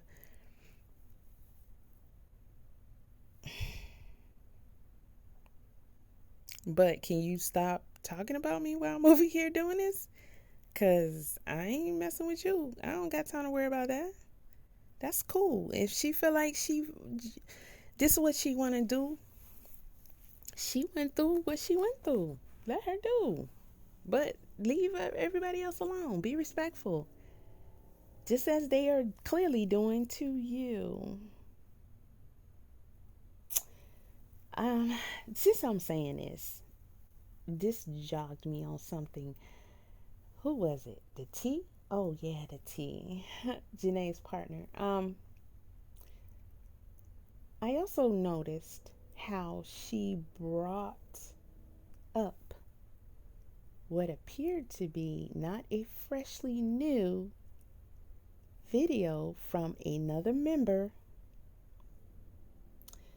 concerning another ex-member with showing the same type of accusations right after the verdict. And that member, who haven't even been on social media, not to justify or even bash anything, I'm just stating, he came on with his old lady, who wasn't a part of Carbonation, but she had a lot to say. And they was like, hey man, we over here, can you leave me alone?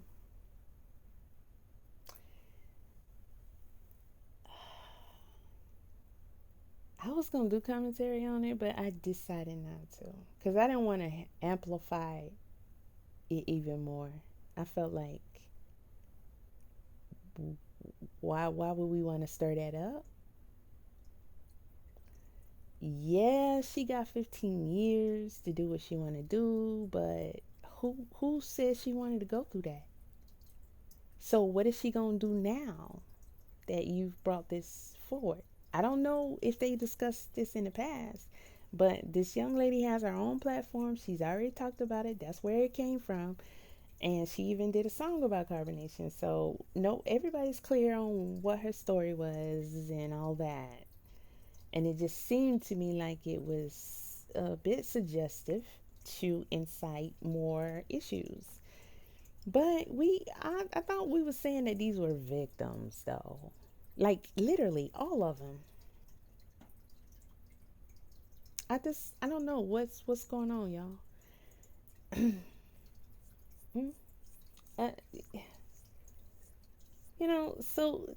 They're doing a response video,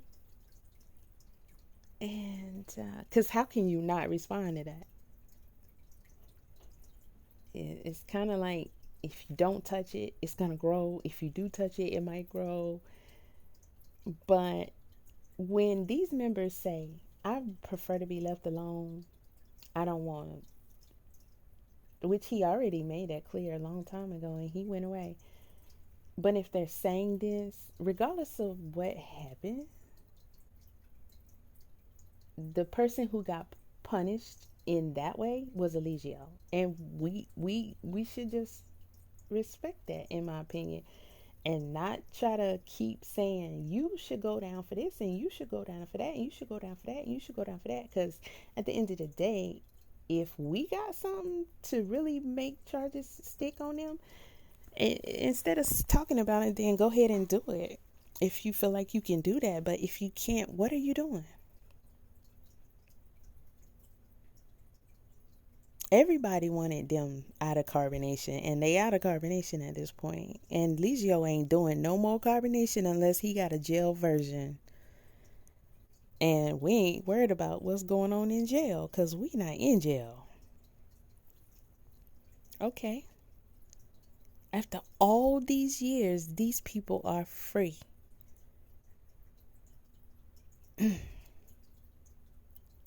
How wouldn't you feel like it's your responsibility to help them really get to a place where they do feel free? This is on the internet. It ain't never going nowhere. But at what point are they going to be allowed to let it fade away from their day-to-day lives? When they show up or when they don't show up, and them being summoned by somebody talking about them, and somebody else bringing out something they did, and all this and that. Like, you being Eligio, in my opinion, at this point, you causing more trauma for people. And what's really going to be done about it? Are you trying to say this dude should go to where Eligio is? Well, take that to the courthouse if that's what the victim wants. Why use it as an opportunity for whatever games you playing? I mean, but mind you, we're talking about the same person who did initiate with Janae to go and file the charges in the first place. I'm not saying she shouldn't have filed no charges or nothing like that, especially not at this point. But I ain't saying really. I'm saying a lot less, actually, than I have said years ago about this platform holder who we all know who we talking about. We all know who I'm talking about. I think I saw a person or two say something here and there and question their motives and all that kind of stuff, but I think some things were clear that there's a reason to suspect something in the past. The thing with Sweet Mom, the beef with World News, so a lot of the videos. If those weren't damn film productions and series productions and all that in a major way, I don't know what was. And that's okay too. But at the same time, I know a lot of people disregarded some of their suspicions because they felt like, yeah, we got to, whatever it takes, let's get him. Okay, he gone. What are we doing right now? Does this look like I want to see healing? Or why you bring up bullshit? Like, why you stirring up? I can't even wrap my brain around how tacky that was. To bring up the same thing in a different type of way, but kind of the same. That happened with another member, especially after his ex-wife, his ex-carbonation wife. I don't know if they were legally married. I don't think, no, she wasn't around when they all went to Vegas, so I don't think they got legally married. But when she just came on Nick at Night and said, she talked about the time where she was pregnant and she was like, I'm tired. And she was like, I ain't trying to hear that. My Master Chief said, you do what I say when I say. And she was like, well, you have to fight me for it. And he fought her for it. And of course he won. She literally said that. And then boom, here you go. This video coming back up on this platform.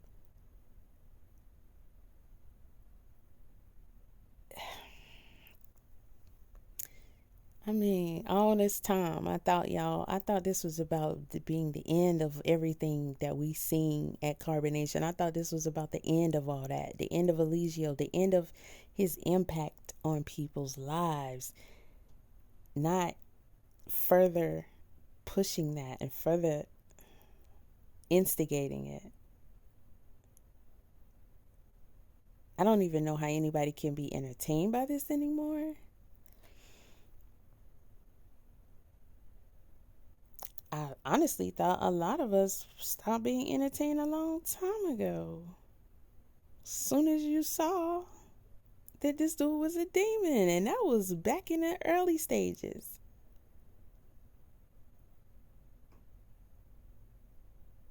Whatever to get attention for people to say, oh yeah, this gotta stop, and be on that side, we understand. But now, it's okay for people to, talk about it. It's going to be talked about. But if you're trying to spark something between the members, I mean, what does not lead back to more trauma for them? Because at the end of the day, what you think they're about to go through? Another trial?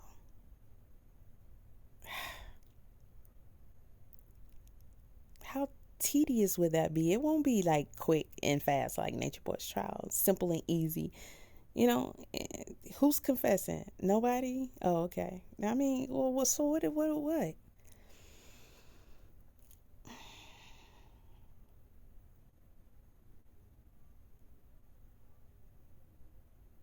I don't know. But just food for thought. And again, the Velvet situation, man. Y'all can support Janae all you want, but encouraging her in the ways that she's going, in my opinion, is not good. You want to support her, she'd write a book, she can do whatever. I just got to the point where I'm not even gonna, I see it, I'm not even gonna try to overjudge it. But when you get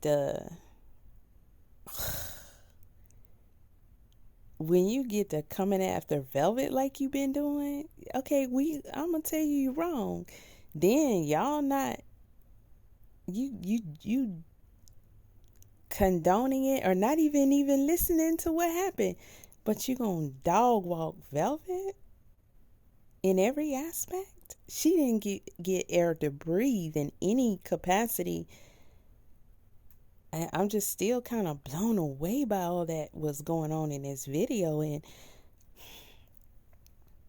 a part of me gets it, but we're supposed to like evolve as situations themselves evolve. I don't know how you expect Velvet to anything you had a criticism for, you're gonna have to do this and you need to do and this and that. Okay, you expecting her to do all this, but you ain't even moving from your spot. She just lie, fake, starting this, jealous, everything. Fake tears. And you didn't say fake tears, but plenty of people feel like it's fake tears, and they have said it's fake tears. They criticizing the hell out of the way she cried, and it dried up so fast. And I'm surprised. I'm surprised she can cry. I think that's impressive. Like, it's human for her to be able to cry. And I do believe her tears are real.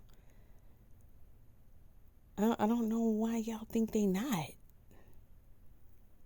But to even be able to just cry like that in front of people when you've had to be a soldier face in front of everybody for so many years, which is one reason why she was so mean.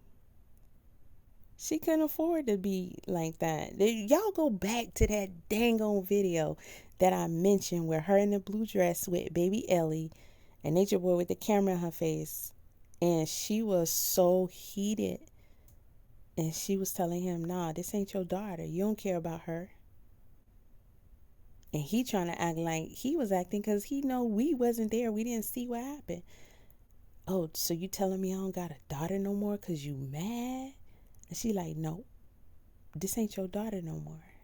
You don't care about her. And he was just acting like he's the bigger person. He's the one, And that girl was ready to go. And she literally stood there stone-faced the entire time.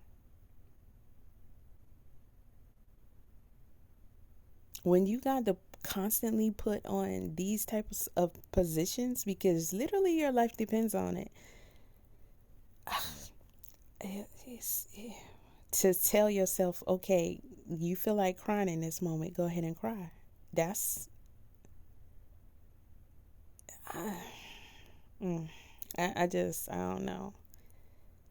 Y'all just want her to be the villain completely and always, and you can just come out and say, shut up, Velvet, go away, you're a villain, just leave people alone, let them breathe. Again, it's translation for you need to be right with Nature Boy. And for a long time, a lot of us said this. I said this the whole time while she was there, still being her, doing what she was doing, knowing everything going on, but still fighting to be his only wife. And even now she's saying because of polygamy, I mean, she might feel like that to the day she died. We don't know, but it's nothing we can do about that. So why not look at some other things? Because there's some other things that we can be like, well, at least this, at least that. I mean, for me, I ain't gonna lie. I'm gonna start with, and this is where I'm gonna start at. This is what made me start to even consider just trying to maybe put myself in Velvet's shoes, or, give her some kind of different perspective than what I have been capable of doing and I said, I absolutely refuse to ever feel sorry for her. That shit, I ain't falling for it. It was always that. Because we all watched her. We seen too much. But when I saw her testify, that's when I was like, oh. I never thought she was going to do that. If anything, I was like, damn, Janae better watch her back. Because don't say nothing. Don't say the word letter. Take the letter V out your vocabulary. Don't even fix your mouth like you finna say Velveeta cheese or Vienna sausage, or you want to get in a van. You don't even know that the letter V exists because she might just appear. I mean, I don't care what y'all say ever. It is way too much to consider, much less try to enforce upon Velvet for her to have any type of capacity. Okay, I ain't gonna talk about the future. We just looking at what's happening right now. Any type of compassion for Janae, just nah. It don't matter if you agree with it. It's just what it is. How y'all gonna say all this time, she don't want him to be with nobody else. She tripping over this, she tripping over that. Dang, she keep going back. Dang, she putting up with all this. Da da da da da. But you think she's gonna be remotely okay with somebody putting Nature Boy away for life? If she decided not to do it, but then bitch, you gonna do it? You gonna choose that for my daughter's father?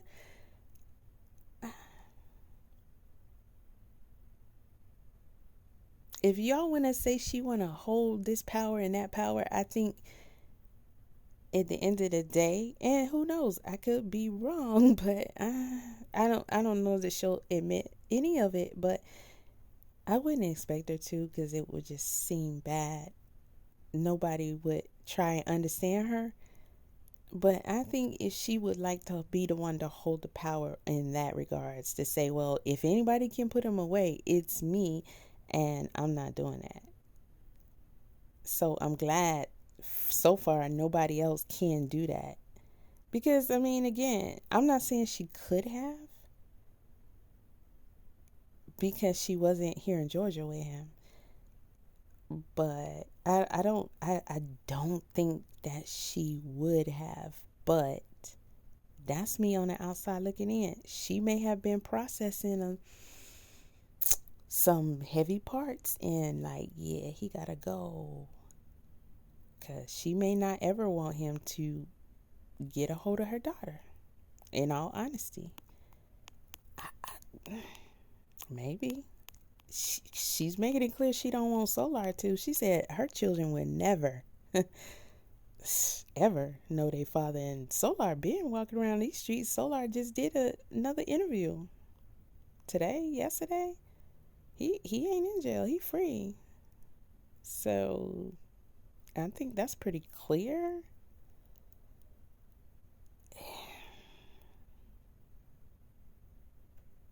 But I think they're gonna find some happy medium. And we'll be seeing big things from them. But, Solar run his mouth too much, and Velvet don't be doing all that. So that's going to be a conflict. And Solar needs to work on that if he want to be successful in anything, much less anything he's going to try to do concerning this and with Velvet. That interview that I posted on my community tab, I ain't even do commentary on it. I'm just like, it's too much here. You can just look at it and you see it all for yourself.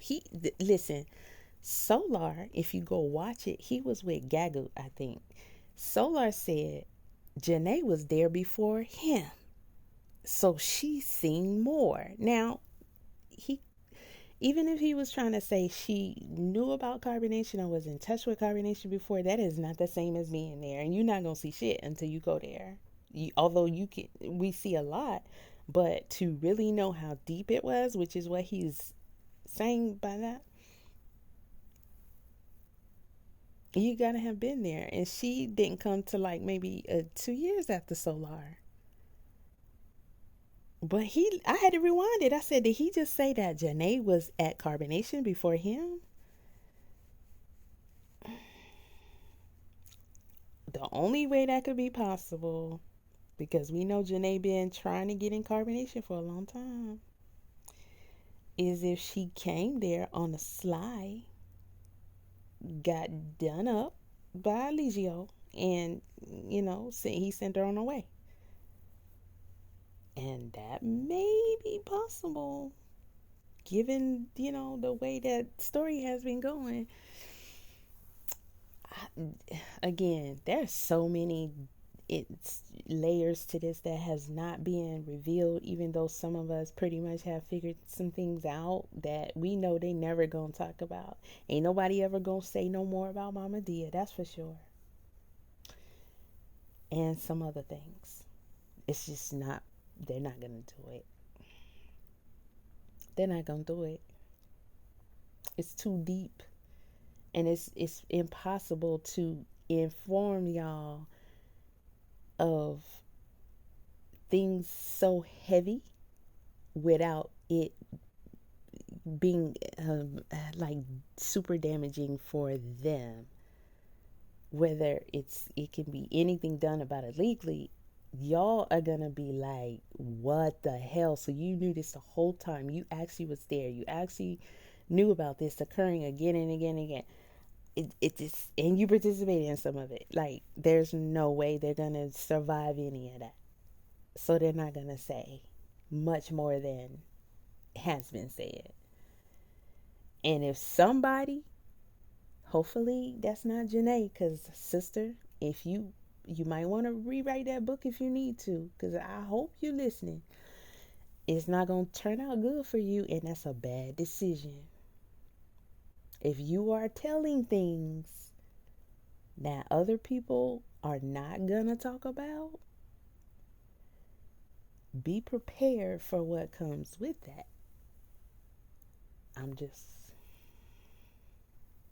I got a bad feeling about Janae. And she playing a dirty game. She been playing a dirty game, but y'all refuse to acknowledge that. Okay, cool. I just hope she find her ledge soon. Juice, she gotta know the ledge. And she too close to the edge. Somebody gonna push her. I'm just saying. All right. So, well, there's that. Stinsona, hopefully you take this as professional criticism. Okay. Regardless, you can reply. That's cool. You got every right. But I'm not gonna beef with you. That show ain't gonna happen. You ain't seeing that on my platform at all. We all give our perspectives, and we may not like this, we may not like that. But it's no way that I'm not gonna say nothing about this right here. So there's that. I know you said if people don't like it, they can leave. And yeah, but that's like people who watch. I don't just watch. I do commentary like you do. So I was there the whole time, just like you. And doing extensive commentary on it along the way. We probably both got a hefty amount of actual footage that we actually took ourselves as things were unfolding, including other involvements. So I got every inspection, like that's not the word I wanted to use, but every insight that probably you have on this to even further qualify me to give you my opinions on why this stance you're taking. But even if I didn't, come on, sis, we gotta start and end that you didn't watch the interview. And how fair is that? Come on, we ain't trying to be like Nature Boy though. Like, I know it's Velvet, I know, but you ain't even watched the interview. That's just plain in broad daylight unfair. And then you try to dog walk her in every aspect. I'm glad I was along for the ride. Because, I think she needed that backup every step of the way. Like, if she didn't have that backup, what finish her, why don't you? Like, damn. And then everybody in your comment section right on with you. So there's that. What more do you need to see? You have the power of influence. If you would have watched it and said, I don't like Velvet, and I really don't know about her being genuine with this, and I don't agree that she should feel this way. However, Janae she did say this. So I can see that somebody will respond to that. I don't see that, we can't really get mad at her for responding to this, but I think she kind of should pipe down. I mean, even if you was, at least acknowledging that this was incited from what Janae said. I mean, you're speaking as if nothing happened. Nobody chirped. And Velvet just popped up and was like, this bitch did an interview? She thinks she about to outdo me? Oh, she want to act. Okay, I'll show her how to act. Watch me come and steal the spotlight. That's not what happened. But you're saying this. Most people don't look into things like we're supposed to. They watch us for that. It's like, okay, you did it. You did your background. I trust your judgment. You've been rocking hard for these years and you've been saying this and that. I trust your judgment. So most people are going to stop right here, see what you're saying, see what Meek's saying. Damn, how can she compete with that? And they're going to be like, yeah, Velvet, shut up. In fact, where was you at? Go back there, because we was good over here. Don't take your time. We not in no rush to see you again. I don't that's not fair to her. That's not fair to her. Is it? I know that's not your intentions. I'm gonna say that I don't think that that's your intentions, but I'm showing you how that is what is. That's what's happening when you do that. So there's that. Okay. All right, y'all. So my commentary on the Nick at Night response to Velvet's response, it's already up. I'm gonna let this one rock first because damn, this is Stinsona, and I'm just like, damn, sis. I kind of expect it from Nick. Kind of. Yeah, I still think it's irresponsible, but I kind of expect it from her, and she really ain't no real interested party. She just here to get her coins. But this is something that we know way better than her, and it just gives you more responsibility because we've been on this thing from day one for the purpose of these people getting out of this situation and this thing ending. Not to let it create.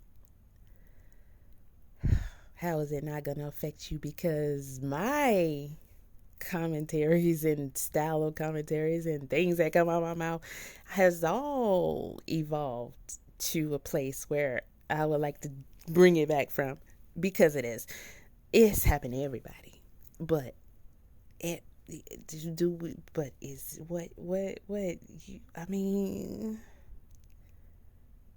we gotta focus. That's how Eligio ass got in trouble. Look at him. What happened to the knowledge? What happened to the mission? What happened to being in nature and doing better and evolving and all that shit? And it's like, this ain't what's happening when we just gonna dog walk Velvet and tell her to go back to hell where she came from. Are we still stuck on Velvet need to be in prison? I'm asking y'all, let me know. Is that where we at with that? I ain't saying you right or wrong if you feel that way, but are we still stuck with that? Because I was on that too. I was sure that if anybody else need to go, it's her with him. And my main reason, I don't need to give it. We already. But if that's the case, then we ain't absolving nobody for nothing. Yeah, at this juncture in it all, I thought we been looked at it differently, Because how can you pick and choose? Although a lot of people are saying, yeah, they need to be in jail, but they pretty much saying all of them need to be in jail. They not just saying Velvet need to be in jail. Most people are saying, yeah, they all need to go too. I don't think it could be one and not the other. But, they got their own path to walk with that. Whatever they did, witnessed, participated in, allowed to happen, kept a secret, keeping the secret. And honestly, I ain't gonna dwell too much on what they not talking about, because at this point, it's nothing they need to talk about. I don't think that's a good idea. We don't need to hear look at how people was affected by the testimonies. At this point, who could be wanting them to talk? As far as reading their book to understand their perspective of the whole situation and all that, that makes sense. But to be trying to reveal some stuff, who's doing that? Why would it make sense to do that? It's no way one person can do that without it upsetting the very lives of all the other people who decided, I'm not doing that. I hope Janae is not that one fool, because it seemed like she willing to do that. Hopefully, Janae, if you're listening, you will at least hear what I'm saying. That's not a good idea. You don't want to do that. You're gonna regret it, and it's undoable. I mean, I'm not saying you didn't have a right to put Eligio in jail for what he did, but that is irreversible. If at any time, for any reason, you so wish to, you cannot. It's irreversible. And I'm just showing how a decision can be final regardless of you being able to understand what the possible outcomes could all be, because there's different variables to that. Let it stop right there. Let it stop right there. Listen, people gonna buy your book. Let it be, good. Try to keep people out of it. Think about the fact that they could possibly sue depending on what you're trying to say about them. And if they're not okay with it, you gotta respect that too. I hope you got legal advice on it. I'm just trying to hopefully put some good advice in the air. I think people will consider and understand. Your book ain't even at print yet. If you may need to go back and redo some things and they waited a little while longer, they ain't do no pre-order for nothing. They got your back. I think some people do think that you're one of the ones who is willing to talk, but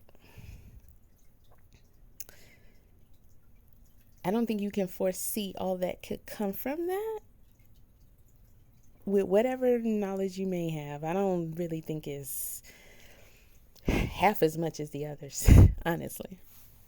But if you think you're trying to reveal something, just know that it's not much you can say about Eligio or your experience there